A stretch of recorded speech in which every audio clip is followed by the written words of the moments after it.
What's going on, everybody? John here with you. It's October 27, 2023. It's time for Game 1 of Major League Baseball's World Series. It's the Arizona Diamondbacks and the Texas Rangers. And if you can believe it, a couple seasons ago, both of these teams have lost over 100 games, and now they're getting into the baseball's final chapter to see whether or not which one of these teams can win the World Series. So head coach by Torey Lovullo for the Arizona Diamondbacks, it sounds like this: Corbin, Carroll, Ketel, Marte, Gabriel, Moreno, Christian Walker, Pham, Lourdes, Gurriel Jr., Alec Thomas, Evan Longoria, and Geraldo Perdomo. And for Bruce Bochy and the Texas Rangers, it's Marcus Semien, Corey Seager, Evan Carter, Adolis Garcia, Mitch Garver, Jonah Heim, Nathaniel Lowe, Josh Young, and Leody Tavares. And Alec, again, we may have some reservations as far as one team that we think might have the advantage. But nobody expected the Arizona Diamondbacks or the Texas Rangers to be here today. Especially when you consider they lost over 100 games 2 years ago. We couldn't have expected this from where they were 2 years ago. Well, everything that they made between that point and now, they have really made big strides to make it to this moment in time. Big moves left and right, and they're here. So I don't want to take anything away from you before this game starts as far as your keys to the game, but do you have one that you're thinking on? What I'm looking at is Nathan Eovaldi and how sharp he has been throughout this postseason. He could be the first pitcher to win 5 games in a single postseason run. He's been electric for the Rangers, and he has won every single one of his starts. Between him and Jordan Montgomery, stronger men than I tremble in fear at the bat. I'm going to go ahead and leave my thought for the bottom half of the inning because I'm going to go in the same spot as you, but I'm going to mention Zach Gallen. But we're going to see Eovaldi first. So fastball, splitter, cutter, and curveball, 111 opponent average on the splitter side of it. So this could be really good here with Nathan Eovaldi and Jordan Montgomery in Game 2. Can they be the shutdown pieces alongside Texas's outstanding offense? We're going to have to find that out. So first pitch is going to be getting underway. Corbin, Carroll set to lead it off, and 95-mile-an-hour fastball. Foul back, and we're underway. Globe Life Field. It's back like he never left. Nathan Eovaldi. He previously was set to be a starter in Game 4 for the Boston Red Sox 5 years ago, but his solid outing prevented him from doing that previously. And now he's turned himself into an all-star for the Texas Rangers. Again, we talked about some of the pitching. Scherzer is back. Again, Jacob deGrom, sometime we'll see him probably halfway through next season. Some of the pitching they expected to be here. But Eovaldi leading it off, and as you said, Alec, probably for good reason. Nathaniel Lowe makes a nice play in the hole. Corbin Carroll's out. I like what I'm seeing from Eovaldi already. It's his ground ball rate that's caused him to rise back to prominence. And that ground ball certainly coming up in stride here for Nathan Eovaldi. Yes, it is. And as we look at the Rangers defense, I can't help but think about it every time I see the left field side and the third base side, especially Evan Carter and Josh Young, mainstays in this lineup. You have a 20-year-old in Evan Carter that's hitting number 3 in the order.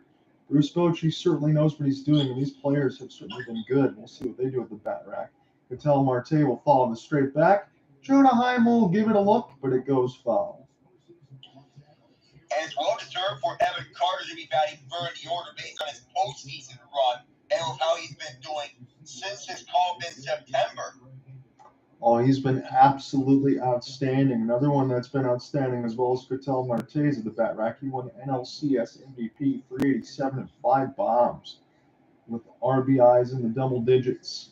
0-1 and a big swing on a splitter, and Marte comes up empty, make it 0-2.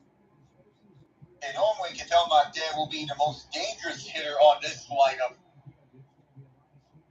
He can be very good, Alec, on that side. The case, but yeah, Game 7 might point to the contrary. But he's normally very good. 16-game post-hitting streak on that side is. We'll see if that continues. I bet it will on that side. Arizona's going to need it to. Pitch misses make it 1-2. So of all these 7 pitches into his day, he's going to grab with the rosin bag and get all set up again and take a big, deep breath. Again, we're in Globe Life Field in Arlington, Texas. Game 1 of the World Series. Swing at 98, and this will go to right field line foul. What I've noticed with this Globe Life field, on the field, the outfield markers have a piece of history etched on the Texas Rangers. That's a good catch on that side, and we will see if that continues across the broadcast, and I can pick up on some other things because they've been here a couple times, Texas already, and they're trying to make sure now third time is the charm. This might be the best chance for the Texas Rangers. You never know what's going to happen at the years down the road, but we do believe, Alec, that Texas, they're going to be a playoff team again. But how many times do you get to the World Series? How many times do you get to the final avenue of any sport? You never know.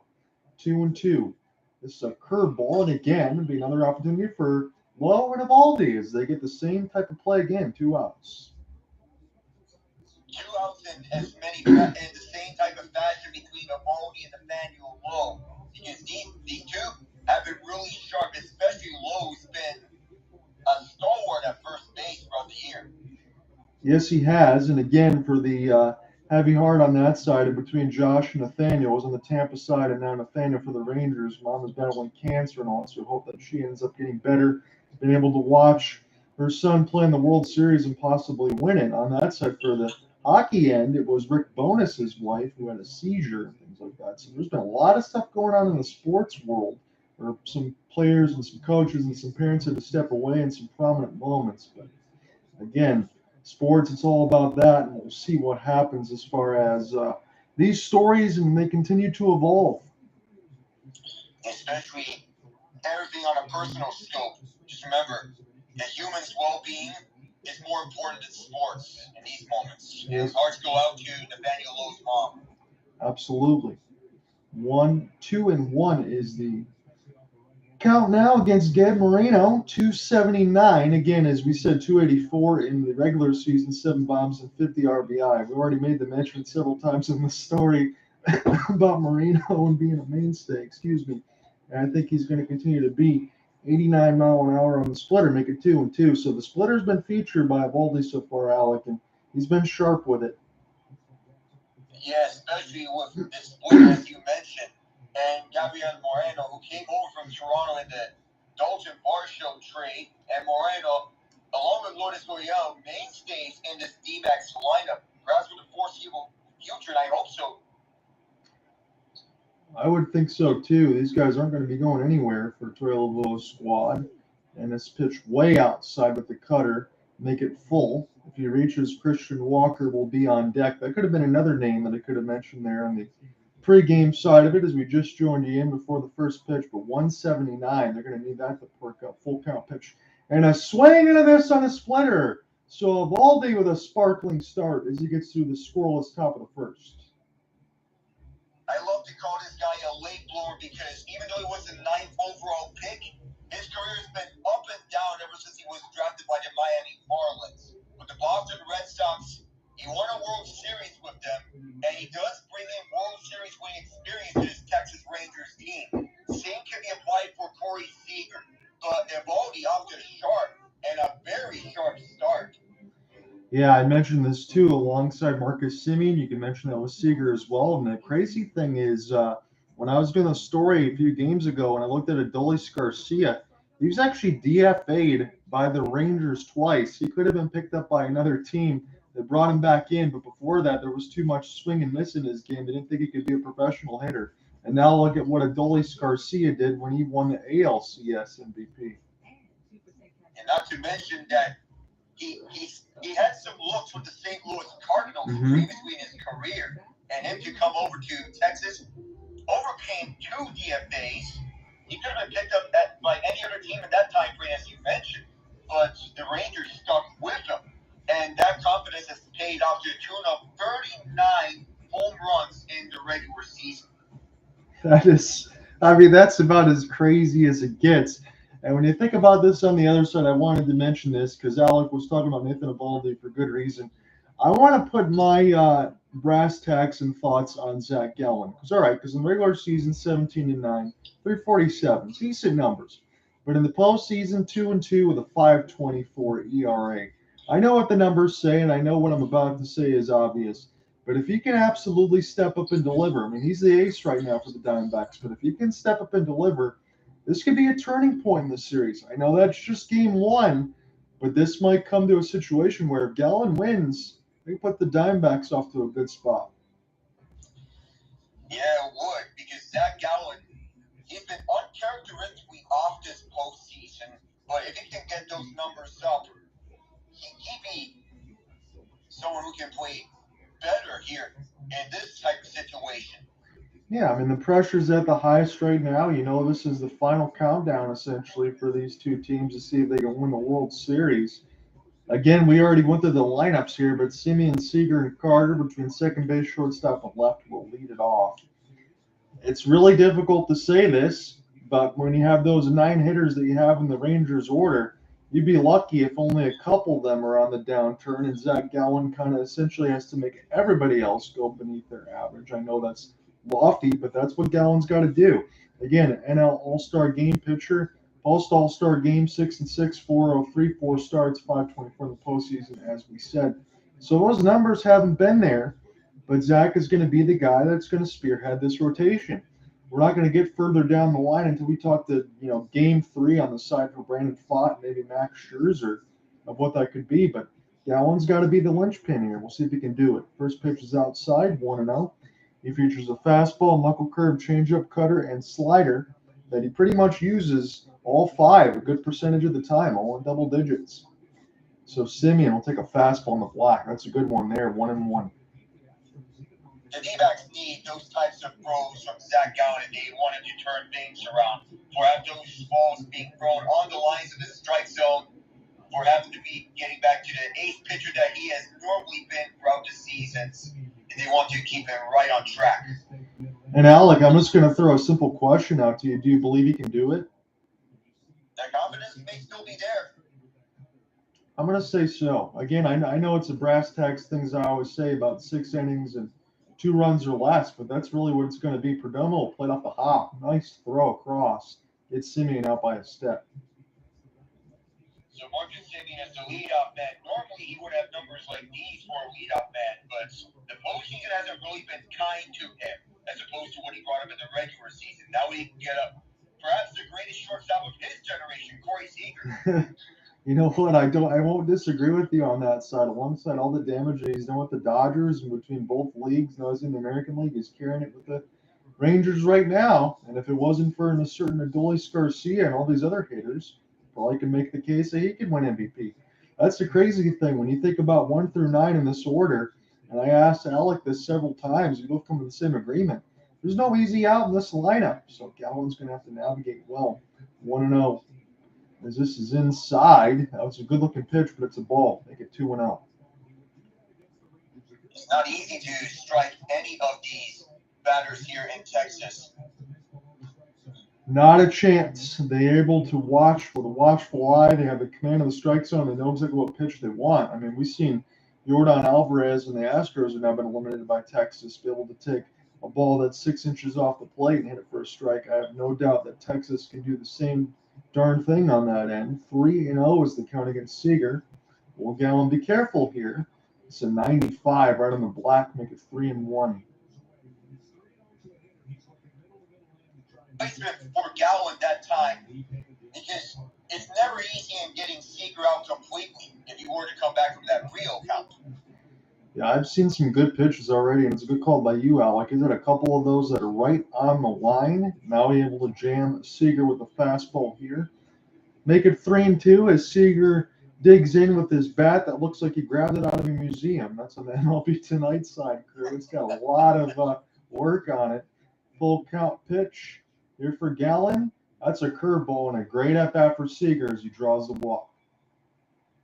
Remember, Seager walked 5 times in Game 2 against the Orioles. He walks. He's going to have some. Be an opportunity now for Evan Carter, the 20-year-old. Again, he mentioned the postseason bright lights don't seem to bother him at all. Again, the same averages from the regular season to postseason at 308. Fastball. It's another good one for Gallen. Make it 0-1. So far, he's been typically the sharp Zach Gallen that he has been. Perhaps we could have a pitching duel, but that's easier said than done when you have guys like Lovullo and Gallen. But Gallen has struggled with the NOCS. We'll see if he turns it around. Yeah, he's going to need to. So far, he's looked sharp. I understand the walk with Seager. Wow, that's a fastball way high. And Moreno will make a good catch there. At least it wasn't a wild pitch. Yeah, he had to reach up to grab that. And normally, if this goes way up high, you see those balls not typically getting caught in most other cases.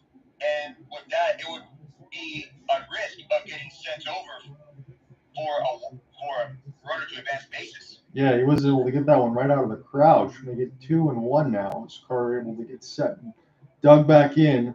5 bombs, 12 RBI in the regular season. Just a few weeks call up essentially, and you put Carter right in the prime time, right in the meat of the order. See what he can do with a 2-1. He's got count leverage.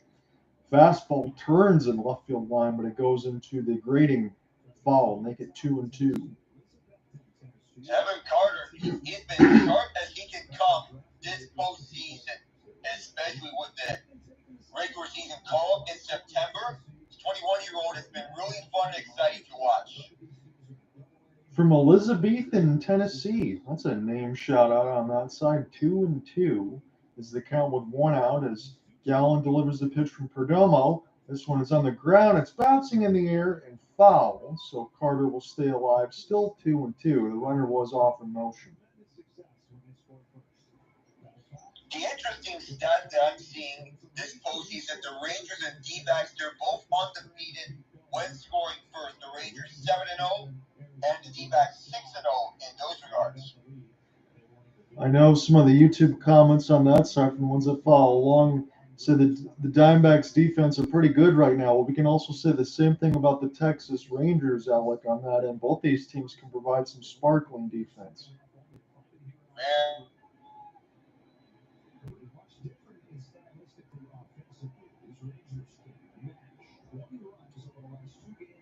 So 2-2 is the count.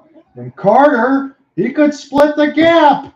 And this is definitely going to split the gap in left center. And this is going to score a run. The Texas Rangers are on the board as Carter's got a double and Seager scores. Oh,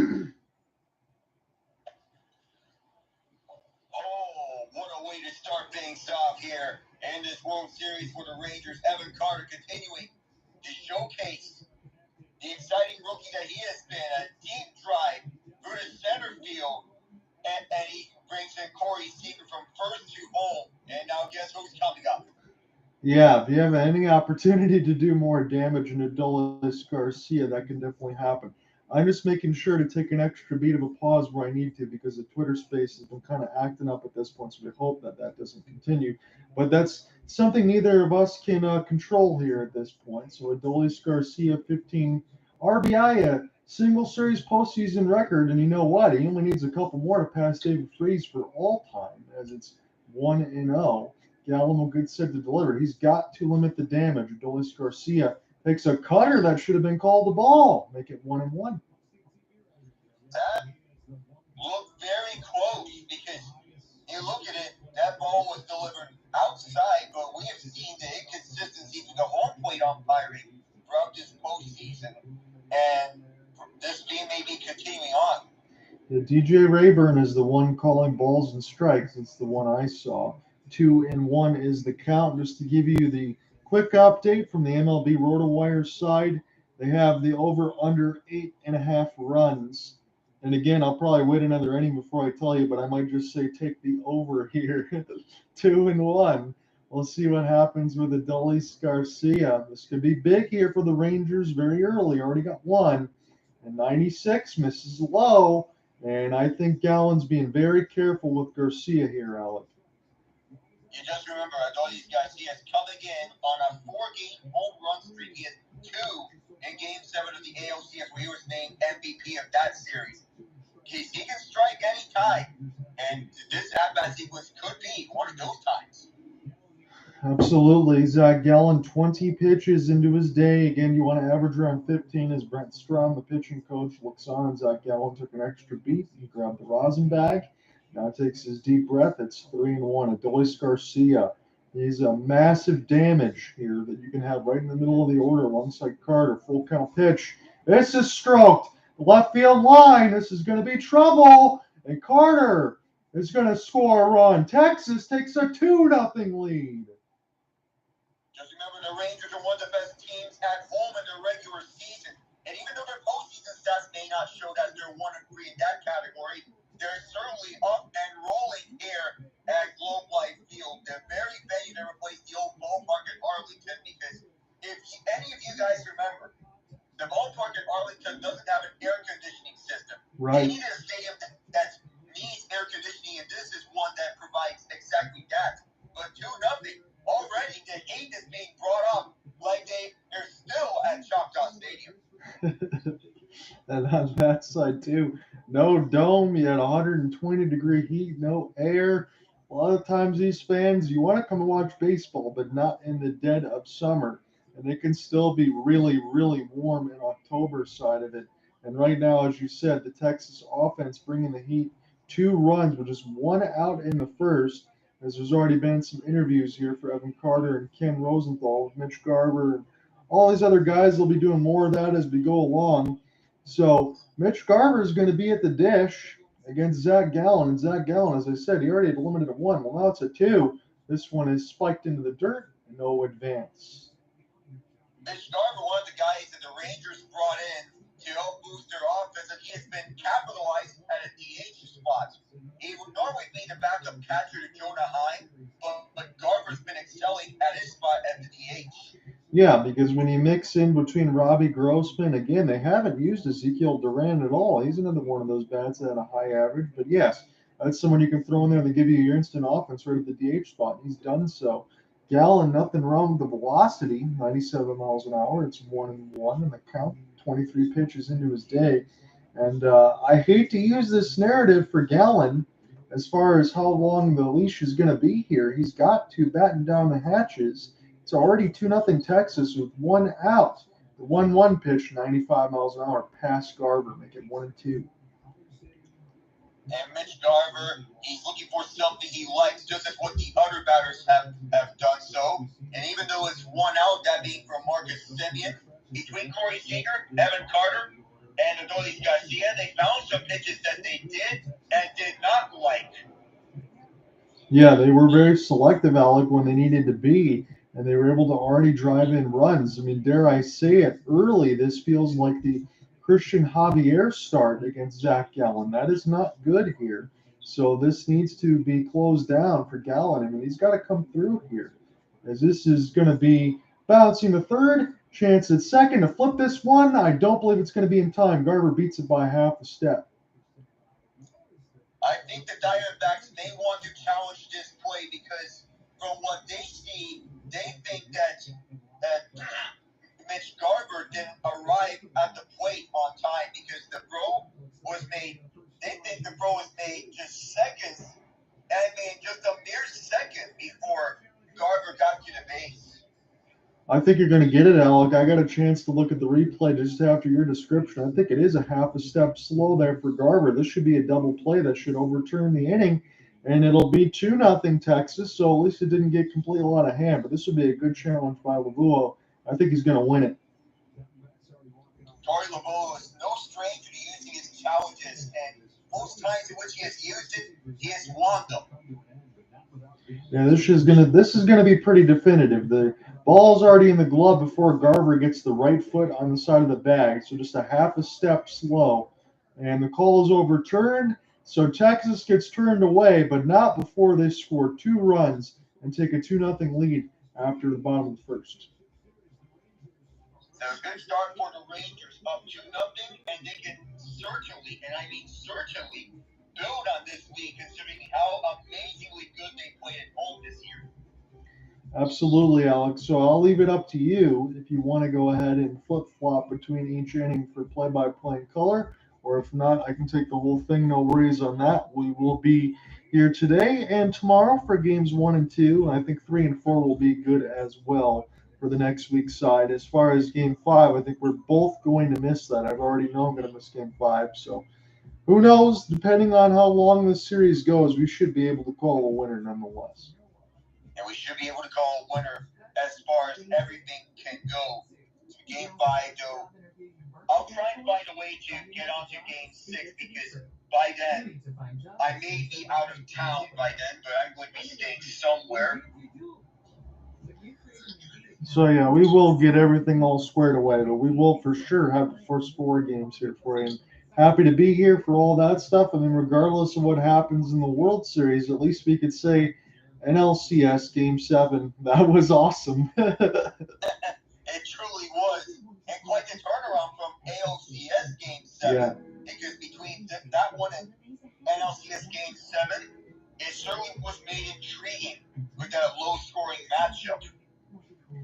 So I know this night's not going to be as supremely busy as it was with the Frozen Frenzy, but I am watching a particular scoreline because there's only one defeated team left in the NHL, and the Blackhawks and Golden Knights are now going to OT, so we'll test that.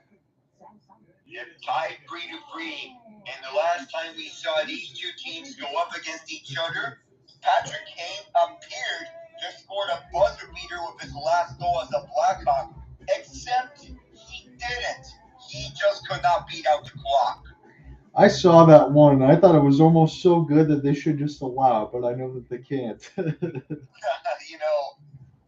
know what? If I were officiating, I'll give that goal to him. Buzzer beater overrules everything in hockey. So we're still figuring out again for the next month's side, probably late November. But there's been a lot of rumors swirling around Mr. Patrick Kane as far as his availability. He's going to be playing this year, but the question is, which team is he going to land on? They're saying Buffalo, they're saying Detroit, he'll be back in Chicago, or to a contending team. But somebody's going to be able to pick up his services, Alec, and I think they're going to get a boom. You're going to watch that hit carefully. And I mean very carefully. So now we have Christian Walker at the bat to lead off the second inning for the D-backs, just as he takes this ball right down for the middle, and he immediately fouls this one off for the dirt. 0-2 is the count for Walker. I know I'm a little ahead, but we've been dealing with this throughout this time, all postseason long. We'll keep it going, and you just take it, and I'll chime in where I can. Now, Walker facing 0-2 count. Lovullo warms up. High gets a signal. This one way out 1-2 on a cutter at 89. And interestingly, the Rangers haven't had to use Ezekiel Duran or any of their backups throughout this postseason. Austin Hedges being the backup to Pham. Mm-hmm. It's way out 2-2. Fastball that Lovullo possesses coming at 96. He throws that one really well. You're going to have to see if Walker's going to step up 179 in the postseason. And he's been normally reliable in the regular season, but that wasn't really the case this postseason. The D-backs bats led by that top three of Carroll, Marte, and Moreno. Here's the 2-2. Did it off Friday. This was going outside to the left. This was curved over at 77. 3 straight chances to put Walker away, and he's going to stay. Walker. Very important that he digs in here after Texas just answered. Arizona needs to respond.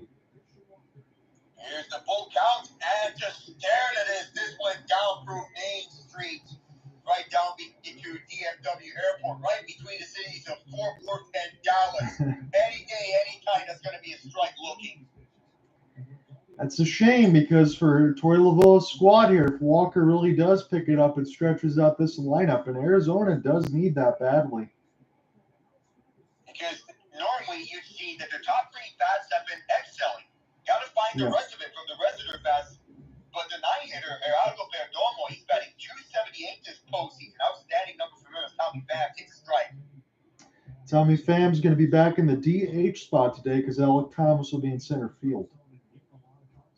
And not to mention Evan Longoria was the DH in the previous game as Pham offered, missed it, 0-2.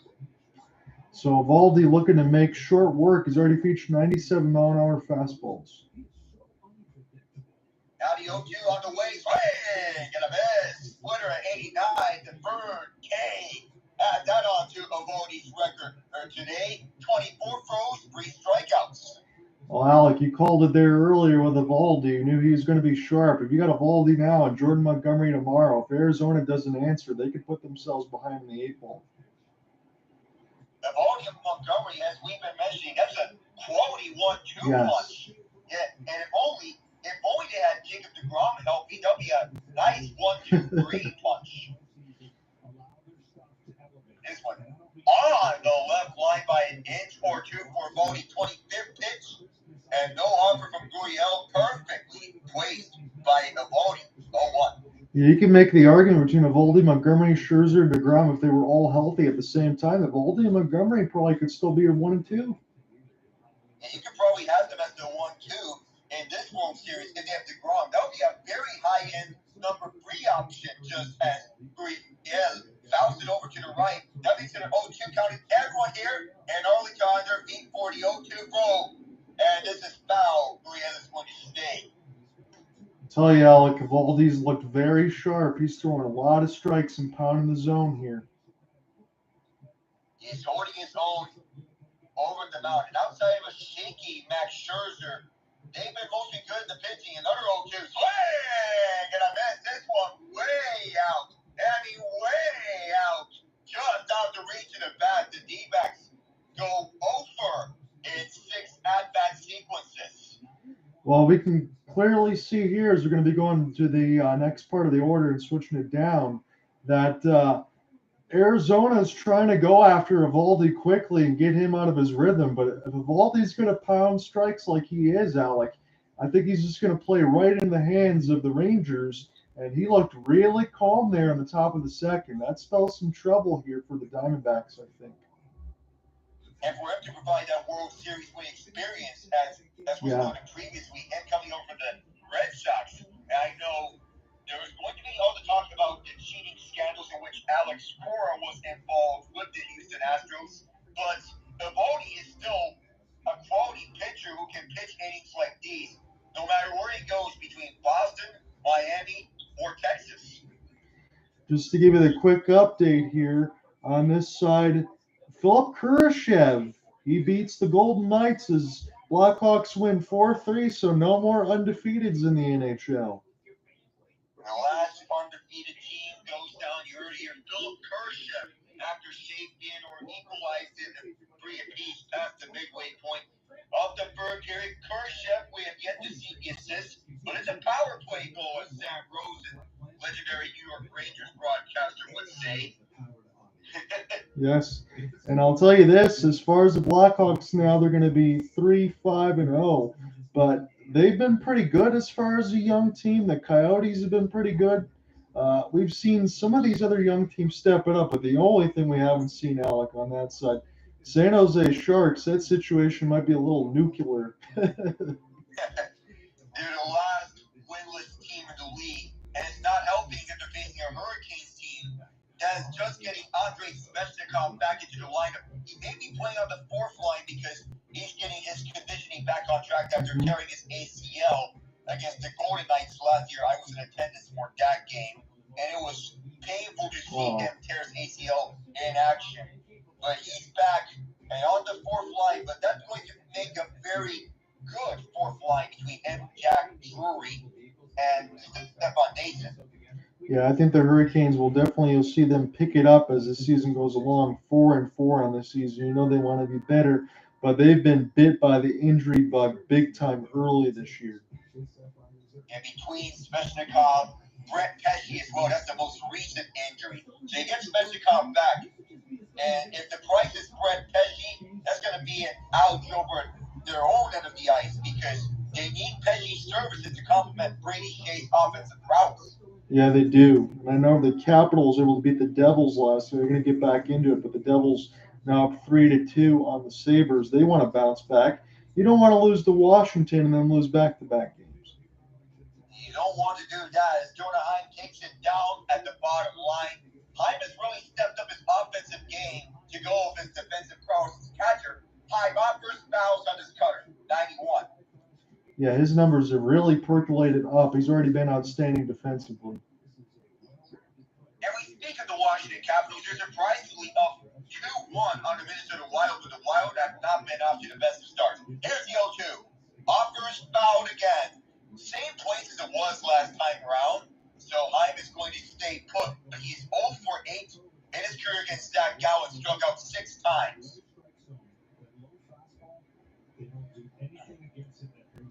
The 0-2 again. He's going to ground this over to the right. Just a simple throw to Christian Walker, and that will retire Pham. Make that 0 for 9 in his career against Gallen. Well, we'll see if Zach again locks in here, gets us about 40 pitches or less. That'll put him into a good spot to get back on track. So we look through between the Rangers and Diamondbacks. They've been, if you were to tell me that these two teams were being in the World Series at the beginning of the year, I'd be surprised, but here we are. Now here's the next guy, Nathaniel Lowe, the first baseman, and just stares at this ball. Left side of the black, perfectly placed from Gallen. Yeah, like if we had an opportunity to cash our ticket and say they didn't have to win the World Series, just get there, we would have made a lot of money, that's for sure. It would have been an amazing come up. Yeah, it would have been lots of money. Yeah, but keep in mind, we're not betting guys. On the top left corner, Low, now 0-2. Now this one way up. This is going to be 1-2 on the count after this fastball from Gallen. So second chance to put Low away on his next pitch. So for Lowe and Young, we've seen a couple series before, a couple singles turn into Young bombs. So the bottom of the order can do damage here. Got to be careful. And you got to be careful against the ace here against Zach Gallen. But third chance to put away Lowe as he throws it to the left of the zone. 2-2 now. Now here's the throw. Offers, and this is going to be a same-looking play. Just a throw to second, and then that retires Lowe alongside Pham. 2 down. So Zach Gallen getting a couple ground ball outs. It looked a lot different from the first inning. We'll see if he can continue to pick up on that. Josh Young, he's been doing some damage throughout this postseason. A couple 2-run jacks. Got to keep him off the bases as well. Oh, here's a little bit of interesting history here. Current Rangers manager Bruce Bochy, this day in 2006, he leaves the Padres to go for the San Francisco Giants. As Young doesn't offer it, goes down for the middle, 0-1. Well, you're looking at that I see right now. You have the David Freese walk-off. World Series ends in Globe Life Field in 2020. Certainly seems like Bruce Bochy made the right decision. To go to the Giants to build a dynasty there.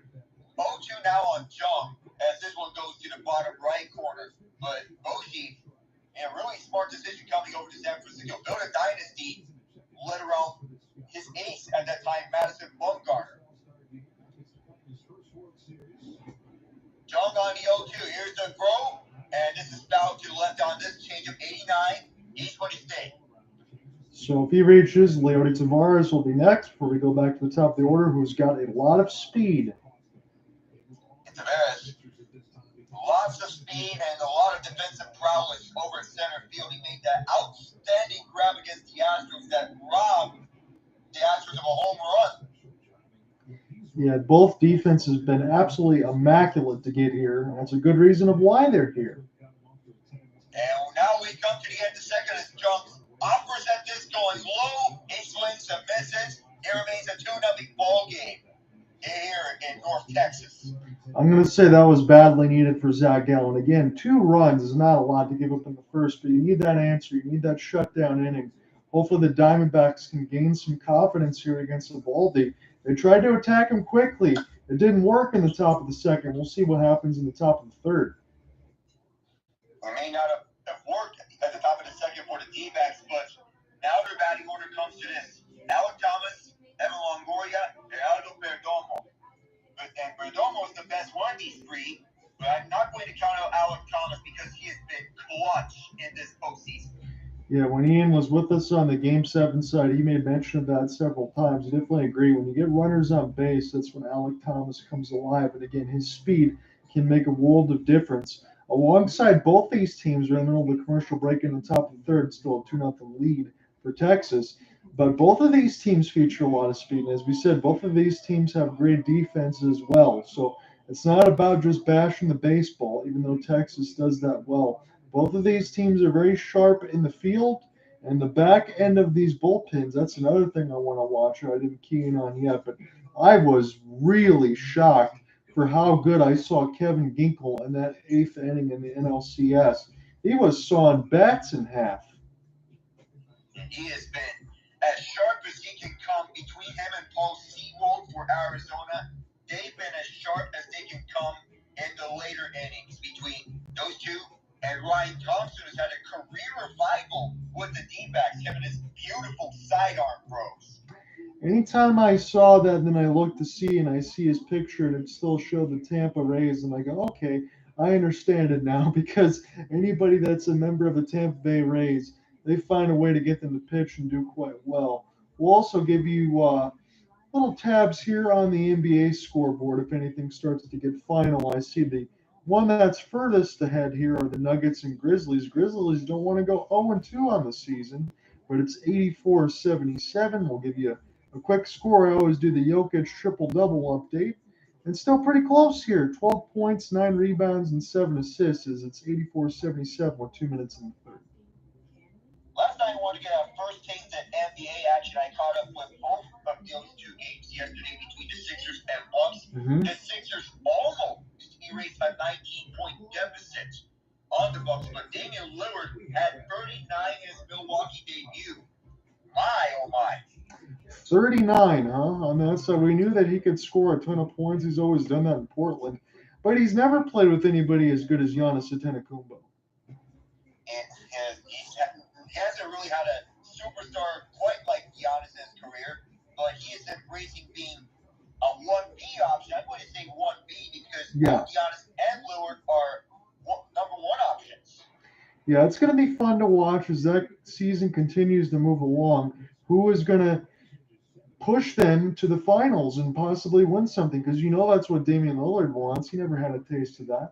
So we're going to get to next part of the order here in the top of the third, and we're going to switch off between the play-by-play and color between each inning. So Evaldi's going to go through 7, 8, and 9, and Alec Thomas just fouled on the left field line, 0-2.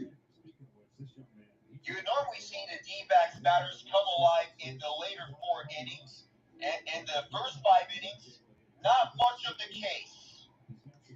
No, right now for the Diamondbacks, nobody's really coming through right now. Evaldi's in lockdown mode, and he's got a 2-0 lead. And I'm not going to say 2-0 is insurmountable, but the way Evaldi's pitching right now, you kind of feel pretty comfortable as it's 0-2. This one's going to be jammed over the head. This is going to be a tough play. It got too much speed, so that was just a perfectly hit ground ball that bounced right up the middle, and Thomas is an infield single. Very rare for that to happen in the MLB, those infield singles, but that perfectly bounced over the head of Lourdes. And with that going, it's going to be tough for the Rangers to make those kinds of plays. Yes, it is. And now for Evan Longoria, I mentioned it again, 223 average, 11 home runs, 28 RBI. I remember him a long time with the Rays, and when they go into the World Series, again, they played against Texas on their way to get there. So for Longoria, I'll just tell you this, his main proponent here is make contact with the baseball and get the runner over. He's going to do more than that. He's going to get a base hit. Thomas stops at second. He almost ran himself into an out, but it's station to station here as Longoria gets a single. Evan Longoria, even though he's more known for defense, making his first World Series appearance since 2008. And just like that, off to a hot start, just as he gets the momentum possibly shifted. So you mentioned this half inning earlier with Geraldo Perdomo and his postseason numbers. They've been pretty good here. He's not just a standard 9-hitter that's going to be low in that order and not do anything. I'm not picking at Johan Rojas for the Phillies, but Perdomo is going to be able to provide some of that offense. He's going to bunt. This is going to be a good one. It'll be the sacrifice at first, but it'll get the runners to second and third. And now Corbin Carroll's at the dish. Can Arizona come through? We mentioned about how Geraldo Perdomo can be an excellent bunter, and he sacrifices a spot at first base to advance the runners over at second and third base between Alec Thomas and Evan Longoria in that reverse order. Now, Perdomo can certainly get the sack bunts, as is abbreviated in those situations. So Corbin Carroll, again, he's the superstar in this order right now. He's unquestionably the best player. Sometimes it's hard to handle that mantle to a player that young, but he really is. 92 on a cutter, it's 0-1. Normally, you would think of Ketel Marte as the best player on the D-backs. Corbin Carroll might have a case at just 23 years old. He may be a franchise icon if he can get things up and right above. Wow, that is a friendly call for Evolving inside. It's 0-2 against Corbin, so he's got the count leverage here.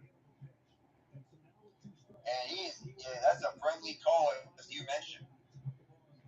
So Evaldi, can he punch out Carroll and try to limit some of this damage? 88, the center field, Tavares. This is going to get past him. This is going to score 2 runs. We are tied. And a well placed right over the head of everyone on the triple.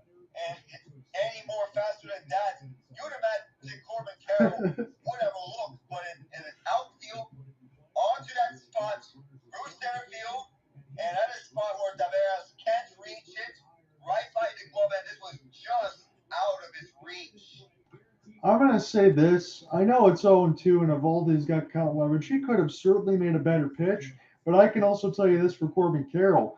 Most of these young kids could get punch drunk 0-2 and reach for something that would definitely get them out. Evaldi keeps the bat head on a pitch low, drives it past Tavares, scores 2 runs, and finds himself on third base. What an at-bat. And that's why he is the likely NL Rookie of the Year this season. For plays like this, he can certainly strike at any point. And now for Evaldi, up against the most dangerous batter on this D-backs team. They got Ketel Marte next, so the Diamondbacks certainly answered.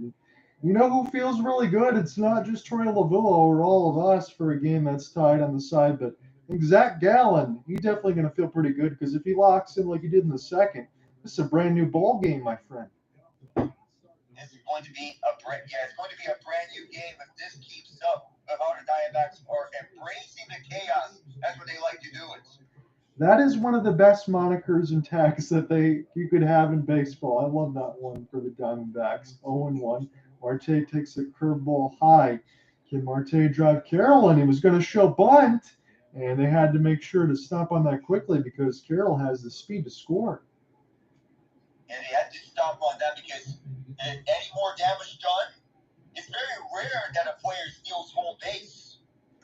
We don't see it too often. When you think of guys like Ricky Henderson and the speed from back in the day, I don't think we'd be remiss to tell you that Corbin Carroll's got the same kind of burners. Trey Turner had it for the Phillies as well. There are some players in Texas that can surprise you. 2-0 against Marte. He offers it a splitter. He's not going to find it. 2-1. It's not going to find that splitter. And those splitters and curveballs, some of the toughest pitches to go up against. Yeah, it was way outside the zone. That just dove out. 2-1 as Evaldi will get the sign from Jonah Heim. Arizona Diamondbacks have tied on top of this third, 94. This was outside, does not get the call. Marte is up 3-1 now. Let's see what is offered here. So Gabriel Moreno will be due up next. I know Alec Vision is alive and well. He's a little bit ahead of me as far as when we switch. 3-1. This is right at first. Carroll was off with a run. They're going to say that he's safe. This looks very close. And let's see if there's a tag. Oh, just missed. Jonah Heim just missed Corbin Carroll on the tag. It's sliding right down onto the feet and nothing there. But my question is part of Heim's foot on the plate? You could call that for blocking the runner. He misses the tag, does not get the tag down, and he had his foot on the plate. So I don't see any way that this would be overturned. This is going to be a run. And for Torey Lovullo's squad, for Corbin Carroll, he goes off at contact. He already had a big lead there, Alec. Marte did the job. And again, I understand if I'm Texas, this game's not out of reach yet. You might just want to take that out at first. You got to take that out at first. Definitely. So Gabriel Moreno has a chance to do even more damage here. So Texas doesn't get the out of Carroll there. Good job by Corbin the whole way. I mean, he was a jet engine down the third base line. That's no exaggeration. 0-1, and this is inside of the curveball. Now all of a sudden, Evaldi can't find it, and he's giving up 3 runs. If Corbin Carroll can show that speed continuously and continue to use it to the advantage along with the rest of the D-backs run game, we could be seeing this game tilted to the D-backs' favor. We saw this with Game 6 and 7, how they used their speed to their advantage. Yes, they did. It was constant stolen bases. It was sacrifice infield hits, bunts, everything that we needed to do.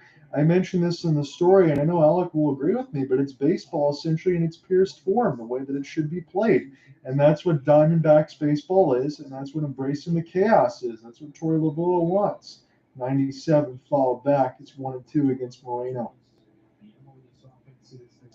And I know with the Diamondbacks, they live and die by that run game. 3+ run innings this postseason. Both the Rangers and Diamondbacks have 9. They've done it very different situations. Rangers have had some steals against Christian Javier on that side, but that was mostly home run varieties. These are more sacrifices. And the run taken off, no chance to get Marte there. So it's a strike him out, but they didn't throw him out. Marte's at second. So they advanced the runner on that situation.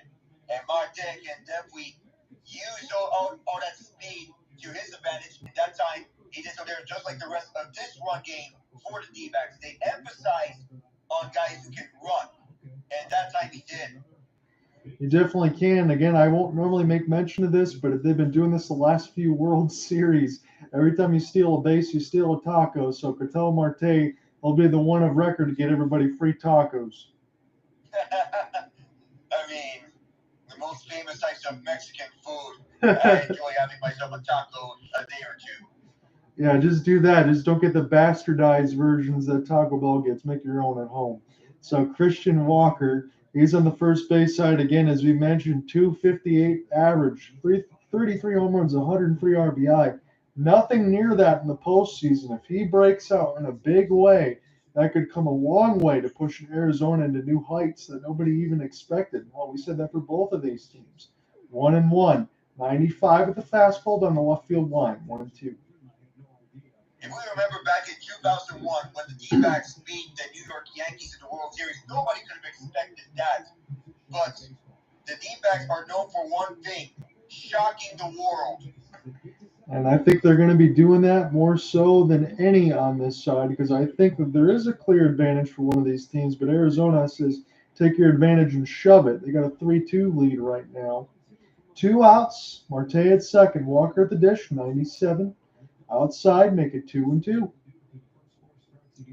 For the D-backs, they're looking to see if Christian Walker that can rebound from his poor showing throughout the postseason. Even though the top 3 has been sharp, they need the same for everyone else. Yeah, they do. And again, I'm not trying to single out Walker, neither is Alec. But again, he's the type of guy with the 33 bombs and 103 RBI. He's that guy that can be the linchpin to do damage, and he can extend that lineup. Again, that's what Texas has done.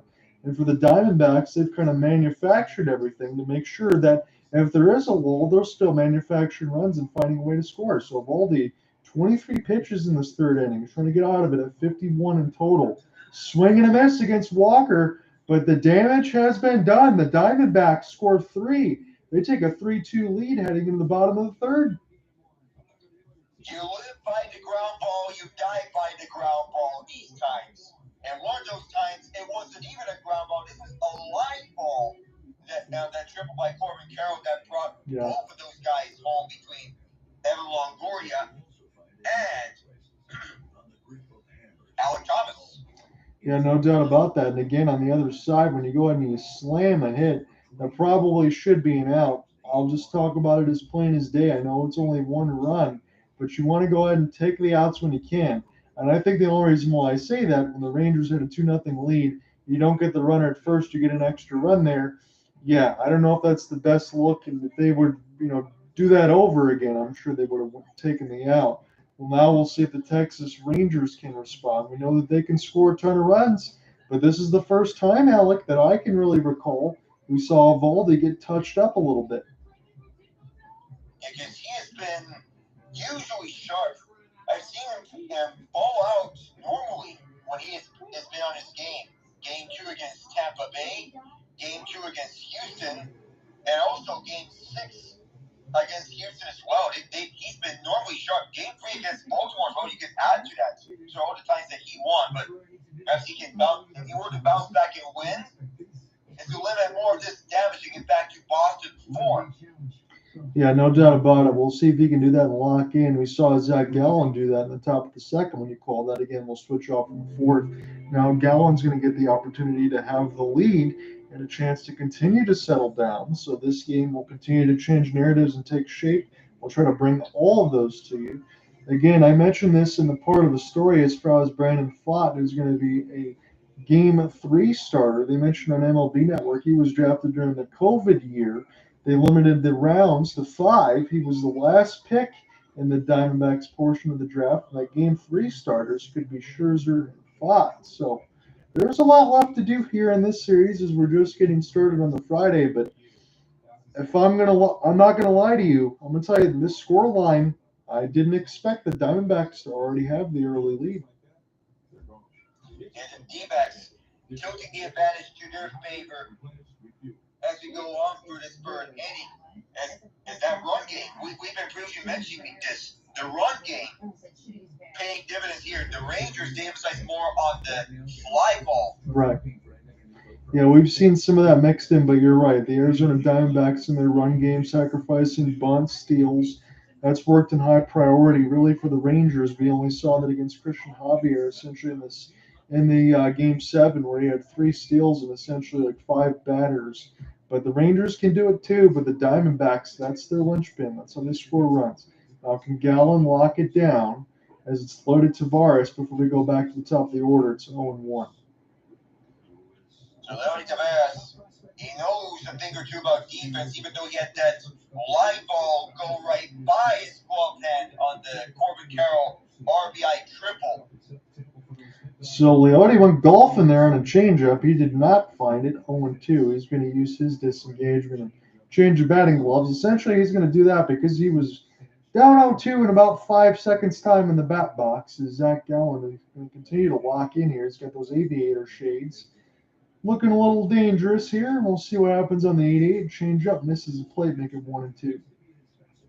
Sometimes we see pitchers use those aviator shades and they want to have a better vision of what is right at their disposal with the batter that they're facing. We see this with Zach Gallen. We see this with Dane Dunning. That's a good call on that side. Again, when you're rocking that and you got the hair and the full facial side and you got the Diamondback logo that I always say that I love, you just look clean on that. You look ready for postseason, whatever sport that you are, as it's 2-2. Big swing and a miss on a changeup, and Gallen starting to find his groove. This is good for him because he needs to get that confidence back. He's looked a little off during that NLCS against the Phillies, even though the D-backs won that. That's more because of solid outings from Merrill Kelly and Brandon Pfaadt and the rest of his bullpen. Right, and again, you mentioned Merrill Kelly, who's going to be the starter tomorrow, who had an excellent Game 6 side. When the Phillies lost, Diamondbacks were able to get another win. If you can get that same thing and Gallen picks it up and you got Kelly tomorrow and then Pfaadt, who knows? There's a 7-game series for a reason, but pitching's going to be the big differentiator here is right field side. Who wants it? Corbin Carroll got a ton of speed, but nobody's going to be able to get there. It's 0-2 against Simeon. Carroll really pursued this ball from his right field spot. He's normally not a right fielder. He usually plays left field because the right field is Jake McCarthy's usual spot. But if he came up a little earlier and located this, perhaps this will be out number 2. That's amazing because I kind of forgot about that with Jake McCarthy. You put him in this order. He's already a guy that has a ton of speed as well and has some power. Right now, it's in the mix between DH for Tommy Pham or whatever you want to throw in the left field side. And again, McCarthy would be another piece that the Diamondbacks would have. So Simeon's still alive. 1-2 is the count. And Simeon, he really needs to turn this around because his batting average is not that good. No, he's in the low 100s, and when he's swinging up for that on a changeup, back-to-back changeups for punch-outs for Gallen. And it's a golf swing type of swing for Simeon because this was going low. Yeah, none of those have been particularly close at all. Whatever it is, whether it's, I can't say shadows, you're in a dome, but whatever illusion that Gallon is featuring on that changeup, Texas Rangers are buying it right now. We'll see if Corey Seager buys it because he's been locked in. Again, you have Seager, Evan Carter, and Adolis Garcia 2-3-4. That's been the most dangerous portion of a loaded Rangers lineup as Seager will take a disengagement. Or Seager usually smokes these balls right out for the stands. Whether it be with the Dodgers or the Rangers. No doubt about it. He's got a great eye. He's already drawn a walk, and he's looking to do damage here to tie this game up. Big swing on a changeup, make it 1-1. That was a good call by you, Al. He's taking chances and strikes on these balls being thrown in his direction. Normally, he would be on target with them. Yeah, he only had one thing on his mind on the 1-1 pitch. He missed it. Now it's 2-1. Again, for Corey Seager, his numbers are astronomical 327, 33 home run, and 96 RBI. 2-1 pitch inside, and Seager might be drawing another walk 3-1. We don't know if there's ever going to be another 5-block game in MLB postseason history. But remember, he's done it before. Yeah, that's crazy. Not too many of those, but that's how good Seager is. Inside, draws the fastball at 95. No intent there to give in to Seager, and I don't see why, because, again, he's been so good. You just got to be careful with him. But now Evan Carter can come through. And now you're putting yourselves in a situation. What are you going to do here against this batting order? Because they can be dangerous when they're very hot. As you said, I mean, normally it's a 21-year-old. Again, he was 20, just turned 21 shortly on that side. But Carter isn't playing like a 21-year-old, Alec. He's playing like a middle-of-the-order bat that he is. He's got a 1-for-1 with an RBI double and a run score. He's really been turning it out ever since his first call. I know many times I'm going to mention this, but he's going to be their outfielder of the very, very future. Yeah, when you think about some of the names, and again, I'm not trying to think about history and past side of it, but Josh Hamilton was going to be one of those guys. There was some other circumstance that pushed him out of it. But Evan Carter, I mean, that's what he is. He's power, he's speed, he's everything else. He's just a good player. He's already 21. This is 96. He'll inside out this one to third base, and that will move the runners over. Seager makes a turn to third, and it's a double. Corey Seager taking off to third base and putting himself in scoring position.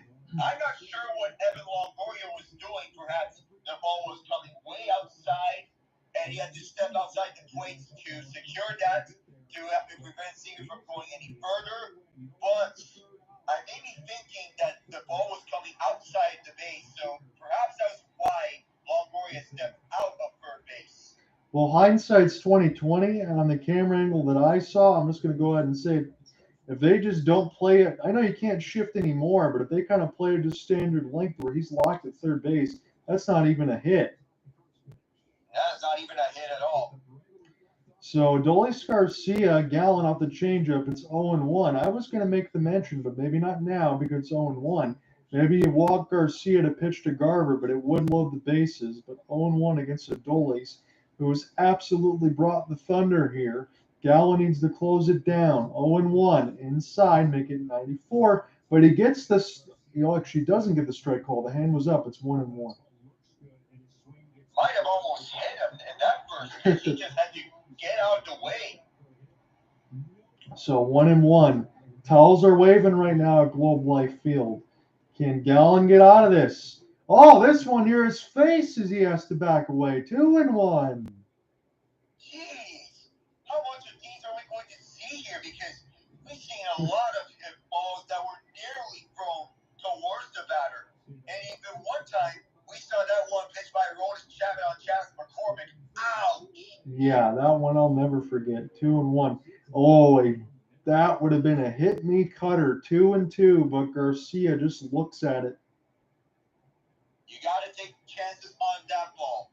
I don't care how talented you are. You got to take a chance if this is going right down for Main Street.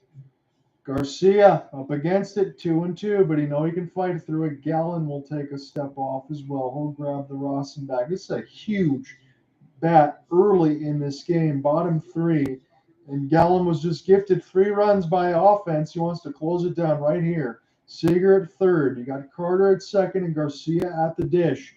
Can Texas tie or take the lead? And an 82 knuckle curve. The count is full. And Garcia, initially his intent was to offer at it, but knowing that this was going low, he backtracked on the offer and had second thoughts about it. It's a good look there for Garcia because he hasn't seen the knuckle curve very often, only about 2 or 3 throws. Last 7 at-bats, 6 of 7, 3 bombs, 10 RBI, 4 runs. Full count pitch, he walks Garcia. I don't think that's the worst thing in the world. I thought that's what they might do, but now Mitch Garver, he could hit a grandy here, Alec. Considering Garcia 6 for 7 in his last 7 at-bats, it's not the worst thing in the world because Garcia is the hottest batter entering this World Series. You can argue Corey Seager, you can argue Ketel, Marte, but Garcia has been really electrifying. Yeah, he's had video game-like numbers, and even on that side, you couldn't even probably do that in MLB The Show.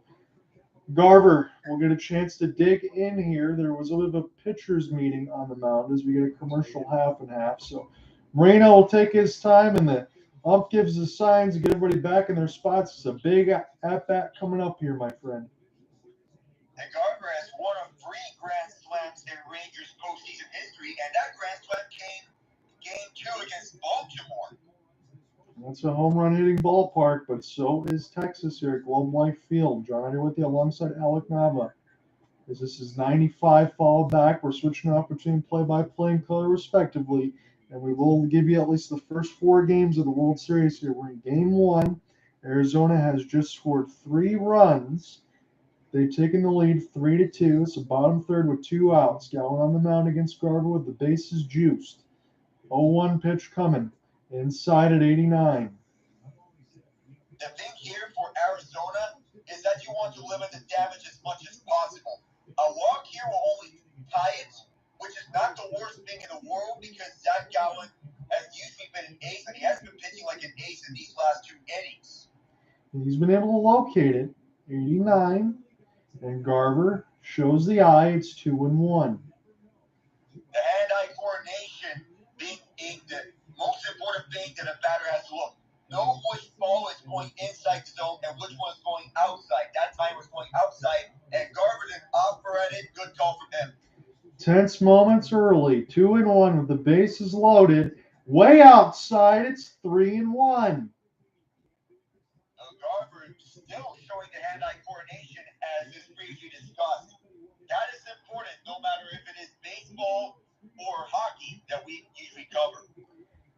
Must find the zone here. 3-1 pitcher. It scores a run for Texas to tie. Gallen gets the sign, and he finds it with a knuckle curve. We're at a full count and bases loaded, 2 outs. So there is the Zach Gallen we want to see. Being able to locate the strike zone, that time right down, top center that time to get another strike for Garver. Got to offer at it here if it's close if you're Mitch. Bases juice. 3-2 pitch. Follows it back, 96. And that time Garver, he knew that it was coming right down for the middle. He knows where these pitches are going. So Zach Gallen almost 70 pitches into his day. These are high leverage, taxing pitches here that will certainly shorten his day with each and every throw. Can Arizona still hold the lead? Gallen's pitch, followed back again by Garver. That looked like something similar to where it was on the previous one. Absolutely, same spot. Gallen at 30 throws in this third, but he's been unblemished. He will certainly take it, regardless of how much he has to work. It's about keeping his team's lead. Garver wants to come through in a huge spot. He could blow it open. 3-2 pitch again. Draws the walk. We are tied. And even though, as I said, this may not be the worst thing in the world for the Diamondbacks because it's only a tie game, now you're still in a spot where you're going to risk giving up a grand slam. And even though Jonah Heim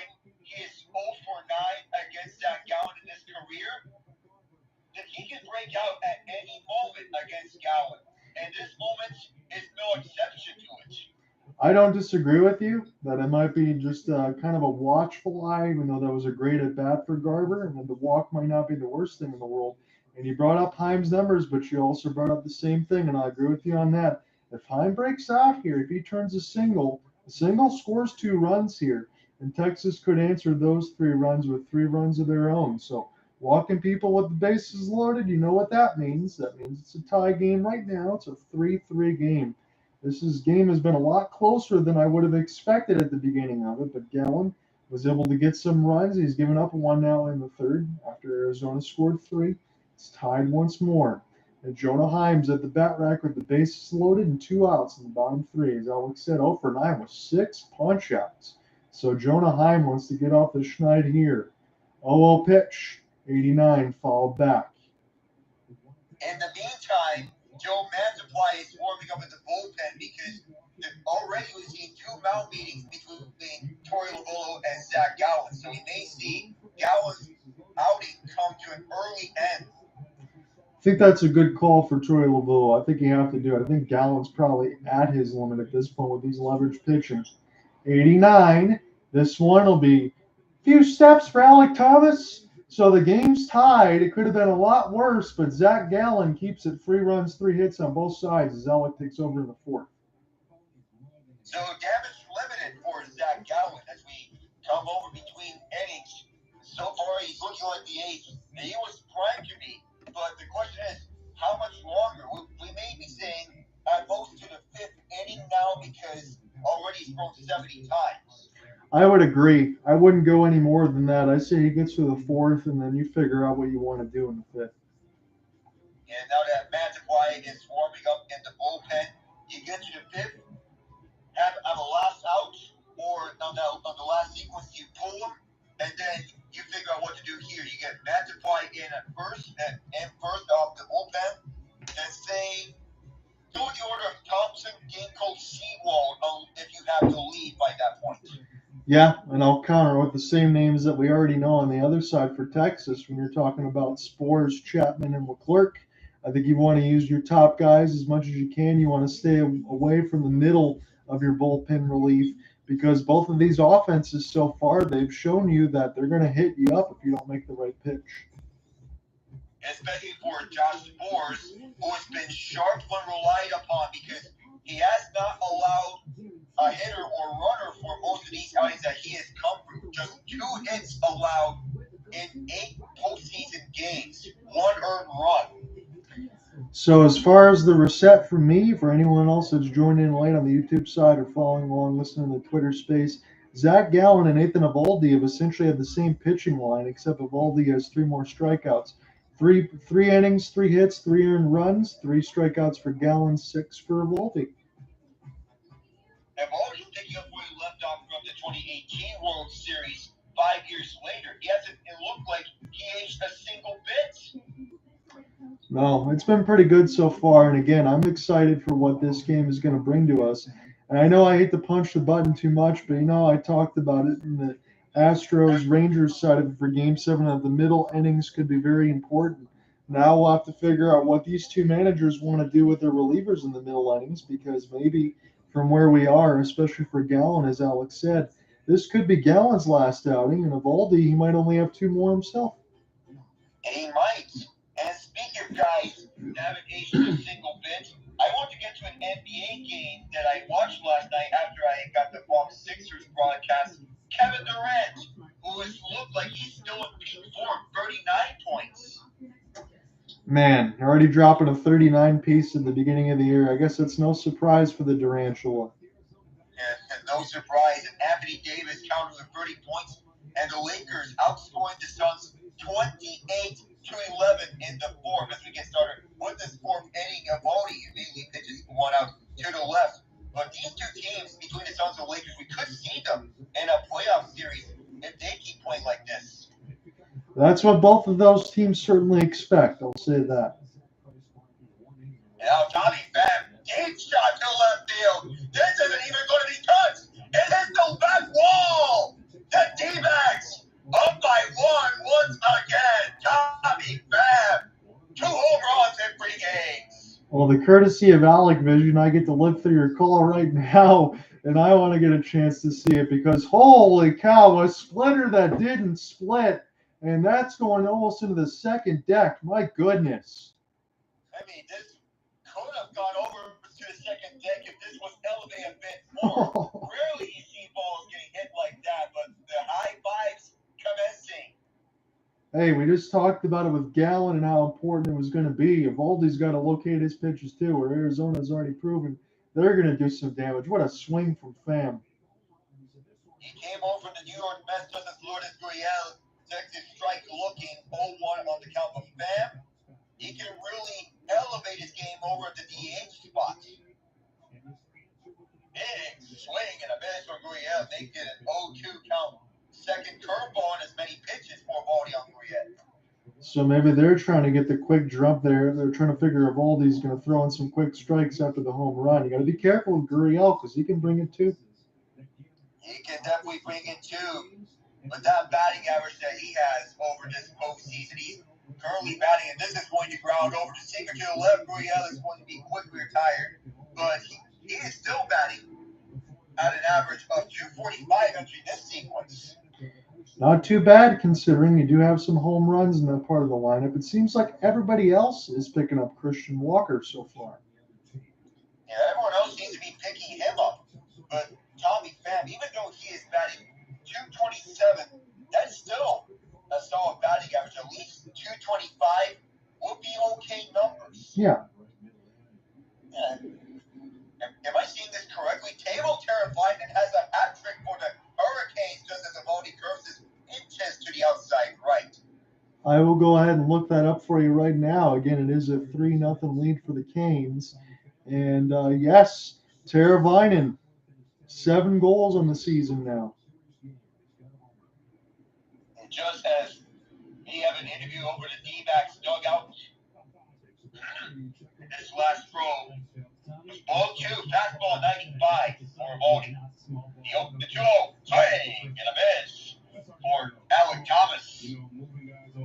Again, Alec Thomas, he's inserted in the order again this time. He's got a ton of speed. They showed Jordan Lawler in the deck as well. I kind of forgot he was on this team. He's another one that has a ton of speed. They'll be upcoming soon. I would hope that he would be placed in the lineup sometime throughout the series, just as Thomas offered again and misses again. So now from a 2-0 to a 2-2. When they showed Tommy Pham, you get to look at his platinum chain that he's got. That was certainly shining up bright. That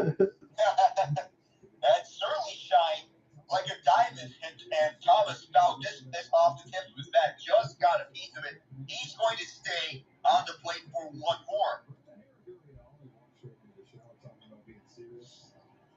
Thomas 1-for-1 previously. In his previous at-bat, he reached on an infield base hit. At that time, he won't even get to first base. Well played by Big Nate. Of a simple toss to the other Big Nate, Nathaniel Lowe. 2 down. As you talked about, that's the third time we've already seen the combination between the two of the first base side, keeping it clean when the pitcher gets to the bag, and able to get out a speedy runner. Good job.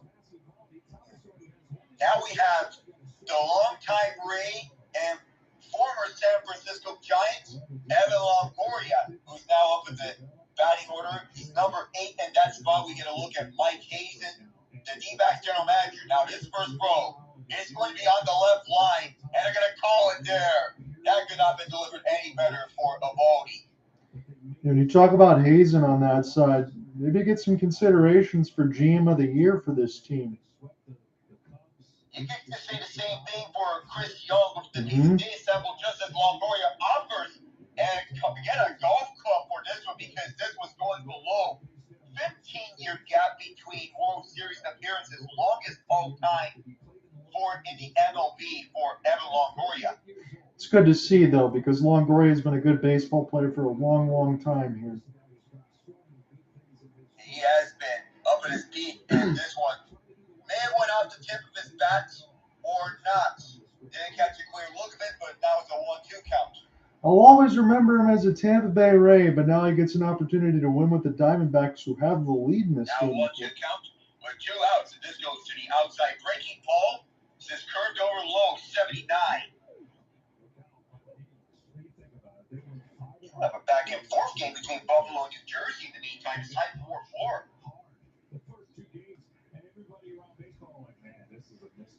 Now the 2-2 coming. And they're going to say, Evaldi punched them out. Was looking to be very close, but Evaldi punches out Longoria. And the damage limited is just a solo shot by Tommy Pham. So Longoria was able to get a single in his last at bat. With Alec Vision, I'll be able to pick this up in a minute here, but you're right, the Tommy Pham solo shot. And he got a friendly call, and Longoria certainly wanted to talk with the umpire there, but Tommy Pham does the damage. And again, you'll get a chance to take this in the bottom of the fourth. It's a 4-3 lead now for Arizona. They could tie this up 4-4 if they get with another solo shot. And speaking of 4-4, 4-4 Sabres Devils. That's a shock to me, considering New Jersey. Again, you want to get off to a good start, and you want to be able to bank points early. But for the Buffalo Sabres, looks like the latest goal was Dylan Cousins. But what's going on with Tyler Toffoli? He's been a madman over the last 3 games.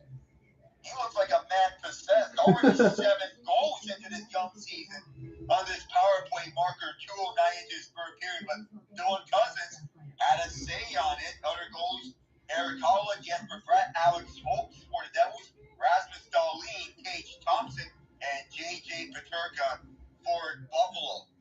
So Jack Hughes will keep his point streak going with an assist right now. I believe he's the NHL leader in points. They've mixed in between Ukko-Pekka Luukkonen and Eric Comrie in goal.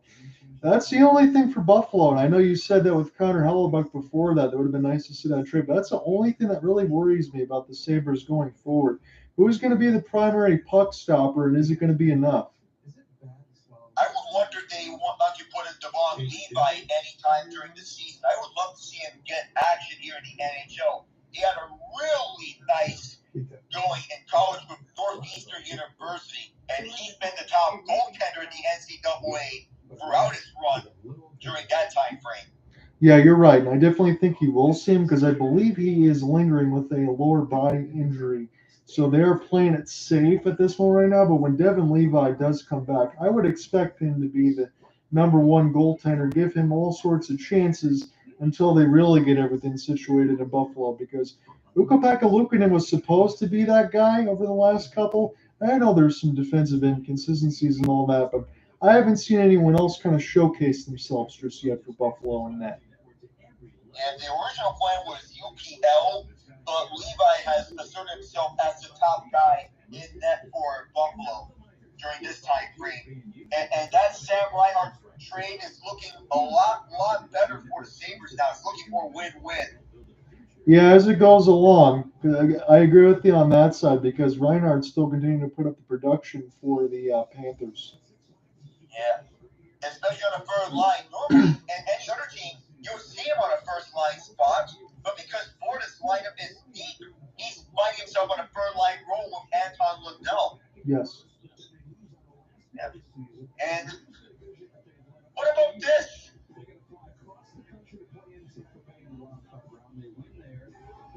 I don't know, look at the Eric Holland gets another one just as Nathaniel Lowe swings and misses. But this game is going back and forth. I'm losing track of who's going to score the next goal. Yeah, it was just one after another there, as you said with Holla. It's 5-4 now with 5:33 in the third. I wouldn't be surprised if the Sabres tied up and Nathaniel Lowe is going to go to left field, but this is going to stay in all sorts of green grass. Several steps there for Lourdes Gurriel as he has to come out onto closer to infield to catch that, and that brings us to Josh Jung. So for Zach Gallen, again, we mentioned this a little bit in the fourth, going to the third on the side of it. He's about 73 pitches in through his day. How long is it going to be? It was a very stressful third, only giving up 1 on the bases loaded, but it's a very important inning for Zach. And perhaps the most important inning you can argue as he now faces one of 2 rookies, Josh Jung, all-star third baseman. Now he goes to a 1-0 as this goes outside left. Yeah, the 25-year-old has been showing well, just like the 21-year-old Evan Carter. It's an embarrassment of riches for Bruce Bochy's squad. The deep prospect pool as Jung doesn't get a friendly call, of course, and Zach Gallen, he's going to be the beneficiary of that. It was looking to be outside left by several inches, but they're going to call it a strike. Now it's a 1-1 with one out. The throw and a breaking ball. This one below the zone is changing at 88. So the one thing we've noticed, Alec, between Gallen, he's not afraid to throw any of his 5 pitches for strikes. He's been using it all. He's very balanced between his 5-pitch combo.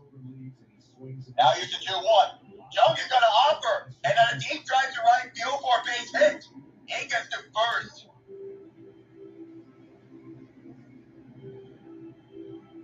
So would this be the start of something for the Rangers? With Leo Tavares that has a ton of speed, you bet it could absolutely be. Josh Young, again, he's going to rocket this one, and the right field side have to play it off a hop. And we'll also see how Torey Lovullo counters his 495 regular season wins. That's actually the most by Diamondbacks manager in franchise history. And they've been around since 98.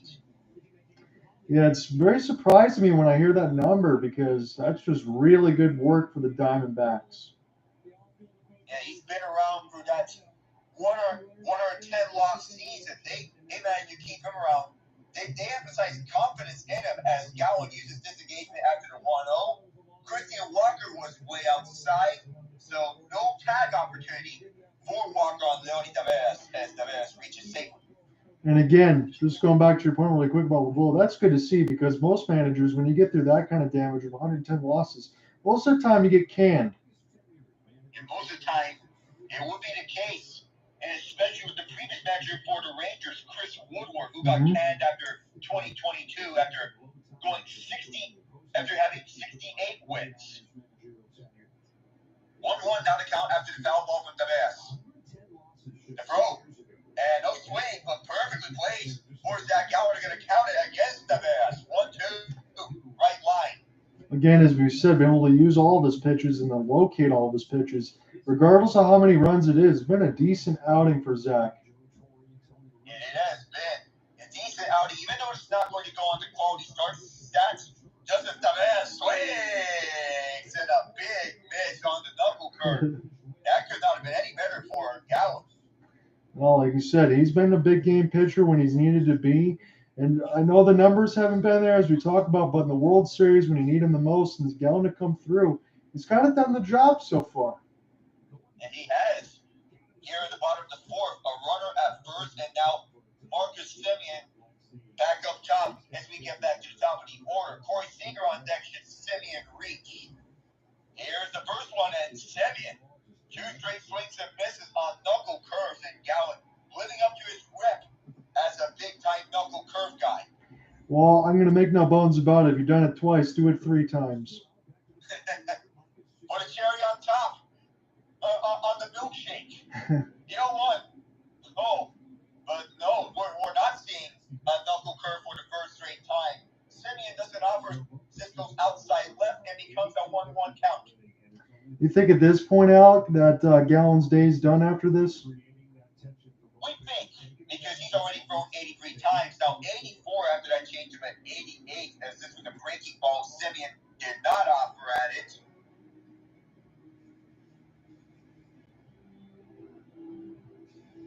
And so, at Capital One Arena between the Caps and Wild, Ryan Hartman had the latest goal to tie it up for the Wild. Marco Rossi at the other goal for the Wild. Tom Wilson, Dylan Strong, the Capitals markers. The 2-1. And this is going to be fouled to the left.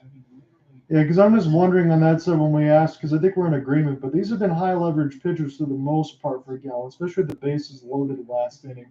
I don't think you want to tax him anymore. You let the bullpen take care of it. You don't want to have Gallen use up that arm even more because you already gave up 3 runs. You're trying to minimize the damage here. Don't exhaust your arm. And this is offer for Marcus Semien. Semien is going to have this go over to the warning track, but no chance. Lourdes Gurriel rushed to it to catch it over the warning track. He was hoping for a double. Gurriel closed the gates. So good defense for Lourdes Gurriel, and that's exactly what we're talking about there. Gallen able to breathe a sigh of relief as we be going to the 5th inning. It's a 4-3 lead for Arizona. But that's a fantastic catch. He made it look a little bit easy there I think Gallen, he's definitely done his job. I think you give him a pat on the back, and you figure out what happens in the fifth. This game's been really good so far.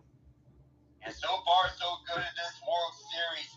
And terrific defense left and right. You want defense, you got it. You want offense, you got some of it. And a 4-3 game. It's well played from both sides. And I love where this game is going. So do we want to, during the commercial break, my friend, we're going to be getting close to some NBA Finals. And the first one is under the books. The Nuggets, they go 2-0 in the season as the Grizzlies fall to 0-2. And the Grizzlies, they have 23 more games to go without Ja Morant. But they need to turn things around now. You don't have Steven Adams for the season. So you're going to have Xavier Tillman at the 5 at your lineup. You leave Jared Jackson at the 4, which is perhaps the best possible route. He's your defensive ace. You don't want him to get cooked by starting sectors around the league, because that would be a bad thing. This is probably mean of me to say, but I'm going to say it nicely. But this starting 5 doesn't look very intimidating to me for Memphis. And yeah, you have Zyree Williams over at the 3. They have Desmond Bain at 2, Marcus Smart at the 1. If you have everyone available, you shift Bain to the 3, Smart to the 2, and put Ja back in his normal spot at the 1. So far, doesn't look all that good. But I wonder, at one point, do you consider putting Derrick Rose, or do you have him still coming off the bench because he has 16 points in 22 minutes off the bench? I agree with you on that, son. I agree with the sentiment. I think Memphis, I'll double down on that from what you said earlier before I made my point.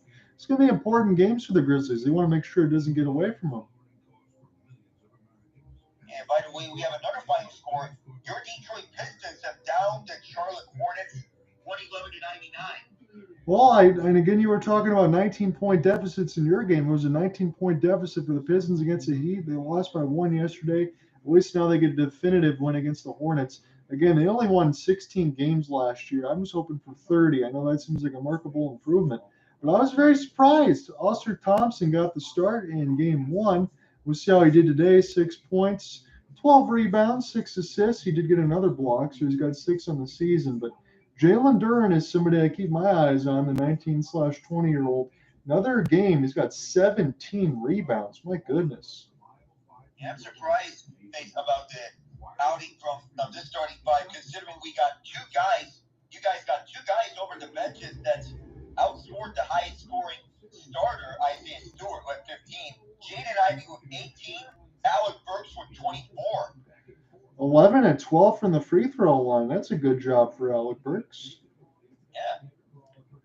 So Roldy back out on the mound here against Geraldo Perdomo, as they're going to be going through the order again for a third time as we'll get set. It's a 4-3 lead for the Arizona Diamondbacks. Of all these, pitch count is in much better situation than Zach Gallen. He's at 69 right now. Zach Gallen is almost at 90. So we'll see what Troy Lovullo wants to do here, but Bruce Bochy continues to look on. I think, Alec, these are both managers that I ultimately respect so far, as this gets roasted into center field and have to play off a hop. But Troy Lovullo, and the way that his team has played, I've been impressed. Yeah, I've been impressed with Torey Lovullo, how he's rallied this team around in the face of adversity. 84 wins, being the third lowest win total for a team that made the World Series. Yeah, 83 and 82. And the way that they have managed things around, they have really done an excellent job in turning this organization around. Yeah, it makes me happy to see that they were still able to keep him with the job after all those losses. Again, we mentioned that most managers don't get a chance to do that, but they believed in the vision and some of the drafting. And on that side for Dan Hazen, be able to be the GM side of it, look, you'd be able to bring in some big moves. The Paul Sewald trade, you didn't know if that was going to work out at the time, only because you didn't know if Arizona was going to make the postseason. But then you get a sweep of the Brewers, you get a sweep of the Dodgers, you push it to Game 7 against the Phillies, who, let's be honest, they were probably World Series favorites. And now you're playing against Texas in Game 1 with the lead in the top of the 5th. As we get back to the top of the order of Corbin Carroll, this is a pitch out, and that was kind of curious. Perdomo didn't look like he had any intentions going. And it didn't look like he intended to go right through, because normally you would see these runners for the D-backs advancing right through the bases, but that time, no, I'm surprised he didn't go. No, they must have thought something was on between Eovaldi and Heim. Toss over to Perdomo, but it's 1-0. Another pitch misses the zone here. Make it 2-0 against Corbin. And by the way, the final score between the Devils and Sabres, 5-4 Devils, no empty netter, and no goal for the Sabres in the final moments. Wildcats are going to overtime.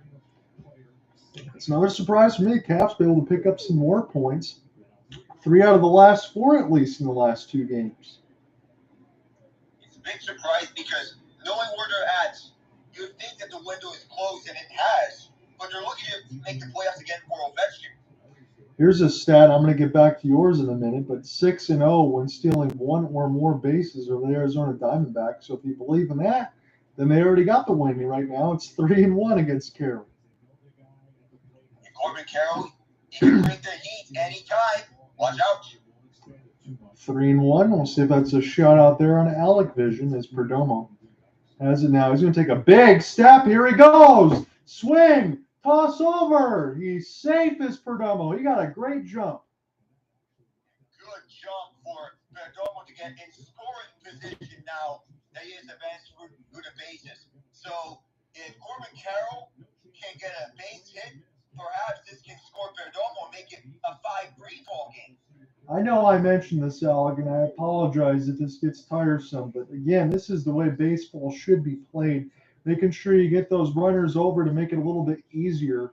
And Arizona has just been a master class at that.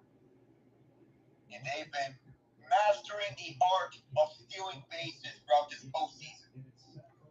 Full count as Carroll gets set to dig back in. It was a big leverage bat last time, and he scored a couple runs. See if he can do it again. Nothing shakes Corbin Carroll right now. Walden needs a big pitch.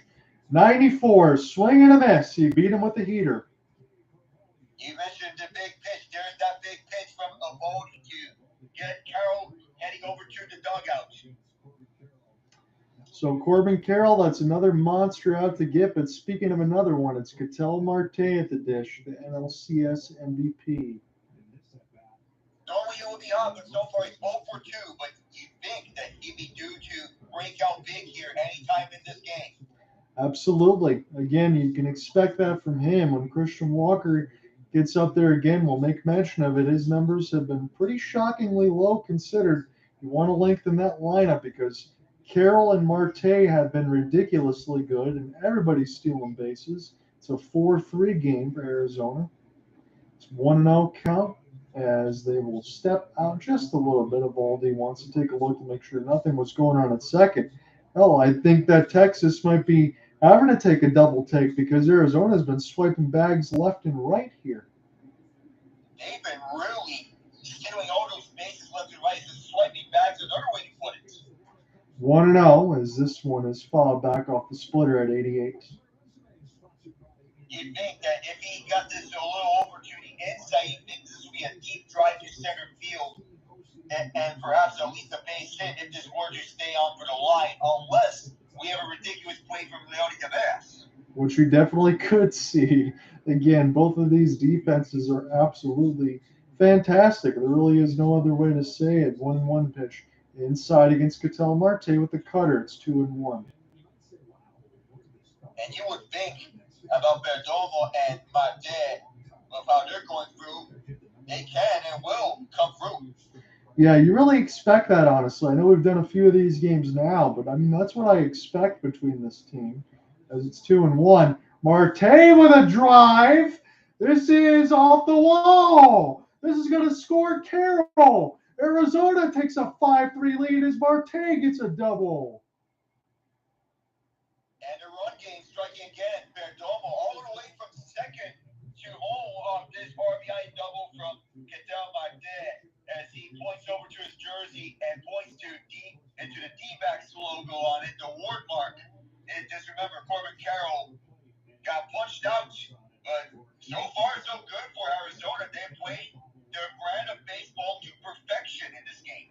Yes, they have, Alec. And Eovaldi's previous off-speed pitch looked like it might have been a curveball. It was Marte who stayed back on it. He got it a little bit low, got the bat head, and he driven that one past Lourdes Tavares.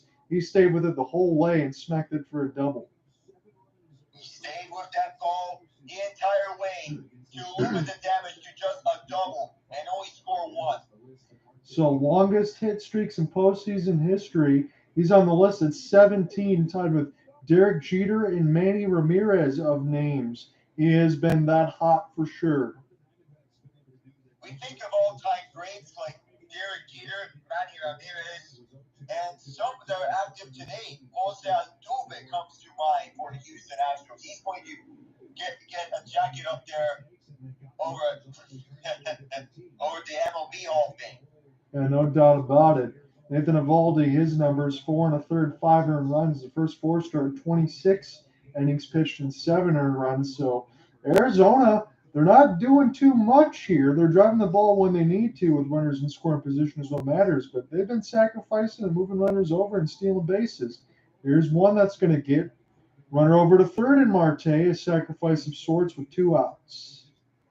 By the way, it looks like we have a game winner between Minnesota and Washington. It has been waved off for goaltender interference on Marco Rossi. So Marco Rossi would have had back-to-back goals in back-to-back games, but we play on.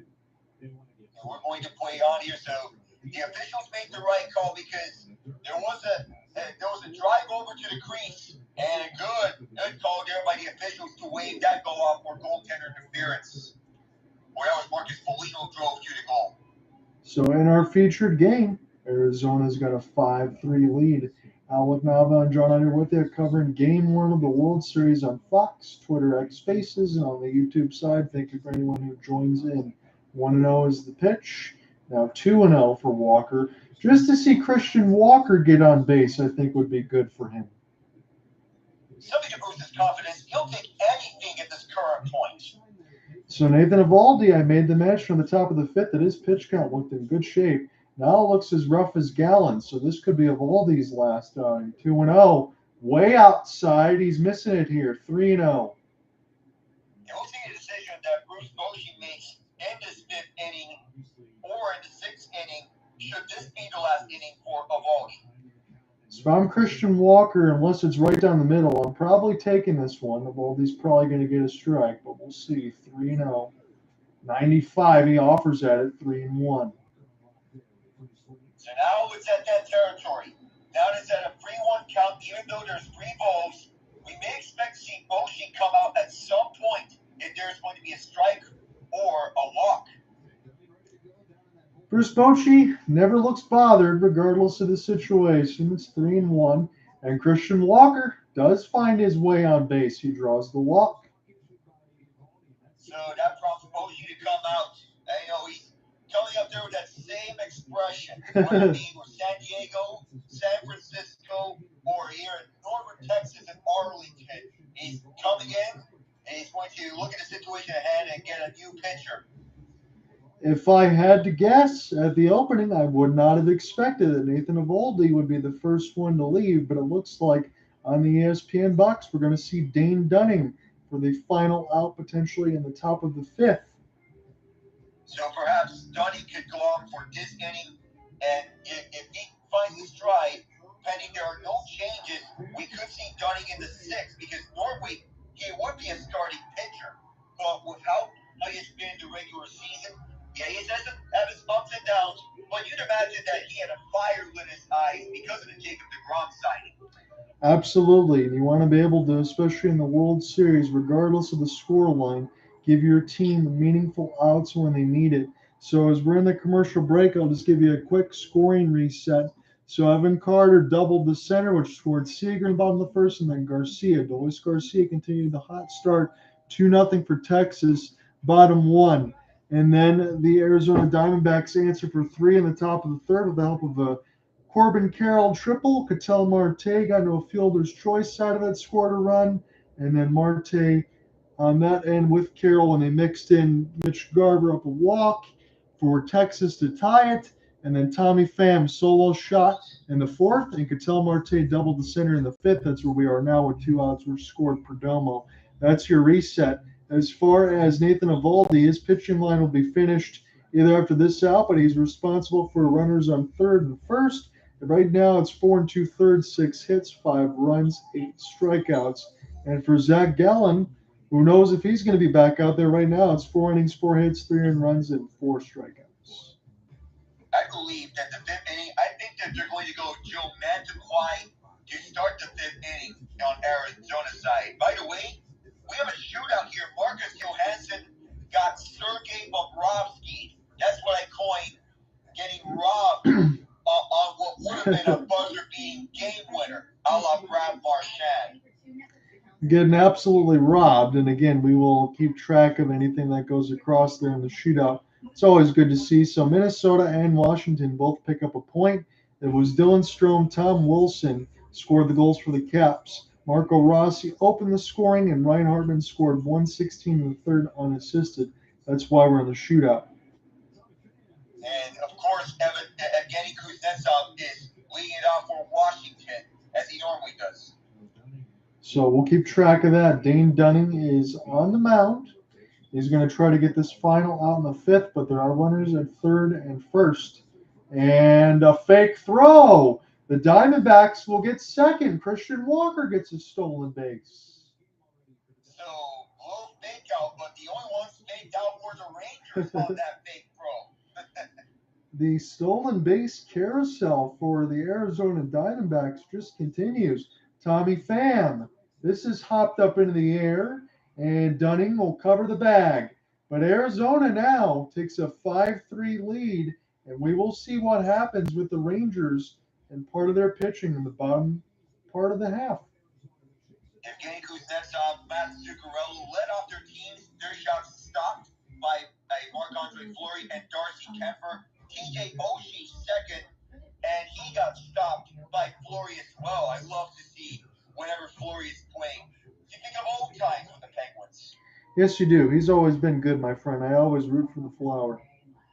Oh, yeah. Flower power never fails. No, he's a good. Now comes Kirill Kaprizov. He's always a good guy, too, Marc-Andre Fleury. Yeah, always a good guy. Oh, and a good human being. Yeah. So now, our first 4 shooters have all been either stopped or their shots missed at targets. I think Kemper might have gotten a piece of this with a stick, but so no scorers in the shootout. Now comes Nick Backstrom over the far side. He's going to go into the slot, and that's how it's stopped by Fleury. So these goaltenders have been on one right now. Keep it going here as we're in the middle of our commercial break. Yeah, we're in the middle of a commercial break. We'll get back to action once play resumes. So first 5 shooters have been stonewalled. Now, here's your game. Coming in is Joel Eriksson onto the slot. Little move. And a pad save by Kemper. Almost a goal there for Eriksson. He had all day to shoot that. So close to being in. But Kemper took note and elevated his right pad to close the door, so we go to one more round. This is Dylan Strome now, brother of Ryan Strome, moving in, shoots, and that's stopped by Fleury. So the goalie's having none of it so far as we're in the extra part of the rounds here in the shootout. If I recall, one shootout went 15 rounds in the NHL. It took as long as they went over to the shooters that are not known for shootout goals, but here Ryan Hartman can edit. Here's Hartman to the slot on his backhand. That rang iron. And in the NHL, you can't repeat the same players. It's not like the Olympics. And yeah, if you remember, TJ Oshie getting used once. 5 times Yes. Consecutively for his heroics in the marathon on ice. That's what people like to call it. Now here comes Alex Ovechkin to put the Capitals up in this shootout, and he missed the target entirely. Fleury lost his stick in the process, but he's going to get it back. That's uncharacteristic there for the grade 8. Very uncharacteristic. We may be set to get back in action in Arlington. We'll see the 5th shooter for the Wild. Who is it going to be? Go ahead and take it, and then I'll jump into it after the shooter. Yeah, it's one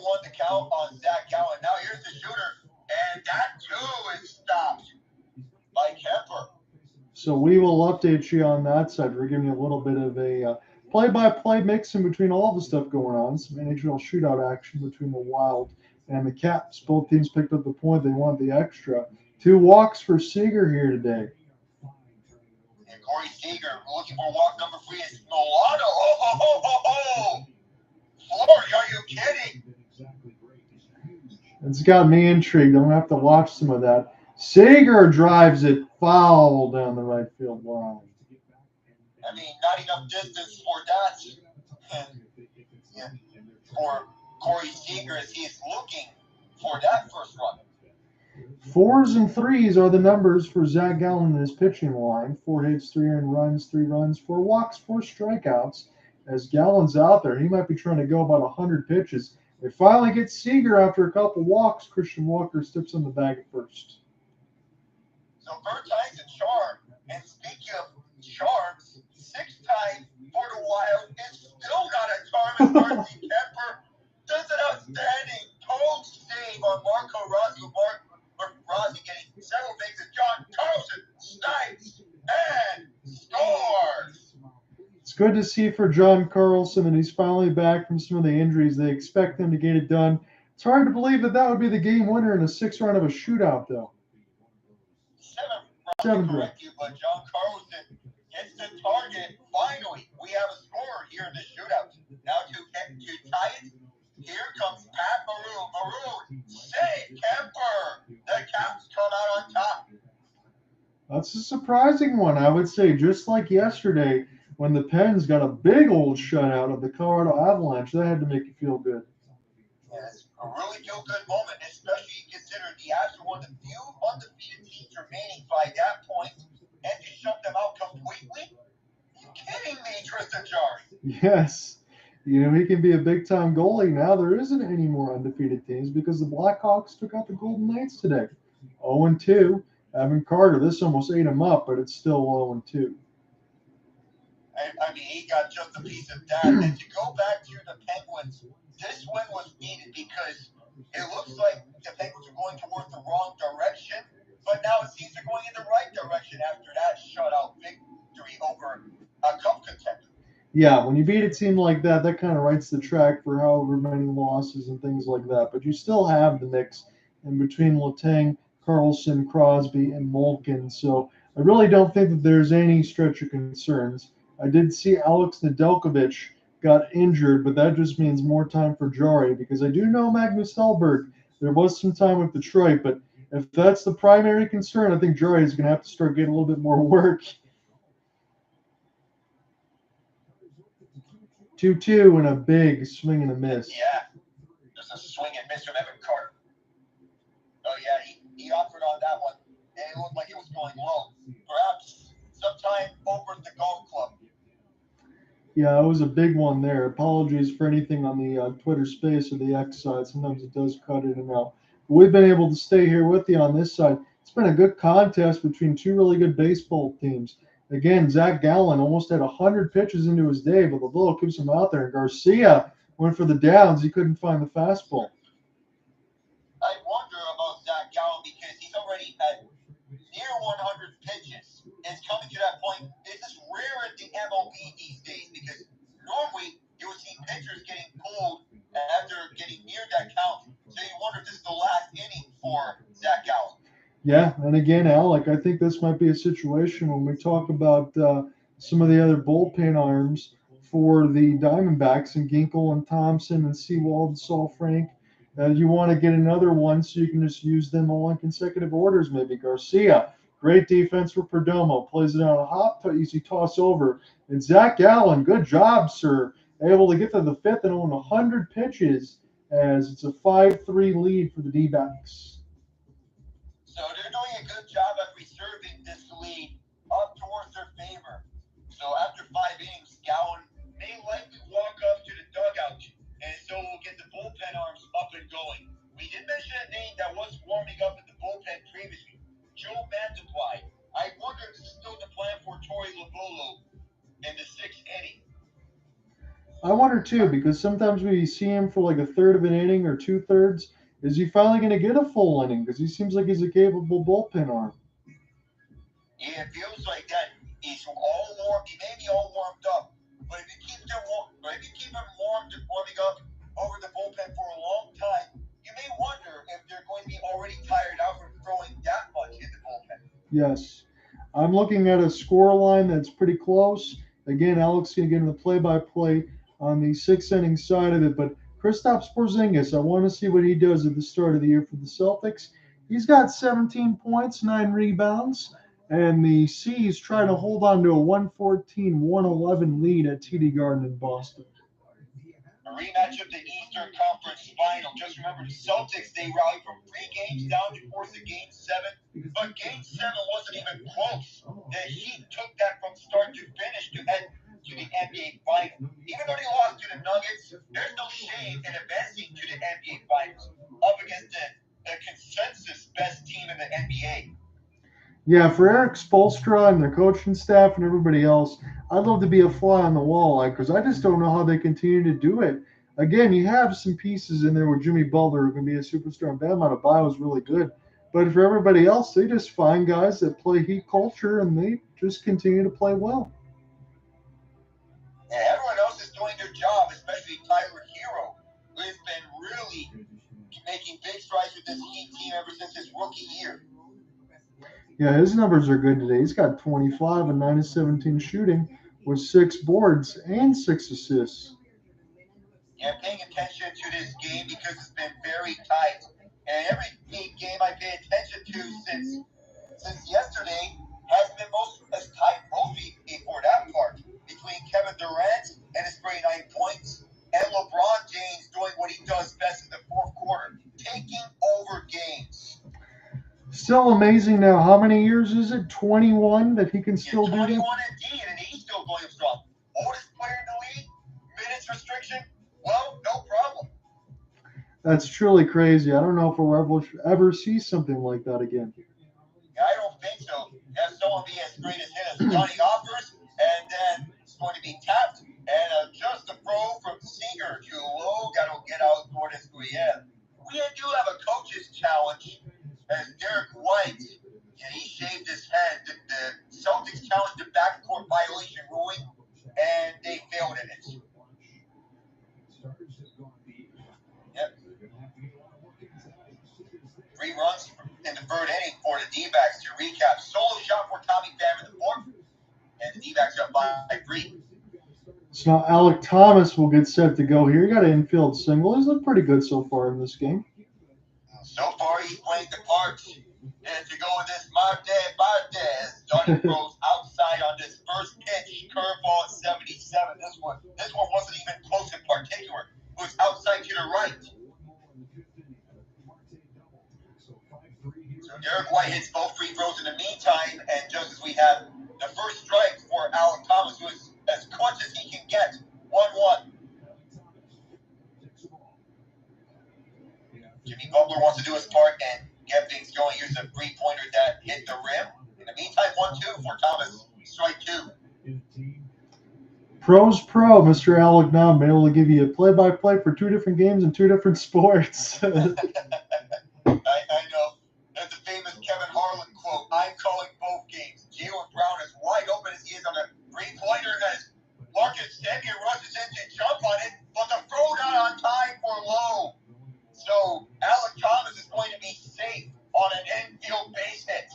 And again, it's as plain as day as I can say for Torey Lovullo. It's an easy insertion there for Alec Thomas to make your defense better. And then on the inside, another infield hit as he just served it enough. Semien made a great attempt, but just too much speed there. Just too much speed on that at-bat for Marcus Semien to catch up to.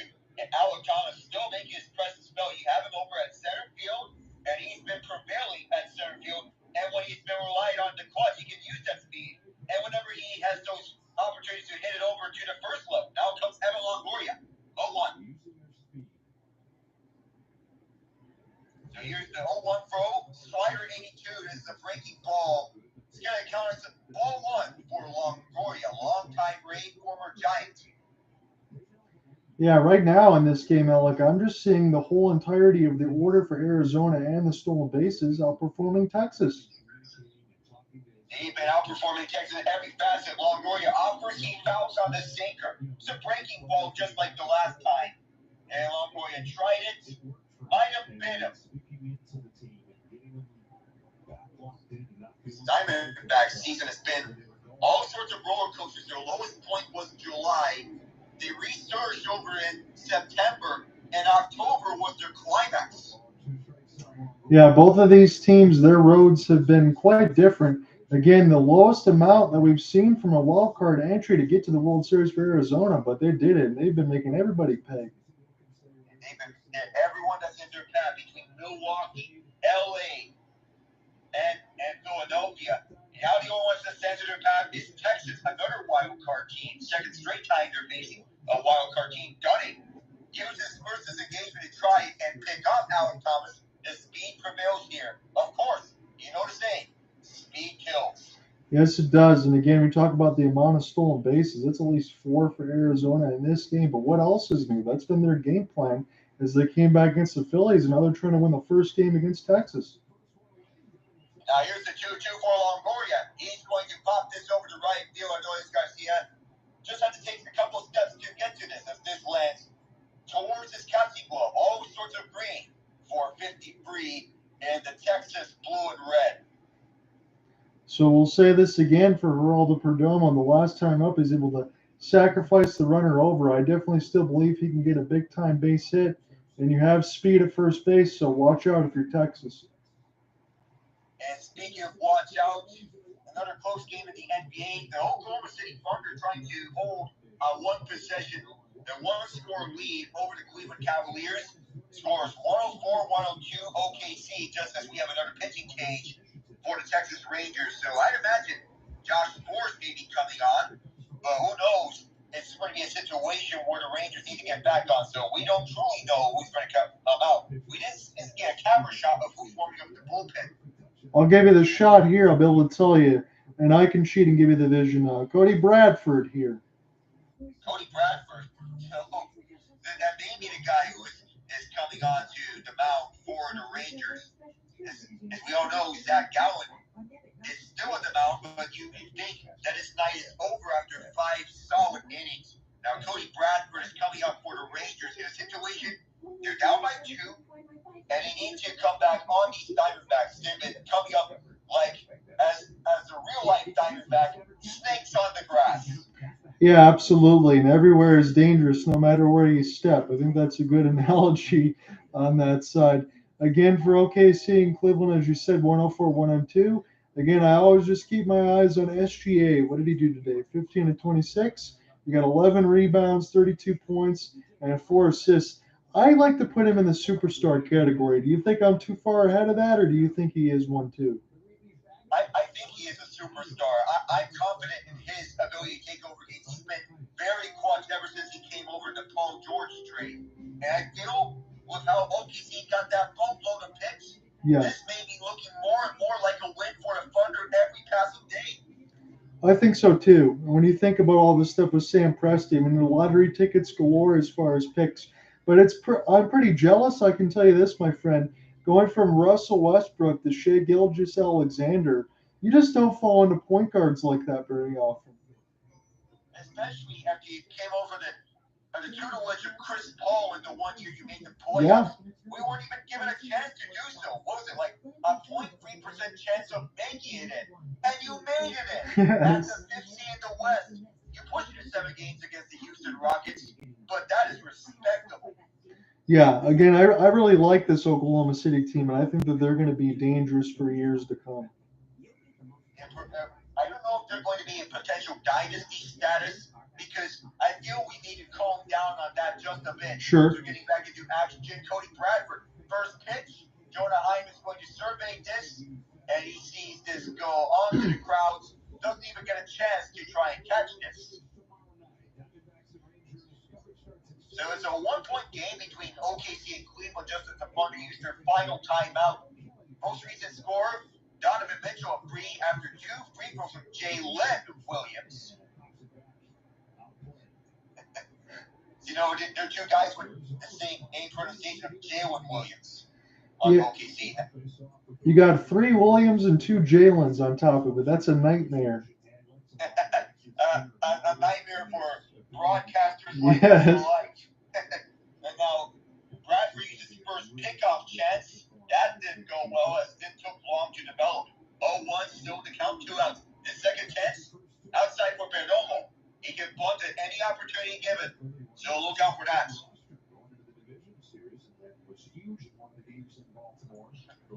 Get some substitutions here. Josh Giddey, Isaiah Joe for OKC. In the meantime, falling on the ESPN side to 1-1, and this goes outside left. Up high, 2-1, change up 82.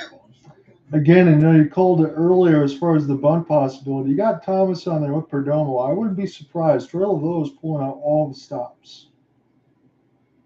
He's pulling out all the stops, everything that is offered to him, and he's going to do everything he has. And this one, here it comes, Alec Thomas, and he's going to get second. The pro to Marcus Semien might have bounced off of someone between Thomas or Semien, but Thomas is going to be safe at second.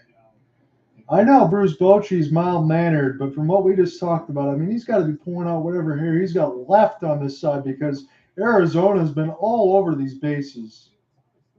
And that ball actually hit Thomas off the back. The speed of Arizona being absolutely killer. And now ball 4, or is it?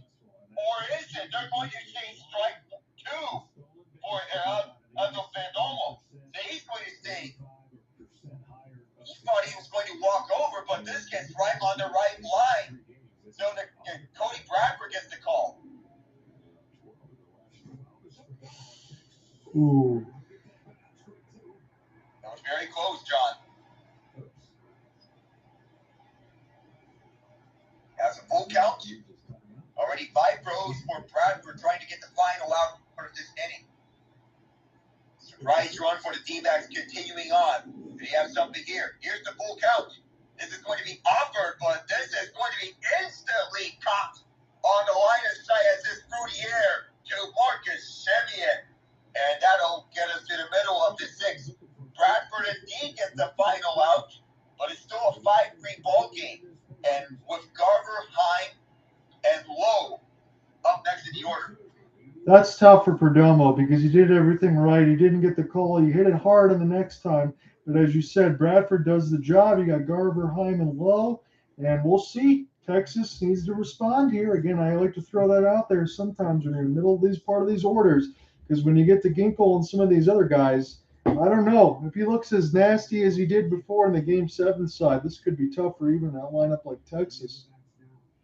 It's going to be tough no matter what because you go up against a bullpen with Ginkel and Seawald, those being the top 2 guys for Arizona, and we all know what they can do with that. You think about Paul Seawald and acquiring him from Seattle and Josh Rojas and Dominic Canzone the other way. Seawald is still looking as sharp as he has been with the Mariners. So let me ask you this then, Alec, because I'm thinking along the names that you just mentioned. I know the Texas Rangers knocked out the Astros, but I had the supreme confidence in Abreu and Presley. But also, I feel like I have the same confidence in Ginkel and Seawald. Yeah, it's similar confidence in those 2 because among these closers, there was a reason why I would think Seawald is the second most stable closer among those 4 closers that were remaining. Right behind Ryan Presley. You'd imagine that a team that's Ryan Presley under disposal would enter the World Series. And granted, they would. On paper, they would be. Unfortunately, the Astros' downfall was home field disadvantage. And I say this because they've been bad for their standards at home. Yeah, I wonder if that's going to be the case for Texas and the Arlington team that we're watching today because they got kind of served by the Astros at home, and now the Diamondbacks are up ahead. But again, I only say that because I feel the Diamondbacks are just playing a better game than Texas right now. And the Diamondbacks are mastering the art of the run game. Yes. This is what they do. This is what their foundation is on offense. Whenever they get something for the ground, they're going to take off and run. We all talk about speedsters in the MLB. To bring up Ronald Acuna Jr., to bring up Trey Turner, to bring up guys like those, say also Jose Altuve as well. That those who have the running ability to steal bases, Arizona, and for every guy who has at least one guy of those, Arizona has at least 3 more. Yeah, it certainly feels like it, Alec. I'm not going to disagree with you on that. If you're not in front of the commercial, you can step in front of me and just give you a scoring update. On the hockey side, Arizona, they strike at Mullen Arena. Matias Machelli gets his first from Bukestad and J.J. Moser, 37 seconds in on the Kings. And something nice for the Coyotes if they want to get their on-ice product up and running, and this is a good start for them. No scoring between the Blues and the Canucks, as we have something that's developing here for the Diamondbacks over at their dugouts. Ryan Thompson has. I don't know what's going on over with Ryan Thompson and the sidearm maestro. Looks like the pitch comm needs some batteries.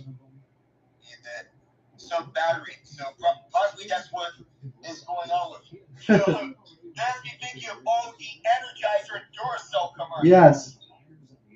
Hopefully you don't have the one where you lose the kid in the forest. I remember that old commercial because you just didn't have batteries. And by the way, we have a final score just as Thompson delivers the sinker just to the left.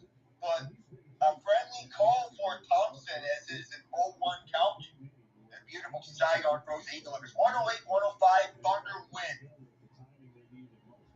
Another sidearm throw, sinker 91. This one outside, breaking ball at 91 that time to make it a 1-1 count. Another tight game between the Rockets and Spurs. 2 more Texas teams that we discussed about the state of Texas. Thompson offers from Garver, and this is going to be fielded by Perdomo.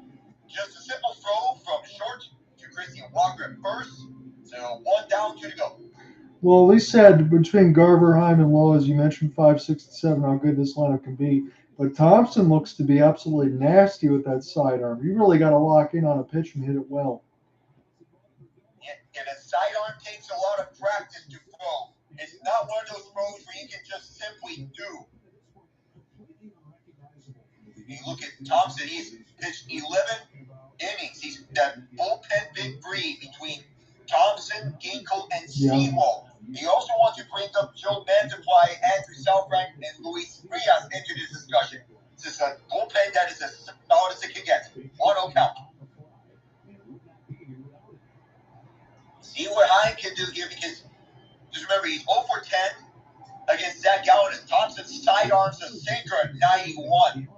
Boy, that sidearm can go as beautiful as it can get. It's a work of art.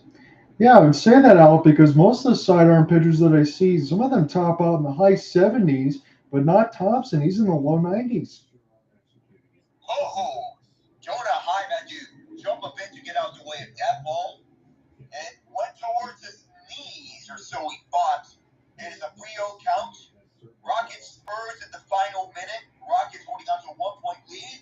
4 straight balls for Jonah Heim with the last sinker at 91 that time. And Heim is going to do bases for the first time. So you have the righty on lefty matchup here for Nathaniel Lowe. He should get a pitch to look at here. It's a big time walk for Heim. Especially since you're a lefty batter pitching up against a righty pitcher. Normally the lefty would have the advantage here. But knowing Ryan Thompson, how he's revived his career, you don't know what to expect as he throws ball 1, sinker 91, nearly the same placement as the last one. It's a 3-point game once again. Rockets lead 111-108.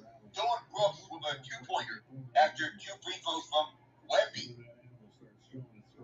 Sinker right down Main Street at 90 that time. Lowe didn't offer at it. Got a swing on that.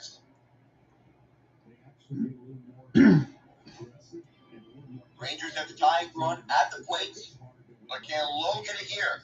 Lowe is going to air this to right field. This is going to be not even close. And it got to the warning tracks and just not close enough to the So Nathaniel Lowe gave it a scare. I'm about to get this on the Alec Vision now, but that's what you thought you might see. He almost uppercutted that sinker, which is difficult to do, but it dies just at the track near Carroll. My goodness. And Corbin Carroll doing the mutombo at the midst of that, saying, no. Good thing that's. So now he gets to a point after Pham is at first base. Now you go up to Josh John, who has been really solid as a rookie with the Texas Rangers. See if he can get this throw. This is going to be a base hit as it slid right by Perdomo. And no further advancement from Jonah Pham as he goes from first to second, where he will spot his residence for the moment. So Leota Tavares now going to have to come up big.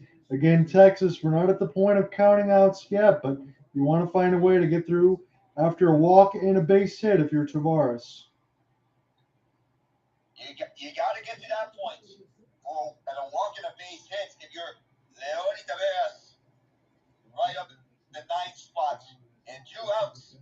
A perfect situation if you want to take the lead here. They have the tying run at second and the go-ahead run at first. And we have a mound meeting initiated by Torey Lovullo, perhaps to calm the nerves of Ryan Thompson. Yeah, that. And low-key, I'm wondering if they're having a conversation about what they want to do with Tavares because Simeon hasn't really been hot so far either. He hasn't been hot, so you got to make a decision. An intentional walk wouldn't be out the question because Simeon and his batting numbers have not been ideal for a leadoff batter.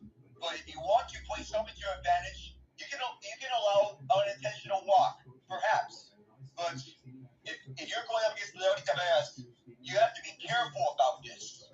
Yeah, you do, because he could gap something and create some havoc on the base pass, but he most likely will not take you deep. Likely not. In the meantime, Joe Mantiply is warming up from the bullpen. And so Thompson is going to call time here. Gets reset between him and Leota Tavares.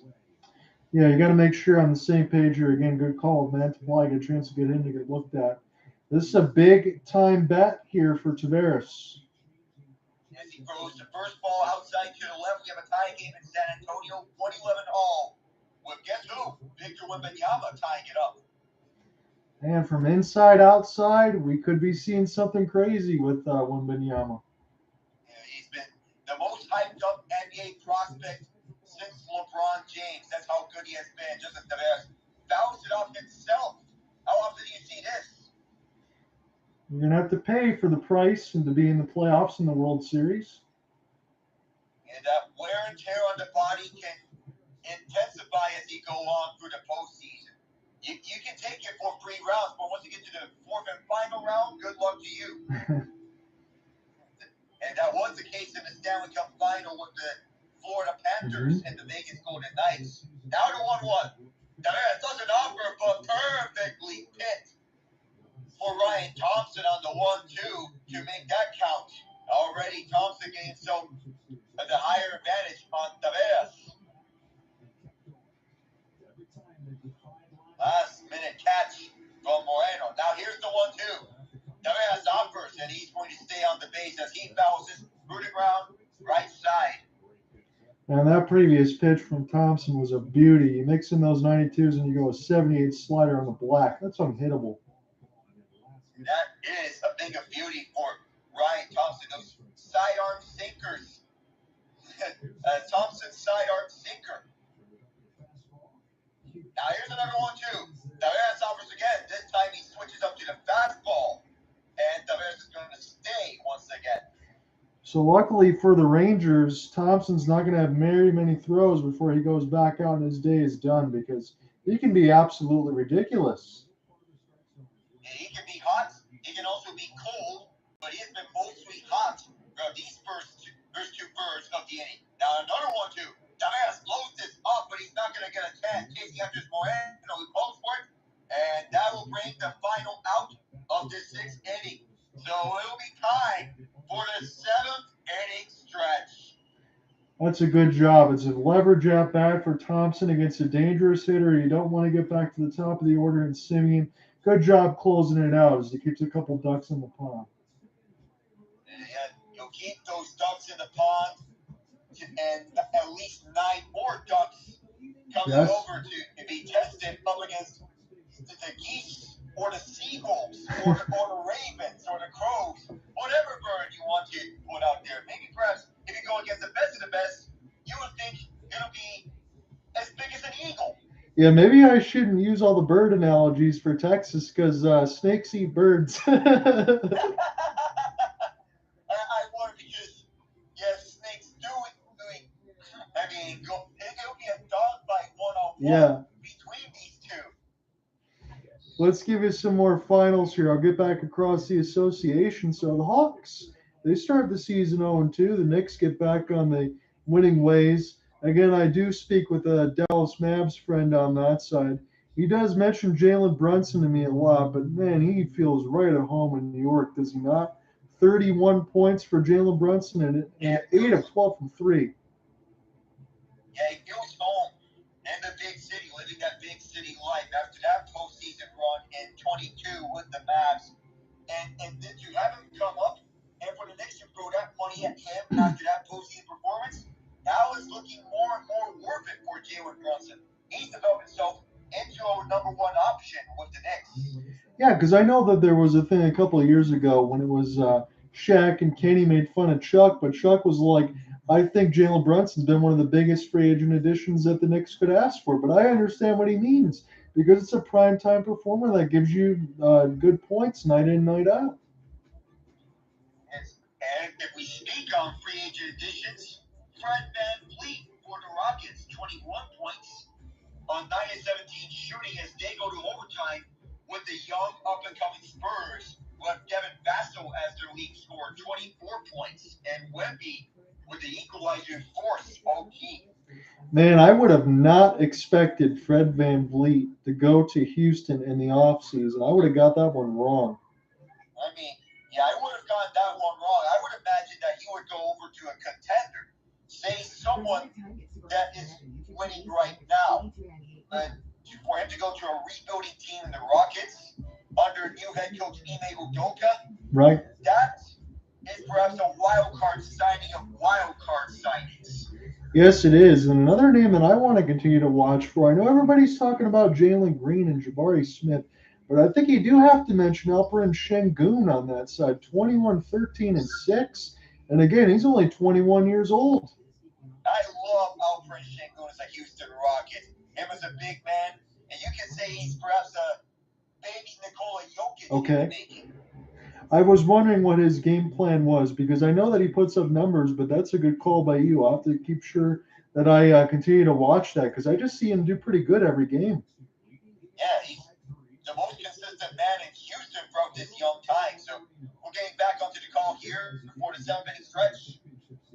So Corbin Carroll is Bradford still out there. Got another inning of work. He's going to show bunt. So what can Corbin Carroll not do? This one he's going to take for a ball. It's 1-1. Learning from Geraldo Perdomo, if you want to put it at that, because Perdomo's an excellent bunter, and Carroll may have taken a note or two about how Perdomo can go on bunts. Carroll shows the bunt. This could be a tough play. And Bradford does a great job with the underhanded toss. But they're going to want to challenge this maybe.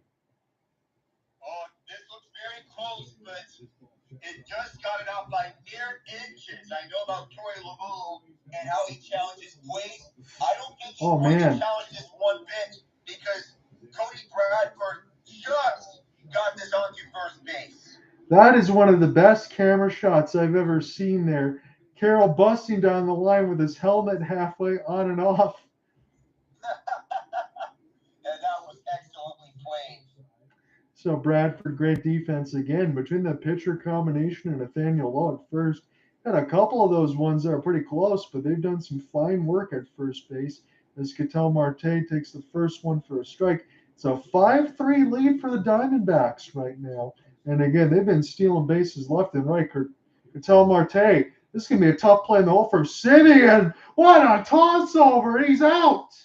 Wow. That is, even though it is a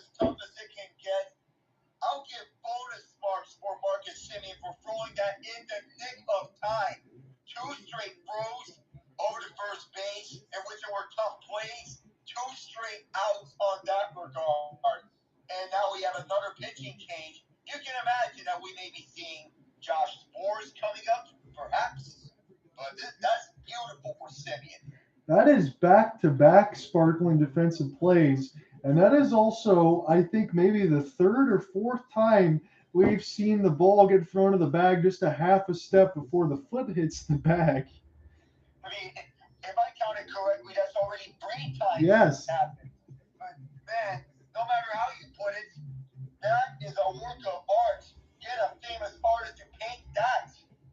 Yeah, that looks like a Picasso, that's for sure. So here's the Rangers reset here. So again, Evaldi 4 2/3, 6 hits, 5 earned runs, 8 strikeouts. His day was done. Dunning threw a scoreless inning, giving up just 1 hit. No other Rangers strikeouts besides Evaldi. Bradford 1 inning. John Gray will be the new pitcher of record as he tries to get the final out in the top of the 7th. Ryan Thompson went a scoreless inning, gave up just 1 hit. Zach Gallen, 5 innings, 4 hits, 3 earned runs, 5 strikeouts. He's the pitcher of record at the moment on this side. So it'll be Gab Moreno against John Gray when we come back from break. John Gray normally would be a starter in these situations, but he's been relegated to reliever because of the pre-postseason injury that he suffered. Now he's coming back on in a situation in which he can use to his advantage after Cody Bradford allowed a no-hitter in 1 inning. And Dave Dunning, just 1 hit, no earned runs. So this may be turning into a pitcher's duel now. It very well could. I'm going to keep my eye on this score as we go back to the association. So it's the Nets and the Mavericks. The Mavericks were able to get a win over the Spurs last time out. Doncic was a game-time decision in the first game. He did play today, got 35 points on 12 of 21, with 7 rebounds, 7 assists. Derek Lively looks to be the starting center, and Kyrie Irving 6 of 16 for 15 points. But Spencer Dinwiddie, the former Maverick, he's got 23 on 8 of 15 shooting as the Nets have a 5-point lead. Jason Kidd made the right decision to bench Dwight Powell in this situation because Derek Lively, 10 out of 10 times, is going to be an upgrade over Powell. Yeah. The Mavs focus on needing a center to boost their defense because that was an area of concern. And they have got exactly that with Lively, and not only that, but they added Grant Williams in the offseason. Yeah, they needed to do that, and then they also needed to do one other thing, Alec, on that side was gang rebound. Get some rebounds for this team because they were badly out-rebounded last year. They were. So Zach Gallen, he's going to get the side-by-side as the feed's kind of cutting in on that and for the audio. John Gray, wow, he got a strike on a slider on the half and half that looked way off the plate. It looked to be off, but it looked very close. That's a little friendly call. So it'll be 1-1. By the time they come back in from the interview, 0-2.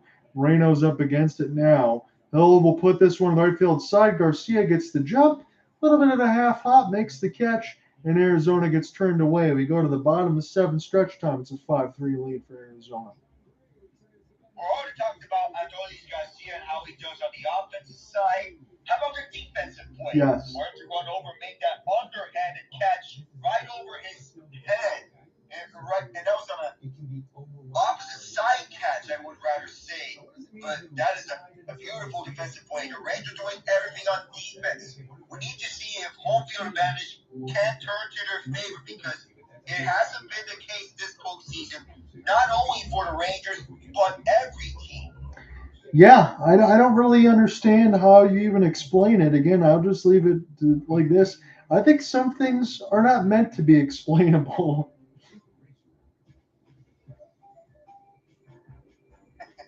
Perhaps it's a myth that will never be answered. And then the only team that we've really seen that used home field advantage to their favor was the Philadelphia Phillies, and they're not playing in the World Series. Right. There was a time where it seemed like they were unbeatable. You had Harper and Castellanos continuing just to hit bombs.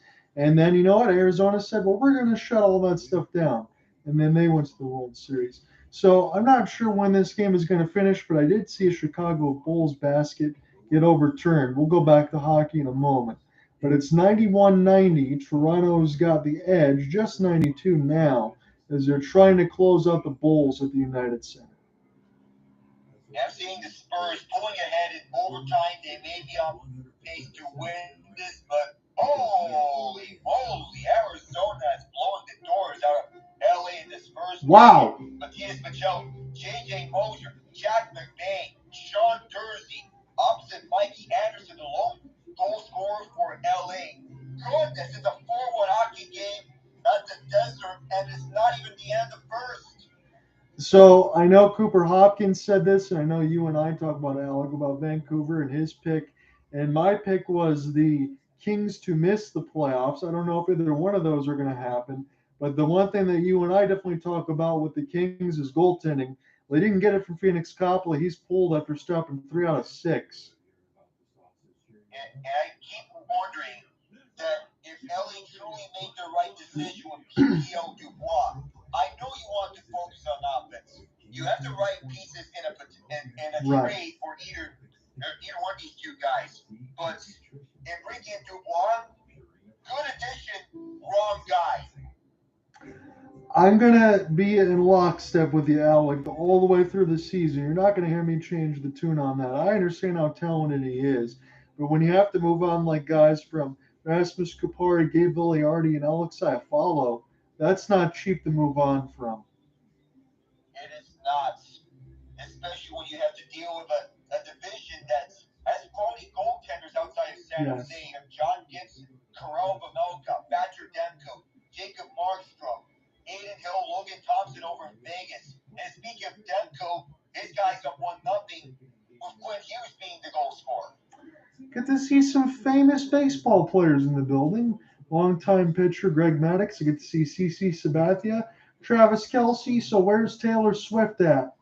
Perhaps as the two of them are fighting some blank space over in Kansas City, watch Kelsey over in her games. The puns continue as it's the top of the order here for yes. Yeah.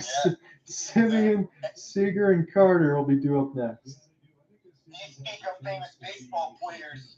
How about some division of Rangers history? Adrian Beltre, Nolan Ryan, Michael Young, Ivan Rodriguez, Johnny Oates, all of them had their numbers retired and etched in Rangers history. Could we see Adolis Garcia being the next one? You know what? Considering the way that he's played, if they get there, you kind of almost have to, considering he was DFA'd twice, like he said. Yeah. Now we have Marte on the mound for Arizona. We'll see if he can hold this up against Marcus Semien. So not a lot of innings pitched for Joe here in the postseason. 5 1/3 with 3 runs against, and Semien does not get the call. It's 0-1 for Mantiply. So Semien, he's looking for something, and this one's just slightly outside, ever so slightly. That could not have been any closer than that. No, he could have definitely got the call there, but Semien now is up against it 0-2. And I'm jealous, my friend. You're going to get the call the 8th inning. Kevin Ginkel looks to be warm. Yeah, Ginkel is warming up over the bullpen for a situation over this 8th inning if you were to go to that. So this is the Rangers' best chance. I would agree with you, my friend, on this side. We know about Semien and his struggles, but you got Seager and Carter.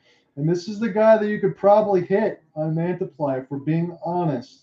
He's trying to get this one closed down, however. 1-2. Semien grooves it, but he doesn't get the power behind it. He got it all, but he didn't hit it hard enough. It was right at Gurriel for an out. So not able to split the gap for Lourdes Gurriel, as this one was closer to him. And yeah, both Gurriel and Thomas, they were going to rush to it if this was going right through, but not able to split the gap with Semien. Got us to get those numbers up.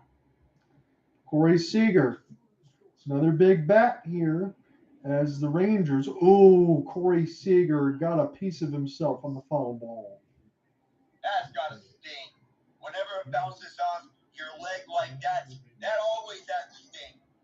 It bounced off the leg, and his jersey looks like it needs to be put into a museum. That's got dirt all underneath it. And for him to feel better, Texas would have to come back and at least score 3 runs. They're down by 2 right now. It's an 0-1 count with 1 out. And now we will start to count those outs as the Rangers have 8 left in which to score 2 runs at least. Big swing and a miss on a sinker, make it 0-2. When you go to the late innings at night and then you have to face Ginkgo and Seawold, runs are then going to be harder to come by because Seawold has been near unhittable this season. Yeah, he hasn't given up anything right now, and until you give up anything, you really can say that. Again, it was the same as Presley with the amount of saves, and as Alex said, he's not playing baseball anymore, courtesy of the Texas Rangers. It's a 1-2 count for Seager against Mantiply, about to throw his 8th pitch. We're in the bottom of the 7th inning, and Seager is out in front of a curveball, but he slashes it foul. Seager normally would get something that he likes, but this one wasn't really the case. I know they mentioned this with the shortstops because went across on Fox, they don't have a lot of power. But you can't say that for Seager. 16 postseason home runs, 3rd all time. Big swing and a miss on a sinker. Good job there for Mantiply. Seager normally is going to be really coming up big in these situations. He's played a World Series before on this exact same field because the 2020 postseason was a neutral site playoff the entire way through with the exception of the wild card rounds. But when we come to these two teams, you would think that the Rays had the advantage at the bats, but so far the D-backs haven't played their game. Yes, they have. And again, as you said, for the back end bullpen, they are starting to lock down. And Gallen, we talked about how long would he go. Well, he went 5 and he kept his team in the game. And right now, Alec, that looks to be really big. Yeah, that is really big for these moments because with the Diamondbacks brand of playing, it's about the run game. We've been emphasizing this so much, but this needs to be emphasized again. This is what baseball is about. A strong run game and the ability to have your best batters hit on pitches that they like. Yeah, they come through with runners in scoring position, and at times, if you need to sacrifice, you do that. You just keep the runners moving, and you keep giving yourself scoring opportunities, and that's what Arizona has done consistently, especially over the last couple of games in the NLCS. Plus, they've carried it into Game One that Alec and I are giving you now, between play-by-play and color, respectively. We've been switching off on that side. Alec's going to take the 8th inning. I'll close it out in the 9th. Unless we get extras, we'll continue to flip. But it looks like Kevin Ginkel, as I mentioned, he's going to be ready to go here in the 8th. And I want to see if he's going to continue to break bats, because once he did that against Alec Bohm in the NLCS and struck out the side, I was incredibly impressed. Yeah, I was impressed by that with those pitches that Kevin Ginkel throws through.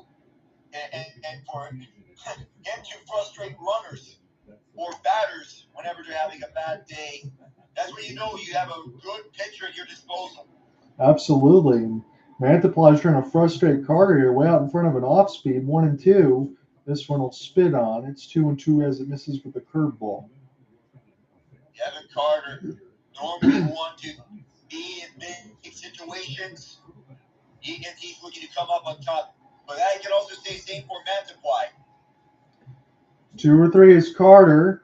He will put this one first base. This stays fair. This is an easy play. Or no, hold on a second to make sure I get that correct.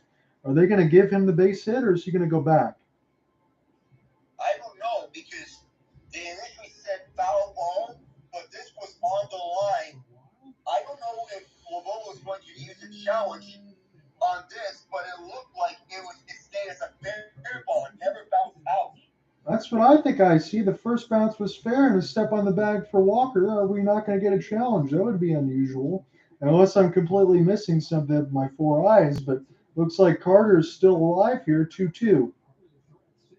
That is a little bit of a weird sequence. No challenge from Lovullo. He's normally going to do that. So Carter gets to stay alive for another pitch, but it looks like it's not going to matter. This one is given to Perdomo, and Arizona has a 5-3 lead as we end the 7th. I guess the ball don't lie. I'm going to go grab my phone charger real quick. All right, and by the way, we have another overtime game between the Raptors and the Bulls. They were tied 93 all heading into the extra frame. We're still going in overtime between the Rockets and Spurs, and the Rockets have just used their second timeout in overtime.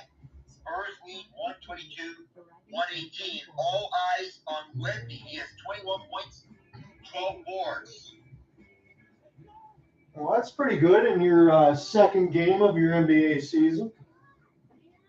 Very good nonetheless. And with any shot coming near him, and any shot that's right near his disposal is at risk of getting swatted away. He has 3 blocks and 2 steals. Yeah, he showcased himself to do that quite well. I think going forward, Alec, we'll start to see him, I don't know, maybe put on a little bit of weight and muscle as you would expect going into year 2 following the next season. But I would like to see him battle a little bit more in the paint. Again, I'm not trying to say that right now. Let him find his game in the NBA. But I would expect with his size, he should be able to get an ample amount of rebounds too. Yeah, with his side, using that 8-foot wingspan to his advantage. Of course, he's going to win the battle over the paint most of the time. So I know you mentioned this on the NHL side. I said I would bounce back to it. You already went through all these finals, but I'll just hit these one more time. So the Hurricanes, they get a much needed shutout of the Sharks. Sharks fall to 0-7-1. We kind of wonder when they're going to get their first win. Hopefully they do it within the first 10 games. They lose 3-0. The Caps get the win in the shootout. 3-2. John Carlson got the winner as called by Alec. He was calling a lot of games.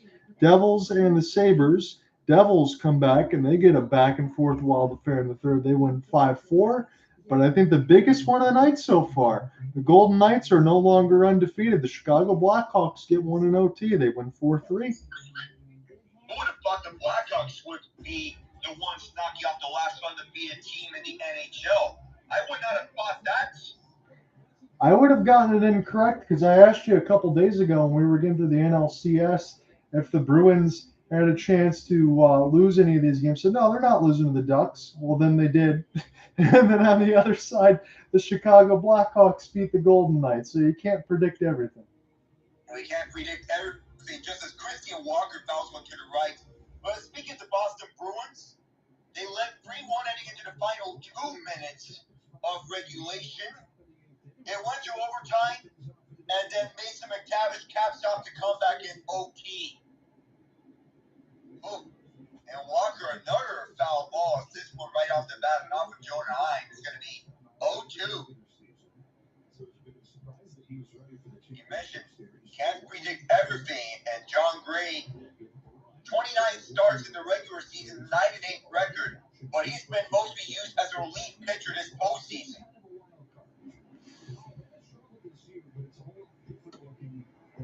Here's now the 0-2 on the way. Big swing and a miss, and Gray needed that one to keep the Rangers in this game. It's the first punch out, and so 1 down, 2 to go. Yeah, I wanted to make sure I didn't step on you with the delay, but it looks like because the scoreline is where it is, you might get Spores, Chapman, and the rest of that bullpen to get a day off.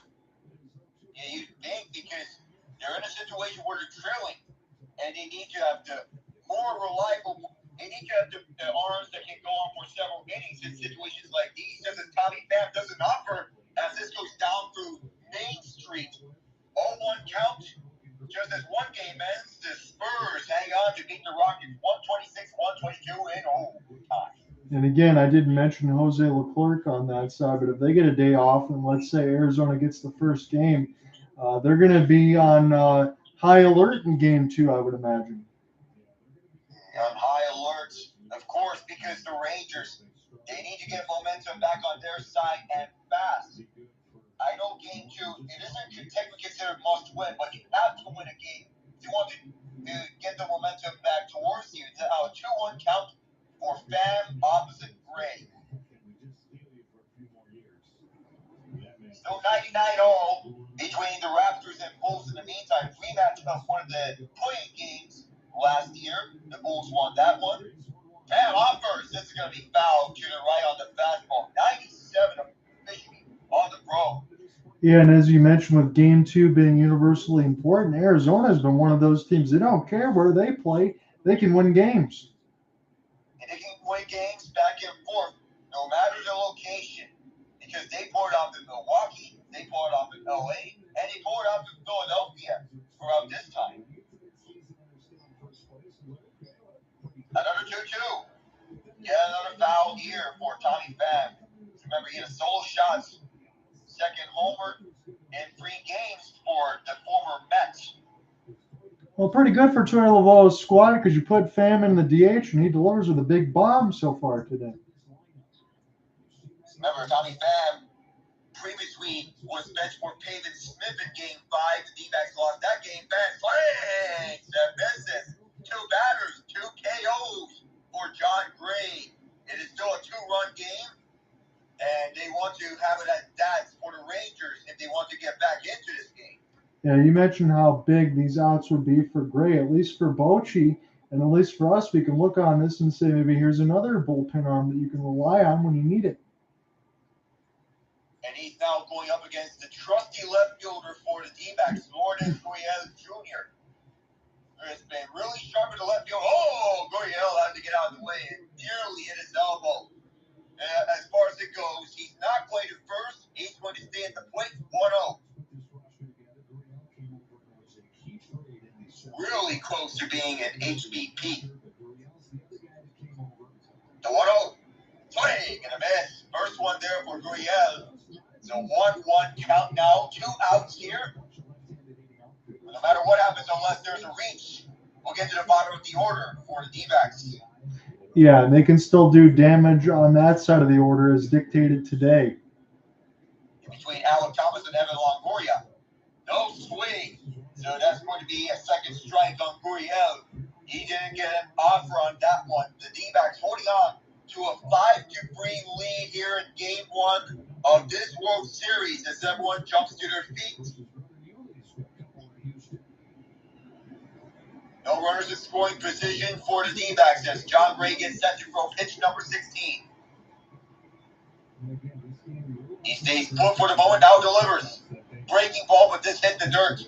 So that took a little bit of the air out of this crowd as it turns into a 2-kill count. I know small sample size for Gray so far, but he's looked pretty confident, Alec. Yes. Back like he's the starting pitcher like he has been from the season. The 2-2. And this is going to reach over to first. And indeed, that'll bring up the 7th batter, Alec Thomas, as Gurriel gets some base hits.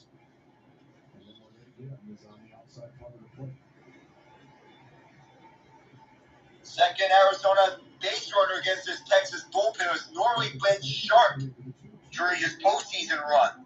But over at Globe Life Field, well,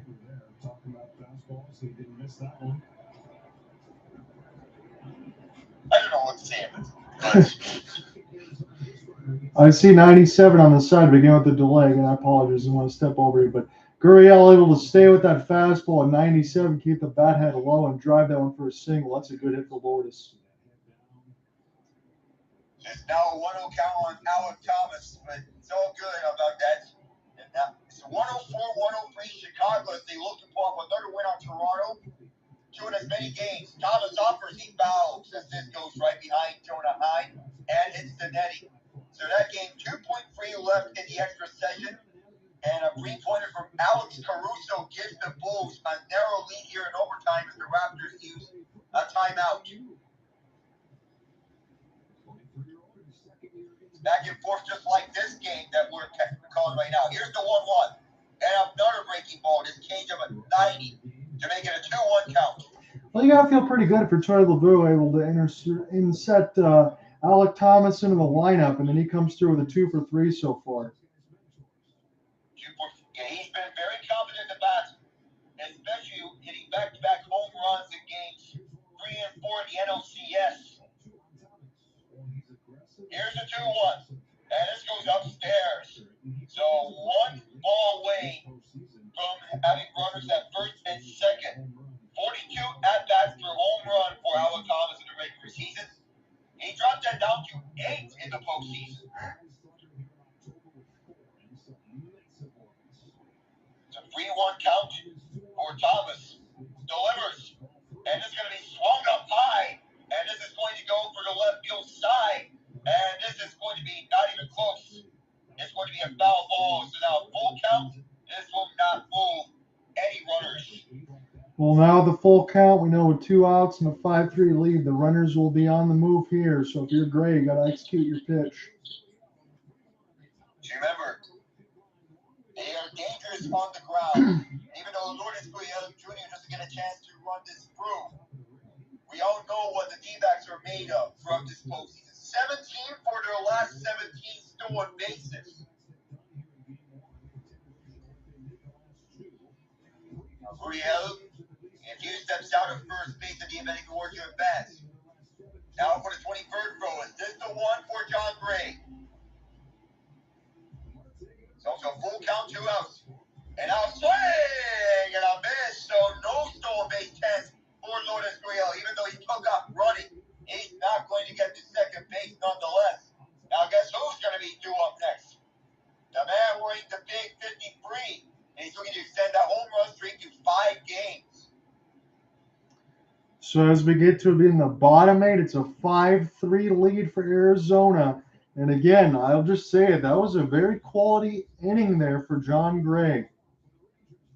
Very of the utmost quality, because even though he gave up the base hit to Lourdes Gurriel Jr., he did a good job against Alec Thomas and keeping him in check to not allow a stolen base for Gurriel if Thomas were to swing at this one, because we all know about the speed of this lineup, and it can be dangerous when given the chance.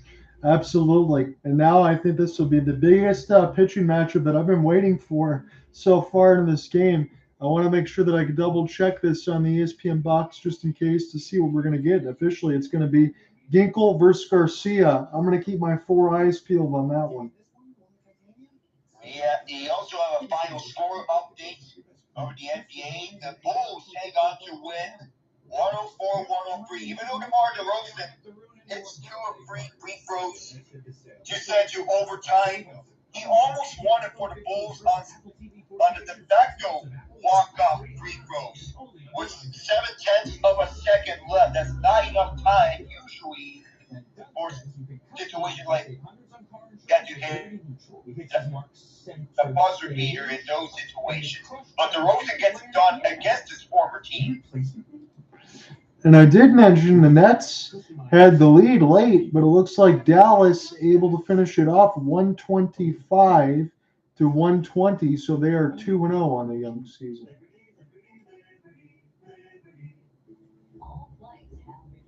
Get straight masterclass for Luka Doncic. He has 49 in this game and just 3 assists away from a triple-double as he had 10 boards. Wow.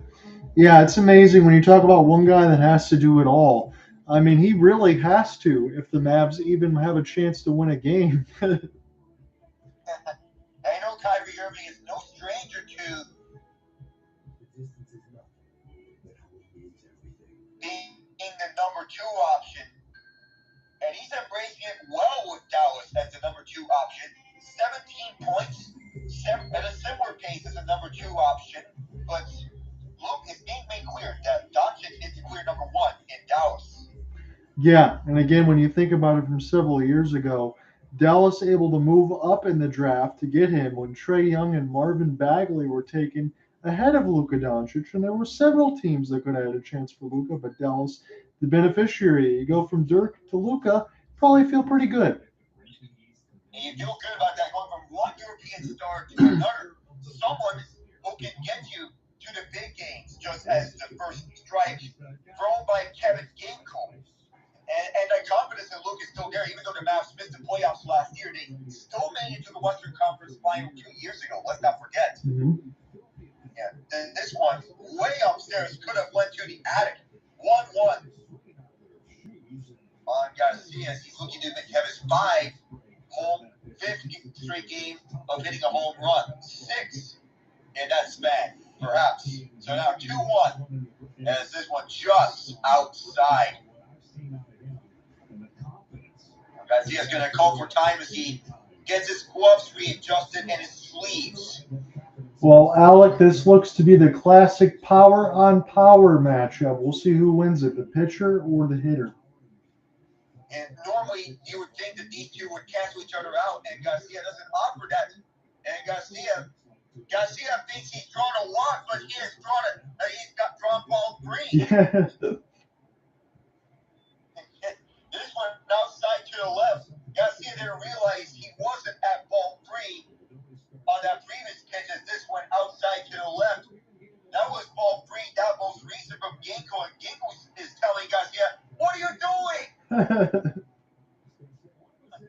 And now here's the 3-1 count, and now making a full count after the fastball in 96. Yeah, what can we say? Garcia was locked in. He thought he had it. He thought he had that one. Sometimes you think that, now here's Garcia, but this is going to foul. No throw from Longoria from third to first. And Garcia just got the foul ball, so he can breathe easy for a moment. So we have 5 other games at our disposal between the NBA and the NHL.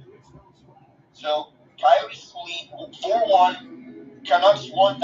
Those were the first intermission. The NBA games are at the midway point of the second quarter. Garcia is going to foul this again, a slider at 88. So this sequence will last for another pitch. He's trying to hang in there. It's a big time at bat. The Rangers are down to their final 6 outs. Yeah, this one off the tip of his bat. They need to be careful against Kevin Gainkel. And Paul Sewell coming up next. It's not going to be easy. Garcia right by Moreno. Or Perdomo, excuse me. This Moreno's the catcher of confusing names all of a sudden. Garcia gets to first for real this time. It's good work for Adoli to be able to keep alive against a really difficult pitcher. It's kind of hard to walk into a fact you think you have a walk and then you end up getting a base hit nonetheless. Good job. Yeah, even though you got confused if you got a walk previously, John, but in the end you get to first base, and a good job well done for Adolis Garcia. He's continuing his hitting streak. Now Mitch Garver, this one near on the sinker 94 to make it a 1-0 count. To recap, it's a 5-3 Diamondbacks lead in Game 1. Now we're joined here by John Up. We'll have the coverage for the first 4 games. See how things go here. Now here's the 1-0. And Garver does an offer, and it's just right on the bottom left corner. Perfect placement for Gainkel to make it 1-1. So we'll see what happens, whether or not Texas picks up this win. But it's very important that they work this back into the bullpen between Gainkel and Sewell, make them throw a lot of pitches. And no matter how much it takes, these two are your 2 best relievers, and you want to utilize them your full capabilities. Garver offers and misses. As this one's going to bottom left corner. Yeah, Gainkel got him to try at it because it's going at bottom left corner, and that was as perfect a pitch as it can go. So Garver at the DH. Garcia first, no outs, but a 1-2 count. Already 11 throws for Kevin Gainkel. Now Gainkel gets a signal from Moreno. There, now I didn't mix up any names. Here's the 1-2. And swing! And a miss. This went upstairs that time around. Gainkel gets the first punch out into 8th. Well, you can say for as crazy as this Rangers lineup can be that Kevin Gainkel is still the guy that can be up for the job. Now he's got to do it against Jonah Heim and Nathaniel Lowe, unless there's some sort of double play. But I mean, that's a big timeout. A big out there here for the Rangers, and now up against Jonah Heim, who has been hitless against Zach Gallen for his career, now going up against Kevin Gainkel. And Gainkel can use this as an opportunity to strike. 1-0 as this one just upstairs. As we to the first floor. Run at first base. Go ahead. No, I said you want to try to entice him enough. The third floor was almost enough to get a swing. It was just almost enough. And just like that, 2-0, as time gets a little friendly call. Now 14 pitches for Gainkel as high. Did this go off the tip of the bat? But that nonetheless is going to take Garcia to second base. They're going to call it a strike. But nonetheless, it was a wild throw by Gainkel, and Garcia moves from base to base. So not only does Gainkel not get the strike call, now you get the runner for Garcia at second, and all Heim needs to do essentially is make contact with the baseball, and the Rangers might only be down 1. You got to make at least some sort of contact on the baseball if you're Jonah Heim. Got your offensive prowess up this season. Now here's the 2-1. This goes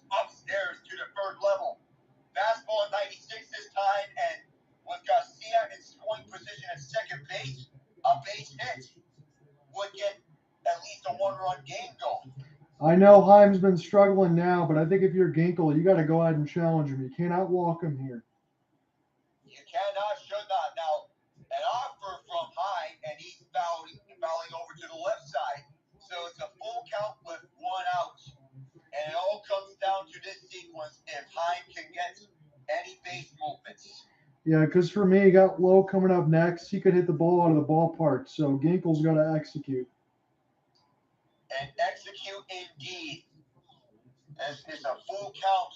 This is a must challenge here for both of these two guys between Ginkel and Heim. Ginkel taking his time with this sequence. And Ginkel trying to stay away from potential walk situation on the All-Star catcher. Heim offers, and second straight foul, second straight placement. Air ball to the left side field as it goes to the stands. So everybody's standing Globe Life Field in between you and I, Alec, broadcasting this game. We know the ball is going to come across the plate. We'll see if Heim can make contact with it. He's making a contact, just has to stay on the infield and right through a specific gap. Heim's going to offer, and wouldn't you believe it? Another foul ball. Yeah, we might see the stalemate for a little while here unless Ginkel can get Heim to offer at something off the plate. Yeah, unless something happens, we could see something developing here from Jonah Heim already. This pitching sequence has lasted 7 pitches as Ginkel is going to use his first disengagement as he fakes the throw to second. Yeah, like you said, in the typical situation with Nathaniel Lowe coming up and you know he can hit the ball out, I think this is going to be a big-time battle, and we'll see who gets the advantage. Here's the 8th pitch. Heim's going to, once again, foul to the left. So 4 straight foul balls by Jonah Heim. And he's in a 9th pitch. I love it, Alec. You're mixing in between the fastball and the slider. That's what they're going to see right now. And Heim is forcing Ginkel to really work out here. Make him use up this arm. That's exactly what he's doing. The 9th pitch. And this is going to end with Heim drawing a walk. The last thing that Ginkel needed. Nope, you couldn't have that. Wonderful battle there for Heim. Look, you didn't have a hit on the day. This was the biggest at-bat of the game so far. Way to come through for the young catcher. And on a fastball, nonetheless, Ginkel uses that fastball well too often, and that's been his go-to. He showed it opposite Jonah Heim, and Heim took care of business with that fastball. And Alec, I don't want to step on you here, but with Lowe, and then you got Young next, I mean, Ginkel might be in the same situation where he's going to be forced to throw to Nathaniel Lowe. And now in a situation where you perhaps get that momentum shifting going, because Nathaniel Lowe, even though he's 0 for 3 on the night, he can really dish it right out of the field of play. So a mound meeting in the meantime between Torey, Lovullo, and Kevin Ginkel, and we have a pinch runner as Josh Smith with the speed is going to be running in place for Jonah Heim.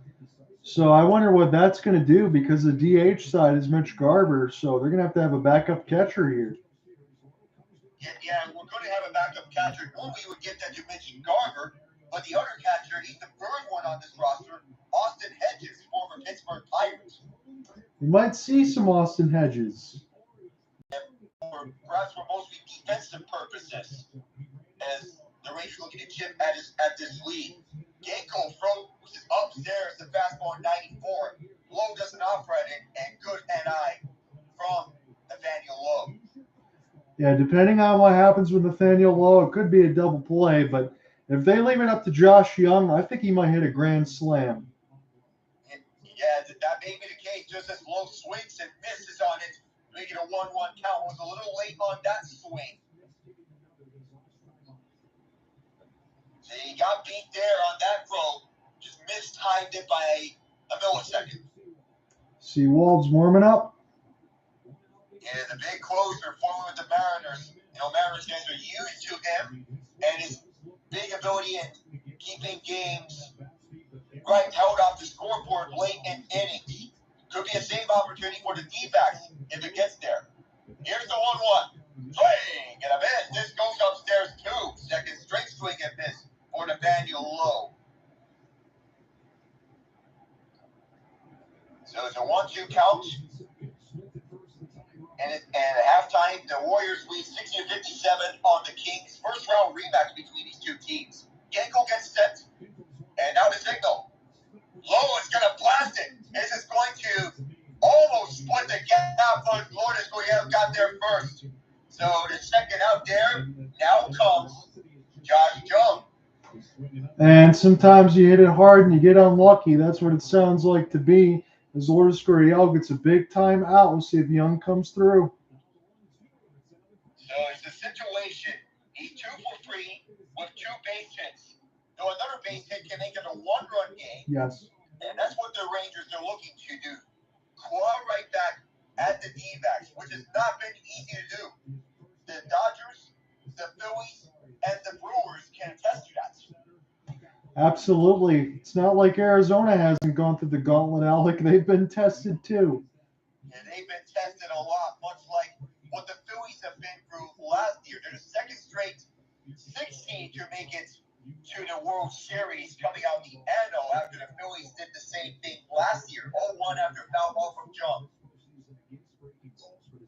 For Arizona Magic, it wins Levent. Josh Jung averages 319 with risk in the postseason, but those numbers and losses have gone right down to 176. They can be hot and cold. See which version of Jung we'll see here. Here's the 0-1. This goes upstairs. But Jung has mostly been hot for the most part in this game. He's 2 for 3. See if he can go 3 for 4. Yeah, it's amazing how much Texas had to rely on rookies to get it done, but they've been that good. And between Josh Jung and Evan Carter, and you're throwing the pinch hitter Josh Smith onto the plate. He hasn't been tested the plate here, just that this is a ground ball for Josh Jung, and this is going to be a simple throw to first base. And the D-backs come up unscathed here in this 8th inning. Now we get a situation where they can save this game. But up first, Evan Longoria, Gerardo Perdomo, and Corbin Carroll for the 9th inning. Well, how about that, Mr. Alagnava, for Kevin Ginkel? He was up against it the whole time. I'm not going to say he was fighting it, but the Rangers certainly made him work for it. That's a spectacular inning for Ginkel. And this was, even though he was tested many times, and even though he threw a walk, even though the Rangers, they were battling and perhaps tasting at a tie game, perhaps Ginkel just took away the plate at the last moment. Yeah. Well, dinner is going to have to wait, Rangers. No doubt about it. Hey, I'll be right back in about 30 seconds. All right, so we'll see here for the 9th inning, hey, John. So to give you the scoring rundown between the D-backs and the Rangers, to start things off, Evan Carter kicking things up with an RBI double to center that brought in Corey Seager home. I know he's got a steal for base hits that scored in Carter coming over from second to first. The D-backs had some warrants for the Rangers. Corbin Carroll getting in. Alec Thomas and Evan Longoria with an RBI triple. They get down by dead. Followed up from fielder choice that brought in Corbin Carroll. The Rangers tied it up with a walk that Mitch Garver taking note because the bases were loaded. Corey Seager walked home in the end of that. But Tommy Pham has the only home run of this game. A solo shot, 419 feet to left field. That got the D-backs the lead, and they have never let go since. Ketel Marte added to it with an RBI double that brought in Gerardo Perdomo. 5-3 is the score right now. We have it at that. David Ebaldi, his outing ended after 5 2 innings, 6 hits, 5 earned runs, 1 walk, 8 strikeouts. On the other side was Zach Gallen. 99 pitches officially for Gallen. 4 hits, 3 earned runs, 4 walks, 5 strikeouts. It's not going to be marked as a quality start, but he did get the job done. Yes, you did, and thank you for that reset, Alan, because it leaves us to the top of the 9th. Again, a 5-3 scoreline for the Diamondbacks. 5 runs on 8 hits, 3 runs on 6 hits for Texas.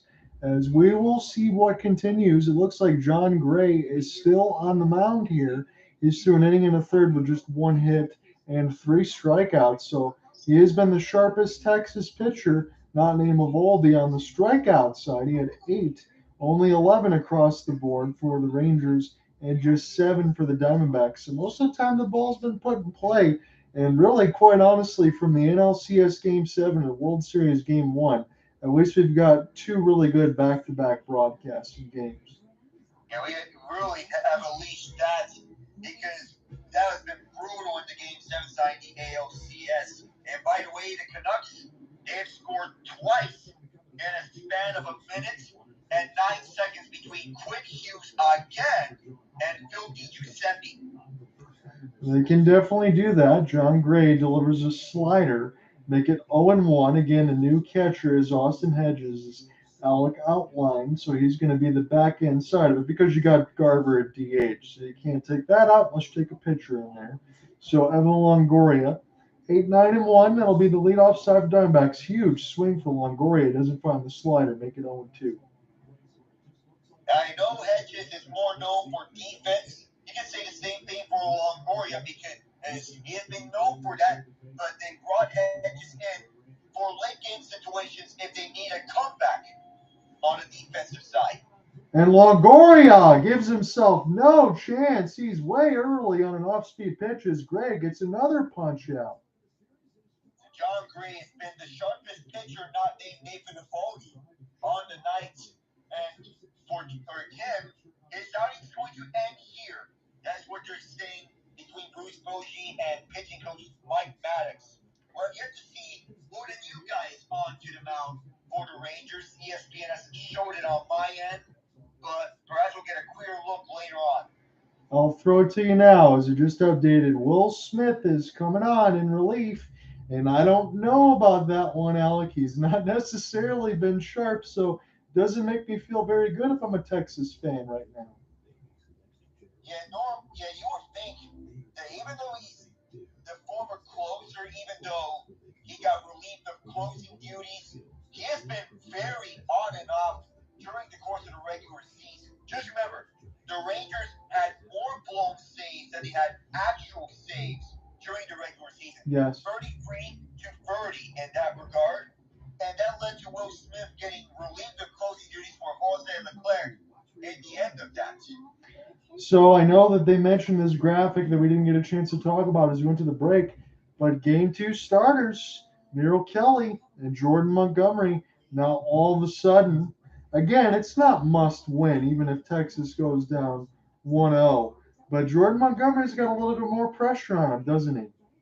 Yeah, he has more pressure towards his side because the Rangers are likely in a situation where they need to win 4 of the next 6 because of what's transpired. So far, both teams have actually played solid defensively.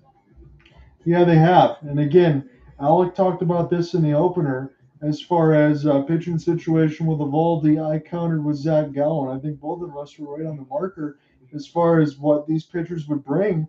It's been a very highly contested game, but the one marker that we mentioned throughout the broadcast, I know he called it, 17 of 17 are the Arizona Diamondbacks, and their previous stolen bases got 4 again today.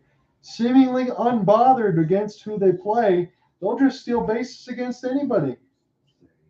Yeah, they'll just continue to do that. Rack up for the ground game.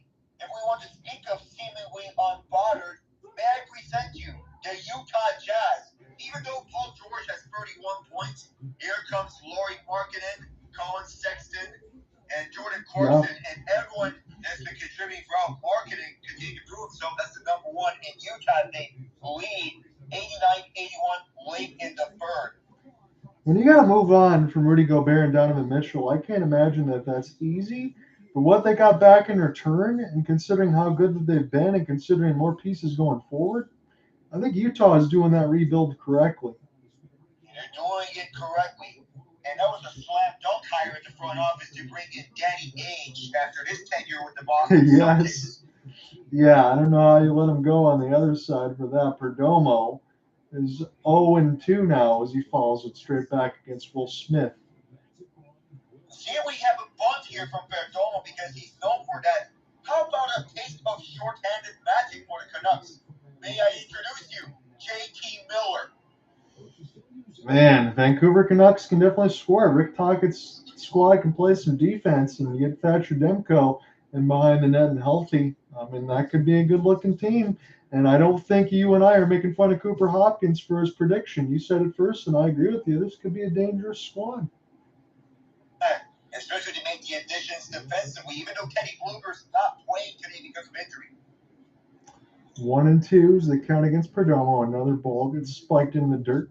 I do remember several years ago when it was Will Smith versus Will Smith. Will Smith was the catcher for the Dodgers, but we're not going to see anything like that now. Perdomo, again, still a danger to bunt on this side, as Alex said, as it's 2-2. They're trying to keep this one alive again, as this is a single. That who wants it? It's going to be Josh Young. Throws it over, and that is out. That's 2 outs in the top of the ninth. Oh, you have me thinking about whenever I hear Will Smith. Oh, no, I don't want to bring it up. Well, no, I'm not going to do it. No, I'm out. I'm sure now that I say that there was probably a meme with all three of them, one pitcher, one hitter, and one actor. So I can't imagine what social media can do nowadays. I'll just leave it at that. It's Corbin Carroll at the top of the order now, 1 for 4. It's amazing to me, only 1 for 4, but yet Arizona has scored 5 runs. So you think even Corbin Carroll's due, even though he's got a 2-run triple in this game. And you believe that he'll be due for a big game here, but this has simply not been the case. It's been everyone else outside Carroll. Carroll drives it. What a catch for Garcia! He jumped to get that as well. For all the talk he brings it all offensively, may we introduce you his defense.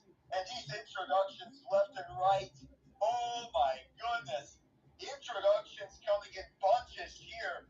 And welcome to the World Series, Arizona. Welcome back to the World Series, Texas. Well, how about welcome back to the World Series, everyone? But welcome especially to the World Series for everyone involved here. Yeah, for teams that we said that have lost over 100 games a couple seasons ago. And again, I mentioned this too with the Orioles. They won 100 games but got dispatched by Texas. A lot of teams that we haven't seen or expect to see that are trying to get postseason experience. And again, we'll figure out next year when next year comes. But it's Arizona and Texas in the World Series side of it. And if game 1 is as good as all these other games, we'll be in for a treat, my friend. You will be in for a really good treat, especially when you mentioned about playoff experience. The Rangers, even though they have this young core that's up and coming, it's hard for me to say that this core is entirely bought. Because normally you'd look at Corey Seager and Adolis Garcia. Garcia, we can technically say he's a homegrown talent, even though he came over from the Cardinals. But you also have Josh Jung and Evan Carter coming in up in bunches. And now these big names you mentioned, Seager, Marcus Semien, Jordan Montgomery, Nathan Odie, everyone that's come over through trades or free agent acquisitions. Yeah. Especially when you look at Montgomery, Aroldis Chapman, Max Scherzer, the injured Jacob DeGrom, and we're not sure when DeGrom is going to return, perhaps at some point in the middle of next season. But they have been big for this Rangers team on their way to the World Series. Yeah, you have. And again, you mentioned some of the pitching injuries like that have happened. You got Martin Perez they haven't really used. You got John Gray as well. And this is a really good squad. And Chris Young's done a great job. And again, I mentioned everything with Van Hazen on the other side. And again, how much I should consider him being GM of the year. Well, you could say the same thing about Chris Young, as you talked about. And not just because both of these teams are in the World Series, but the moves that they made at the deadline, the moves that they made that probably weren't easy to do in the offseason, they all panned out.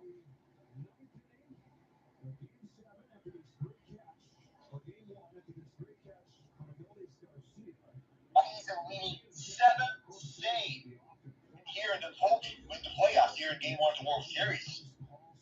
So Seawald, again, as Alec mentioned, he is out on the mound. He has been unblemished. No earned runs in 8 innings pitched.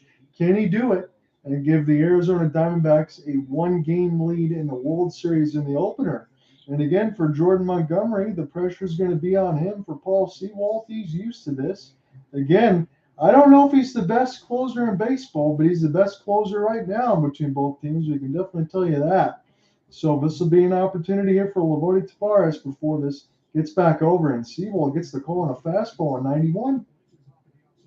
I know many were going to talk about Ryan Pressing or Edwin Diaz about best closer in baseball, but Paul Sewald's playing like the best closer in baseball right now, and so far he's playing the part.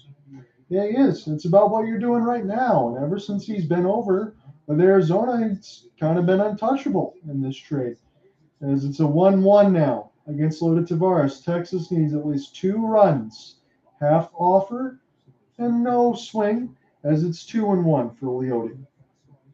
Yeah, that looked very close. And Tavares looked to be very close to getting that right through. So 9-1-2. That's what's due up here. 92 misses. 3-1 for Tavares. So early on, it looks like Sewald might give up a walk, though we're not sure who's going to prevail between these two. 3-1 pitch. Towels are waving. Tavares draws the walk. We know Simeon's 0 for 4 in this game, but he's due. He's due for something big here, because you know about these big game moments dating back to when he was with Oakland. As they're soon, and speaking of the A's, they're soon to move to Las Vegas pending the approval for relocation. But Simeon, even though he's over 4, you mentioned he's due for something big here. This is somebody that can absolutely come through in a big moment and tie this game. Huge swing for Simeon. That's what he wanted, but he comes up empty. And you have to look, but Sewald prevailed on that matchup. 7 pitches. Tavares at first on the walk. Simeon foul down the left field line. So if this just stays inside, you can imagine this may be at least a base hit, and that Tavares advances over to third base. Got to make sure if you're Paul Sewald here that Simeon does not reach, because you got Seager after that. You also got Garcia. 0-2. Big swing and a miss of Simeon. He went after a pitch he shouldn't have. And even though he got a good look at the previous one, this one was one that he should not have swung at.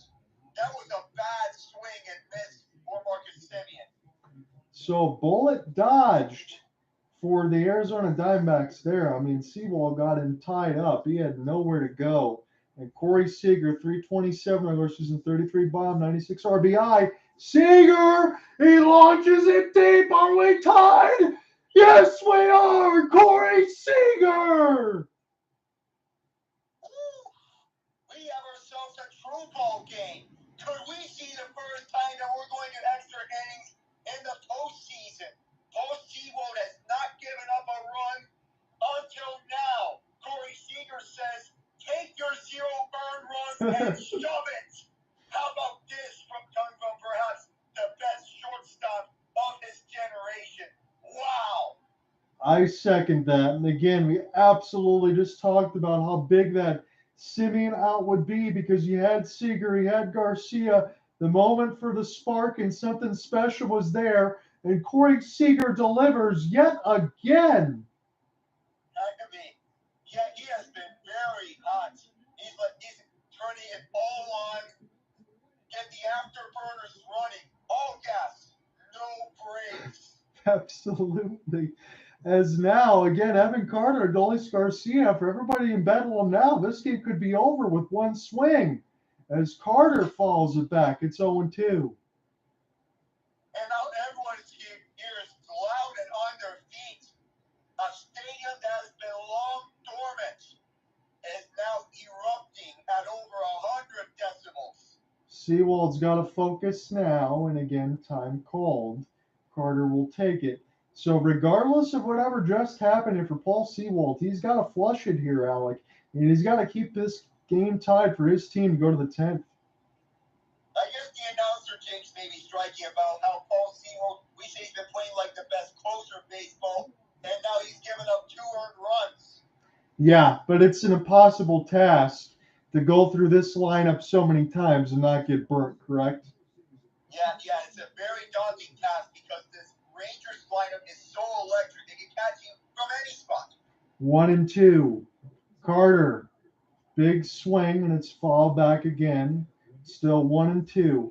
Corey Seager, we're getting the camera shot now of a pitch that's up high. How many times have we said that, Alec, even with the Jose Altuve side of it in the LCS? Pitchers up high get punished. And just remember, guess who's on deck? None other than El Bombi. Yeah, a little poppy on that side for Adolis Garcia, as he likes to get affectionately called by David Ortiz. 1-2 is the count for Carter, as we'll keep it alive again. And make no mistake about it, the 21-year-old can absolutely do what Corey Seager just did. He's been clutch. Seawald, 1-2. Big swing and a miss on a sweeper as he's punched out. They got the celebrations going from that home run. At least there's that. And at least it's a tie game 5-5. I know postseason is about heroes. Can Adolis Garcia be that hero with a home run? The Rangers will love to see that. The theater is here for us in Game 1 of the World Series, and John out here alongside Alec Nava. We can tell you both of us are here for that. Garcia, wow, he took a fastball that split the plate. If I'm Seawald, I'm not doing that again.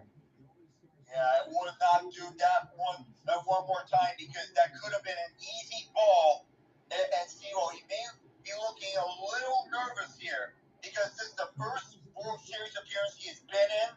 And I know the nerves can settle in these situations. Yes, they can. 0-2 off the plate and slash foul for Garcia. These fans are up and into it. Like Alex said, this game is tied. Corey Seager, two-run jam off of a Tavares walk. Again, those walks can also turn into runs. How many oftentimes do we say that? And now we talked about the pitching situation for Spores, Chapman, and Leclerc. All of a sudden, that's available. 0-2 now. Garcia, this hits his elbow! Ooh, should we say this hits more his head? Ooh, that really could have hurt. That could have been even worse for damage if you remember the Arizona Chapman pitch when he threw a Chas McCormick's tie at 104. This could, ouch. I don't know if it's going to impact his catching ability, but now you're in a situation where Mitch Garver can score a game-winning RBI double. Yeah, thank you for the correction on the hand side. It was riding up and in. I couldn't get that. I tried to call it early on that side, but oh man, that hit right in the Evo shield. Got him right in the hand, no doubt about it. He is smart and going to first base. Yeah, now he's going to take out his glove and put on a mitten because that hand is banged up. I don't know how much time it's going to take before he's going to take it off. Yeah, that might grow 2 extra sizes by how hard that got hit. So this will take him an extra second. And while Mitch Garver to take an extra deep breath. No matter what happens in this situation, bottom 9, 2 outs, if the scoreline stays the same, Alec Nava's calling extra innings. It's 5-5. See if Garver can play the hero with Garcia at first. This goes up and in. Garcia, he throws. And that was probably the right time for it because nobody expected him to go after getting hit by a pitch. Yeah, you would not expect Adolis Garcia to come in running after he got hit by that pitch over his head. The Diamondbacks didn't expect that. And for all the times we talk about the D-backs and their run game, the Rangers countered that with one of their own. Wow. Well, the winning run is 90 feet closer, and Paul Sewald's got to deal with a 1-0. And you know what? I think they're just going to go ahead and put Garver on. They're going to leave it up for Hedges. Wouldn't this be something, Alec, if Austin Hedges comes through?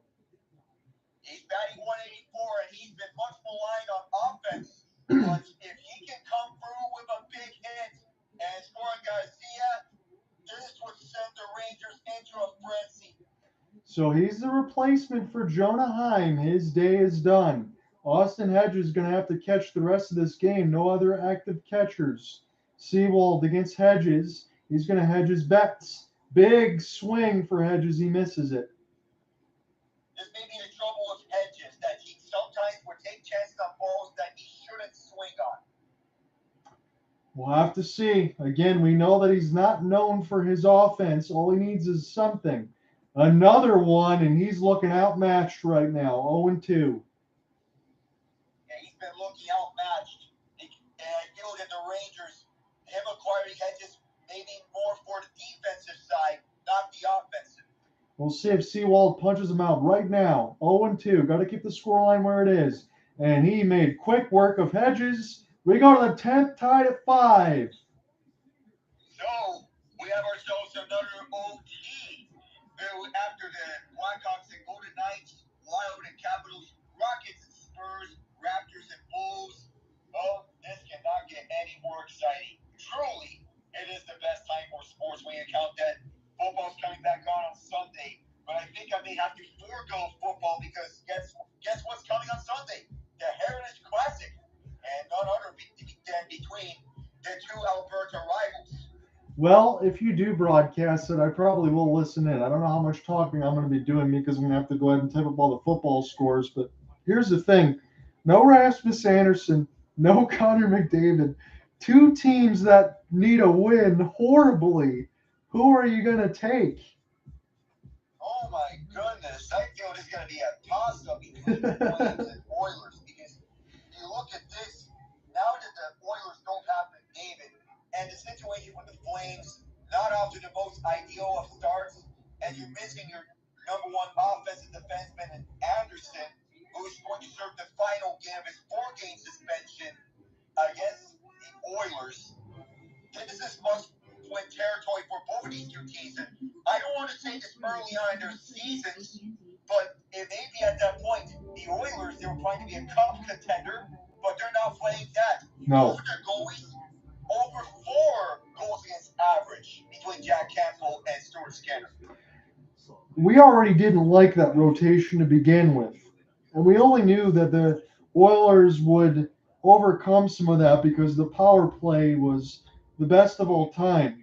Well, now it's 10th out of 32 teams, which isn't bad, but that's not first. Goals against, I believe, is also 30th out of 32, as you talked about. Lots of problems. If I have to pick a winner, I'm still going to edge with the Calgary Flames. But I mean, my God, the luster of what the matchup should be is not there at all. It's not, because these two teams, I combined 3, 10, and 2 based on records. And as we come back to this game, first time we're seeing extra innings in the postseason, and the closer, Jose Leclerc, is coming right on. Immediately goes the first pitch strike, change of at 89. So as we said, all options open now for Bruce Bochy as Corey Seager comes through to keep this game into extra innings.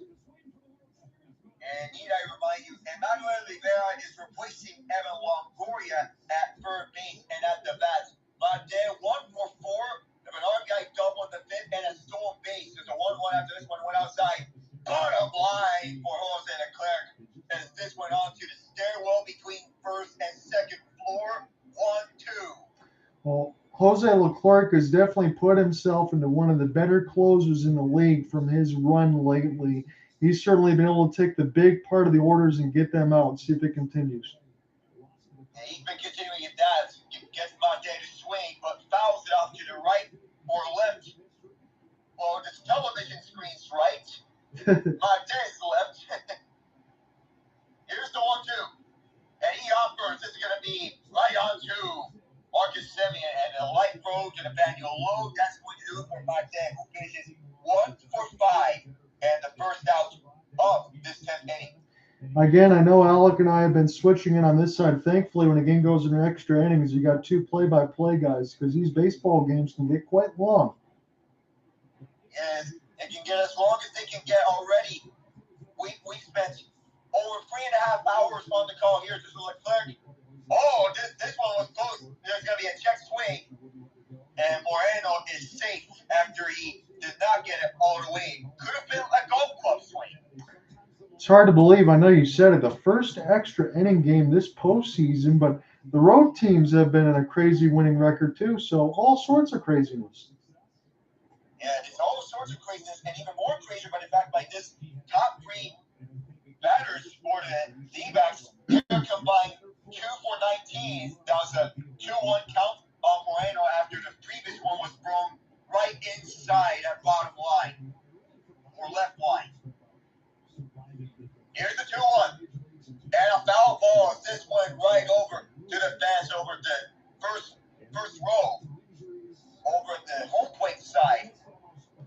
It looks like Jose Leclerc has spilled like some Sunny Delight on the top of his jersey. He's got some orange color there. Oh, you would believe so. Now a 2-2 is up and looming. 10th pitch for Leclerc in this 10th inning. Should this go to level? See what the pitching activity is. Moreno is an offer. This goes to the first floor. Make that full count for Moreno.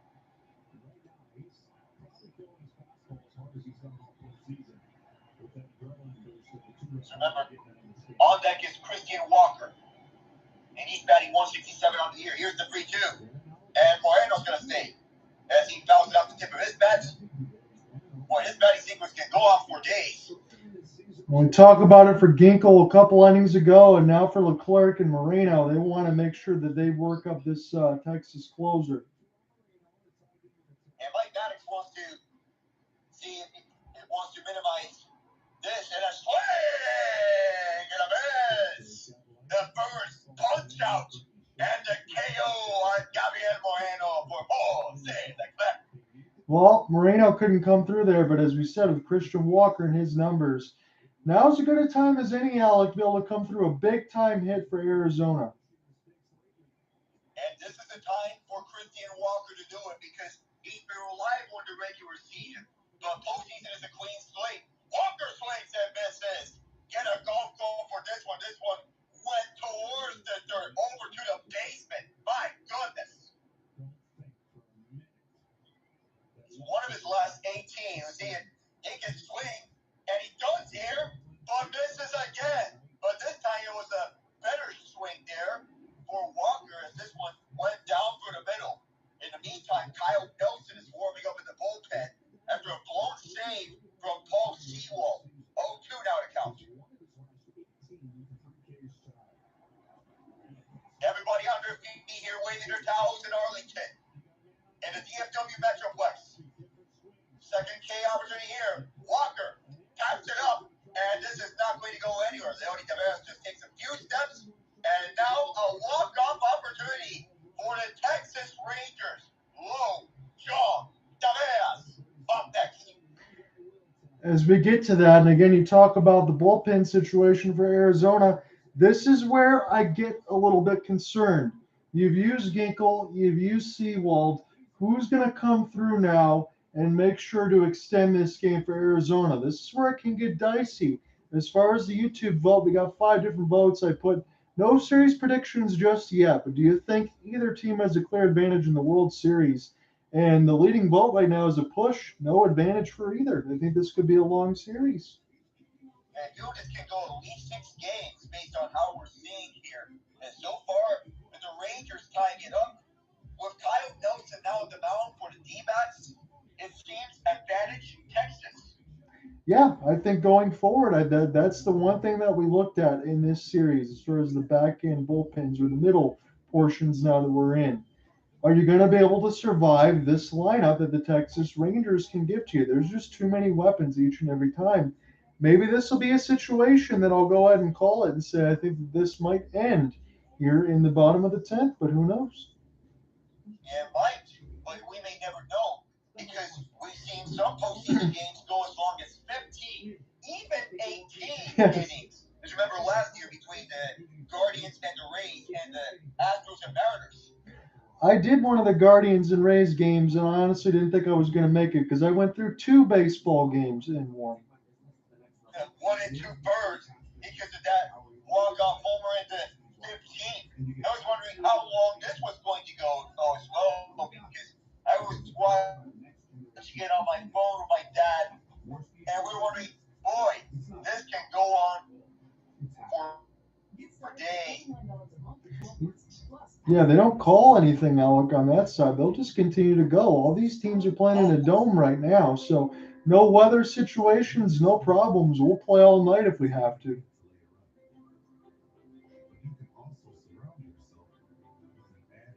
We'll play. Yeah, we can definitely do this thing. I can do this all night. How about Drew Doughty from Adrian Kempe and Kevin Fiala to make it a 2-goal game at the desert?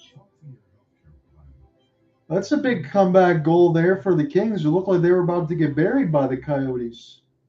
And look, and speaking of burying teams, I want to mention about that walk-off home run from Oscar Gonzalez of the Guardians on the Rays in the 15th inning, just as Kyle Nelson throws a first pitch strike bottom line on a manual low.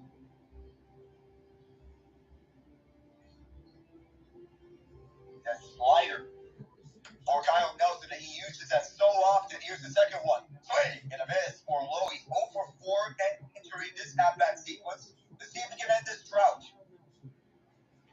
Yeah, 7-8-9 is no joke here in this Rangers lineup.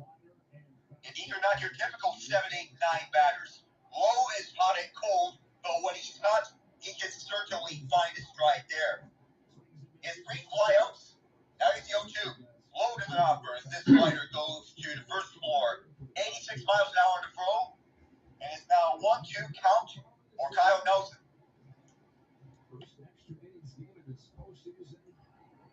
D-backs looking to hold this tie game and send it to an 11th inning as this slider goes almost at the same placement as the previous one. 2-2. Second straight slider, second straight 86 ball. And now if you're Torey, Lovullo, and Bruce Bochy, it's all about managing your bullpen from this point on. And this count goes from 0-2 to a full count. Lowe doesn't swing on any of them from those 3 straight balls. And you have Josh Jung on deck, and he's been hot. Yes, he has been. Again, we talk about when Lowe reaches, Jung hits a 2-run bomb, so don't want to continue that sequence if you're Arizona. And would you guess it? 4 straight opportunities to put away Lowe, and Nelson throws 4 straight balls. Now the winning run is at first base.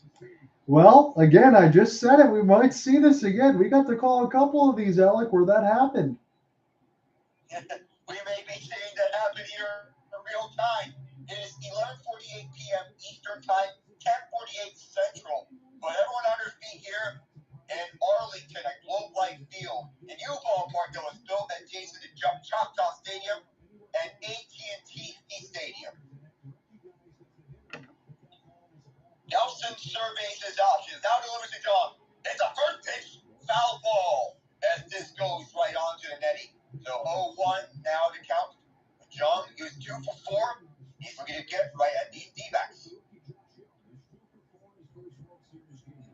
We do have a tight game between the Clippers and the Jazz. In the meantime, Jazz hold a 2-point lead, 111 to 109 over the Clippers. Now the Clippers are looking to bounce right back. Here's the 0-1. And this is low on the breaking ball cutter at 88. That will make it a 1-1 count for John. And coming alive for the Clippers is Kawhi Leonard. Hey, 23 points. The 1-1. Jung is going to ground it over. And here's a double play opportunity. And got a move. The tic-tac-toe. Perfect. On to Marte Walker. And so that brings 2 outs to the table. Well, we can't tell you how big that one was. As now it's Leota Tavares again, who's probably not taking you deep, but the inning's not done just yet before they'll get back to the top side. That was the dangerous situation that Nelson had to get away from him. Good job there. Yeah, job well done for Kyle Nelson, because even though he's not the best of bullpen arms for the D-backs, and you wouldn't expect him to get 2 outs on a double play in this situation, because you immediately think of Kevin Ginkel, Ryan Thompson, Paul Seymour as the best 3 bullpen arms in this situation. But Kyle Nelson's playing like the best reliever thus far. Not the best. Was 0 for 3 on the night. Doesn't offer a disc cutter, but they're going to say he did. They're going to say he did and make it an 0-1. Marcus Semien is still up. Should the last reach. Here's the throw. Outside left on the fastball, 91. did not offer at it on that cutter. Wow, that's a bad call. His look ever so close to 1-1. Oh, bad time to swing because this one was way low. 1-2 now as he tried on that slider, but gotta know which pitch is which. Yeah, I think he got the leverage of a strike there. Probably shouldn't have. And bad time to do so. Now Kyle Nelson, 1-2 opposite Leody Taveras. Bottom of the 10th for an extra innings. The 1-2. And Taveras that time did not swing on it, as this one is on a cutter at 88. Same placement as the previous ball. That time, no swing from Taveras. If Texas scores, they win here. Here's the 2-2 and now a full count. A true full count because the 3 balls, 2 strikes, 2 outs. So Taveras reaches. Marcus Semien goes up to the plate for a 6th time. Here's the full count. And now here comes Semien. Could he be the one to end this? As this is outside. Holy cow, Alec. How many times, if you're Marcus Semien, do you get the opportunity? You saw what Seager did the last time. Maybe if you're Semien, just take care of business now. It has to be taken care of right here, right now, bottom of the 10th, in order to bring Taveras right home on a game-winning RBI double. And so we have umpires calling time, and now Torey Lovullo is going to head to the mound. Just remember, you get 5 mound meetings without a pitching change. Craig Counsell used up all 5 of them in game 1 against Arizona.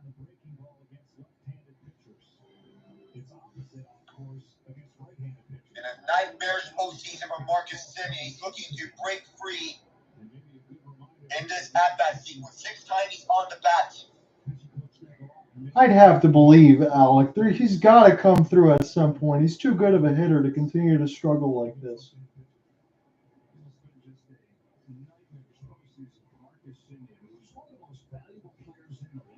He's too good.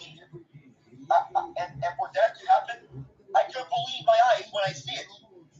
No. Now he's Semien, team captain. He got to be a leader in this situation. He struck out his last at-bat. 6 times he's walked up to the plate.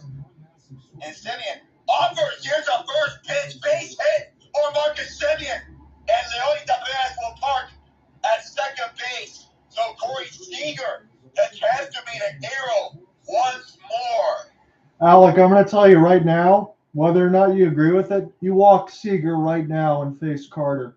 You have to. Yeah, I view this as a must. You have to walk Seager if you're the D-backs. Walk him may not be the worst thing in the world, but you're going to have an opportunity to take the bat out of his hands. Don't attempt at him. No, I don't think you can. Even if Carter comes through and wins this game, which he very well could, he's just been too hot, Corey Seager. You already seen what he did to tie this game. Don't let him beat you. And don't let him beat you at that time. He didn't get Seager to offer. So it's a 1-0 count. Seager's batting average back to 333. It was one of 4 batters entering the ALCS to enter a 400 batting average. And Nelson, I think the plan may be to throw breaking balls and get Seager over walking to the first. Yeah, they're going to be very careful to see if he offers at anything. Don't give him anything down the middle if they even choose to pitch to him. Yeah, don't give anything down the middle. Just go downstairs or upstairs, anywhere in that range. And that time, Seager is going to lightly tap it. And that time, he tried at it. But now, we go to the 11th. I can't believe that, honestly. They're able to get Seager out without even having to walk him. That is so huge for the Arizona Diamondbacks. Again, you got Adolis Garcia on the next part of the 11th anyway, so it never gets easier. But I did not expect that result. I thought that was going to be game over. And yeah, normally when you have Seager up at the plate, that could spell game over in most cases, but not that time. It's a ground out over to the right side of the infield. But now this game goes on, and I find it very hard to believe that this is the first ever time we're calling extra innings. Yeah, and hopefully it's not the last as far as this. I think there's going to be some intrigue. It's hard to believe, but it's a 5-5 game going into the 11th inning, and the runs scored is just 5 runs on 8 hits for both. So not a lot of hits, but they've been able to manufacture bunt runs over, get sac flies, get whatever else they needed to. There's been a lot of stolen bases for both squads, and particularly mostly for Arizona. But nonetheless, the game reset, nothing bigger than this in the bottom of the ninth. A Corey Seager 2-run shot that also scored. Leota Tavares made this a 5-5 game with 2 outs. And now we head to the 11th inning, tied at 5. And we still have a long series to cover, so there's going to be more wear and tear on the bodies of both of these two teams. Yes, there is, and maybe even on the announcers as well, depending on how long these games go. But we're happy to be here with you. Between John Ott and Alec Novel, we've been switching off between each and every inning, so at least Alec had an opportunity to end it in extra innings. It would be totally unfair if I took the rest of that, so that's not going to happen. We'll continue to mix through, and we'll see. We have the first 4 games covered. We'll be back with you. We'll probably say today, because I think it's going to get past 12 a.m. for me, at least on this side, at the 8:03 side Eastern, 7:03 Central, and then we will figure it back out on Monday and Tuesday. Alec and I will both be away for Game 5. If anything comes of that, we might figure out something, or I'll at least do the write-up. But Game 6 and 7 should be okay. I'll at least be back for that. But I will miss Game 5. We will have the first 4 here with you. But again, no matter what happens today, I think the attention will immediately shift to tomorrow for the next starting pitcher, whether it be Montgomery or Merrill Kelly, because it's going to be important. It's going to be very important for each one of these two teams to get the momentum. And would you believe the Jazz beat the Clippers 120 to 118? That's a big scoreline early in the year when you imagine the Kawhi Leonard-Paul George connection should be doing a little bit better than they are. Jose Leclerc is on for his second inning of work. He threw 15 pitches. That's exactly where you want to be. But for Leclerc, he might top out at 2 or 3 innings because you don't want to stretch it too far. Tommy Pham! As this is just shy in the left field side. He hit it hard, but he didn't get the power behind it. It is 1 out.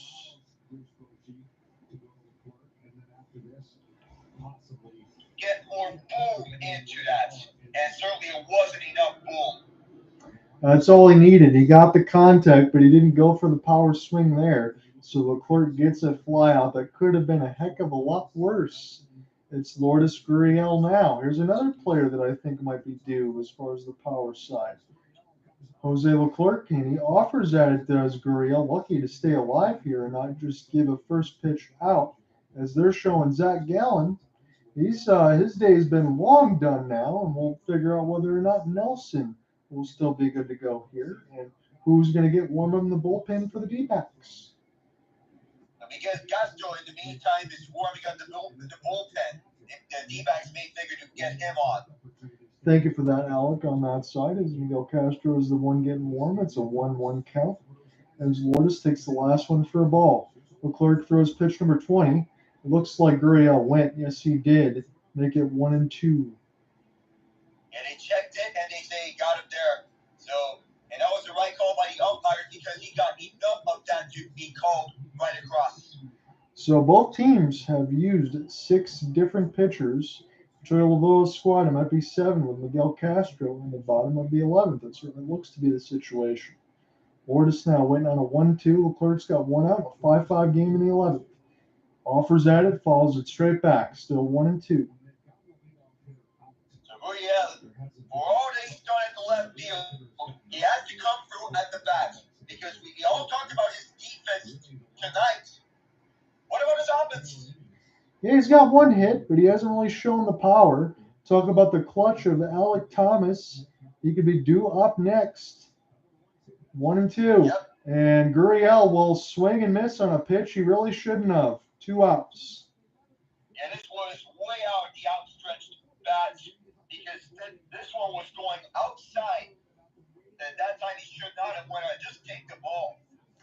Absolutely. Again, Alec Thomas, we talk about clutch, late inning at bats, some home runs. Well, nothing more clutch than the top of the 11 with 2 outs in a 5-5 game. We'll see what happens here. He's 2 for 4, 97, takes it inside on a sinker, make it 1-0. Yeah, for all that talked about Alec Thomas and his ability to come up in big situations because he is that guy if you need to get a clutch hit. He was way out in front of a changeup at 89, make it 1-1. So it was a work.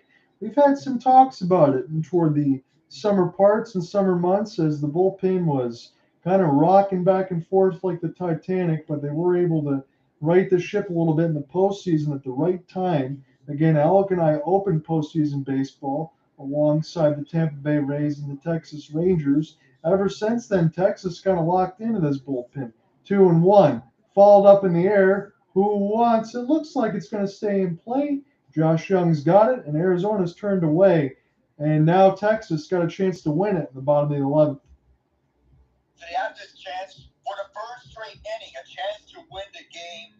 And to see Corey Seager get a ground out to the infield would be the most surprising outcome because normally he's going to boom it out. Normally you would see that, but it didn't happen in the 10th, even though he got the tying home run tonight. And again, from that point, you think about Evan Carter, Adolis Garcia, and Mitch Garver might likely still have the most dangerous part of the order upcoming. So it just never ends for Arizona. Now Miguel Castro, there's an opportunity that he gets greeted rudely on this side. So I'm just going to go ahead and give you a stolen base reset. We gave you the score reset in between Alec and I, but Ketel Marte has one. Christian Walker even has one. Alec Thomas and Perdomo, 4 stolen bases for the Arizona Diamondbacks. If they get at least one, they win. They're undefeated in the postseason. They got 4. Adolis Garcia, the only one. And I think that was the biggest surprise because when he got hit on the hand, he was immediately off for second base and he got a bag.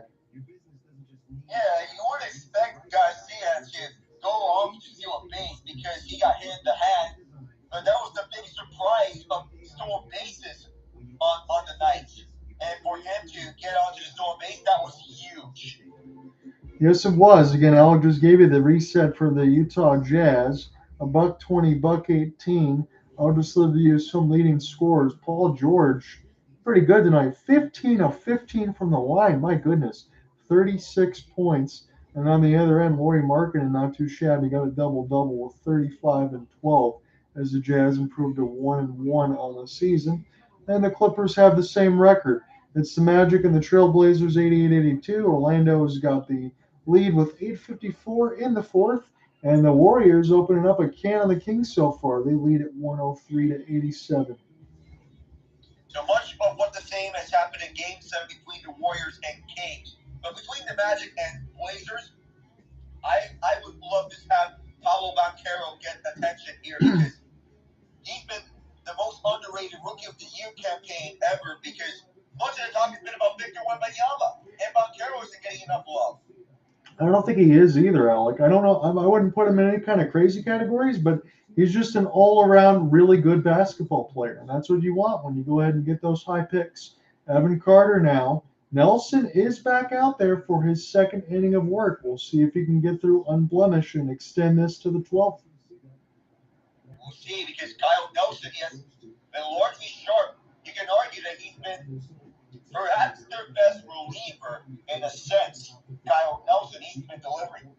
So far in the ESPN pitch counter, 22 pitches, just 9 for strikes. That can put you in a little bit of danger here. Carter is very patient for a 21-year-old, but not there on a slider. Make it 1-2. So normally you would see him throwing right through, but he was able to put away 2 runners for the Rangers on a double play. But Nelson needs to turn things around, otherwise we could see a pitching change in the middle of the inning. Yes, we can, because walks will kill you at this stage of the game, especially with Texas with last at bats, bottom 11 tied at 5. Carter, 1-2 count, and 85 will be calmly taken for the 21-year-old, make it 2-2. So, with Emmanuel, is it Evan Carter? Yeah, Evan Carter, right up at the plate. Sky looks up. Carter On the right field side, no problem for Carroll as he takes a couple steps back and makes the catch. As just mentioned, Evan Carter can sky it, but that one didn't have enough boom on it. Just over to all sorts of green grass over the right field side where Corbin Carroll had all day to catch it, or all night as he will. Well, we'll see what the situation is now. Looks like Nelson was just on to get Carter. It'll be Castro in the pitching change taking on Adolis. The hottest batter entering tonight, Adolis Garcia, really has been explosive heading into this World Series at a 3.5 batting average. And he's had 3 true at-bat sequences where he's 2 for 3 tonight. Well, looking at this pitching order, it's the 7th pitcher used here for the Diamondbacks. The only one that got roughed up as far as the bullpen side was Paul Sewald. Blew the first save. The inning pitched 1 hit, 2 runs, 3 strikeouts. And the Texas bullpen in between Dunning, Bradford, Gray, and Smith, and now Leclerc, who's given way, have all been unblemished so far. So with 1 out in the bottom of the 11th, again, as we said, Adolis Garcia, Baby Poppy, will be up against the new pitcher in Castro. And again, we've gone through some of the scoring resets. Seager was the one that tied up the 2-run shot in the bottom of the 9th. It's been a good contest for Corbin Carroll, Ketel, Marte.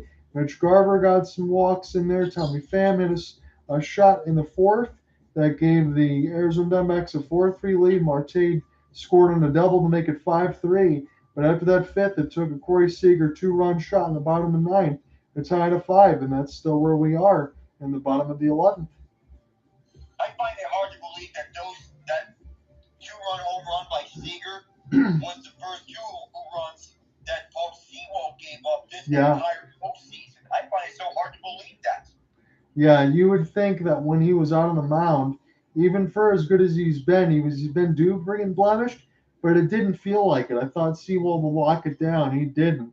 And now we're in a situation where the Rangers lineup, as we talk about, they continue to be dangerous. And for Troy Lovullo's squad, you have a very good lineup. And yeah, we'll see. And that Tubi commercial, I hope you didn't see that. That was very disturbing. I saw a Giga Chad. Oh my God. That was the most disturbing commercial I've ever seen, and I hope they never show it again. God. Oh, Yeah, I'm just going to try to distract that from my mind. Let's concentrate on baseball with Adolis Garcia. 5-8-0 are the runs, hits, and errors, respectively. Te amo, little Boppy here on this side. That's what they want to see. As Miguel Castro is due on the mound here. 75 games, an ERA of 4.31. Very hittable. Hittable in the postseason. Garcia trying to deliver, and thankfully for the Diamondbacks, nobody's on base. He spiked that one. Am I saying that because Castro's trying to pull something out of the Ryan Thompson book with the sidearm throws? Yeah, he needs to stay within himself. I hope not, if that's the situation. It's 1-0. And he spikes it again with a changeup. The second straight ball that he threw into the dirt. So, and he's hoping that Adolis Garcia doesn't get to his usual torn hot self. Home run in 4 straight games, 11 bombs in the last 20. That's Garcia. And he went for the downs. He probably shouldn't have. It's still 2-1.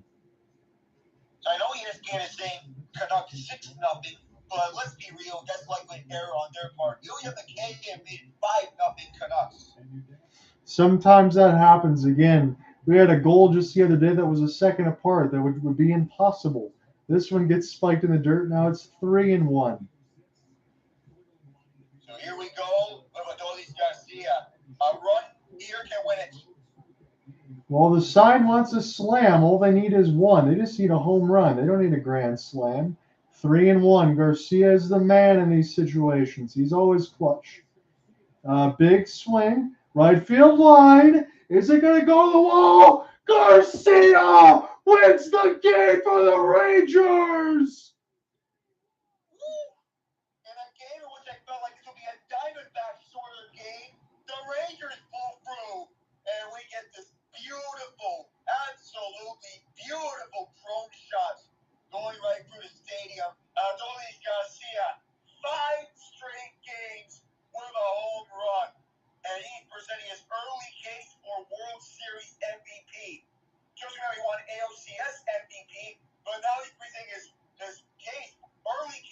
World Series MVP. He say, ha, take this, Brian Abreu. And again, we talked about this game might go one way or another, right? You and I thought maybe Texas in 6. Well, it certainly took a while to get the winner in game 1, but I guess neither one of us should be surprised, my friend. Adolis Garcia comes through.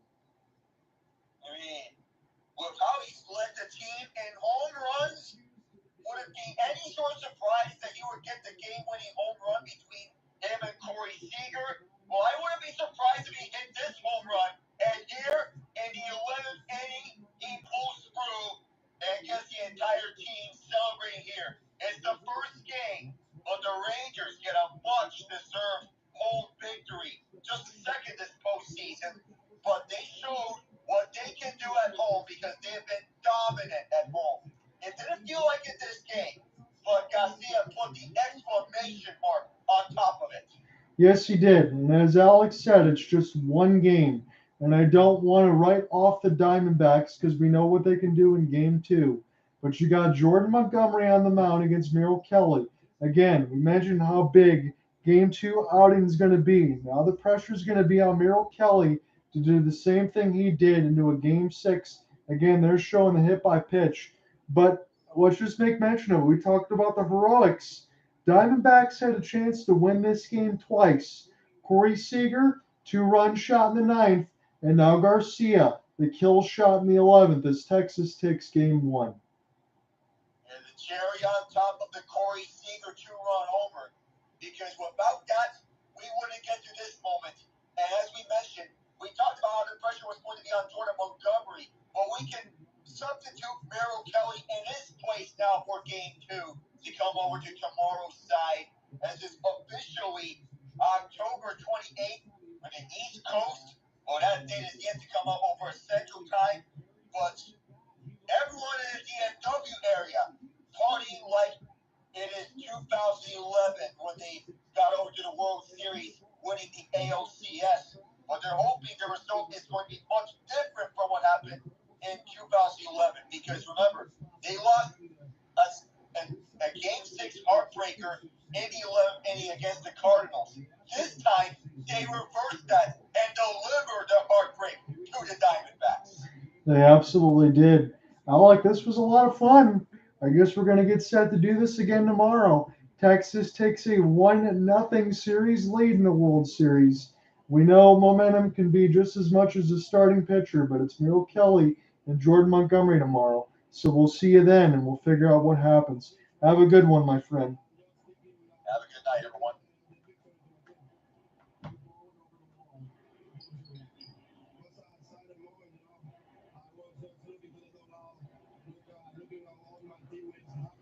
Hope you guys had fun with that. We were at an over 4-hour broadcast.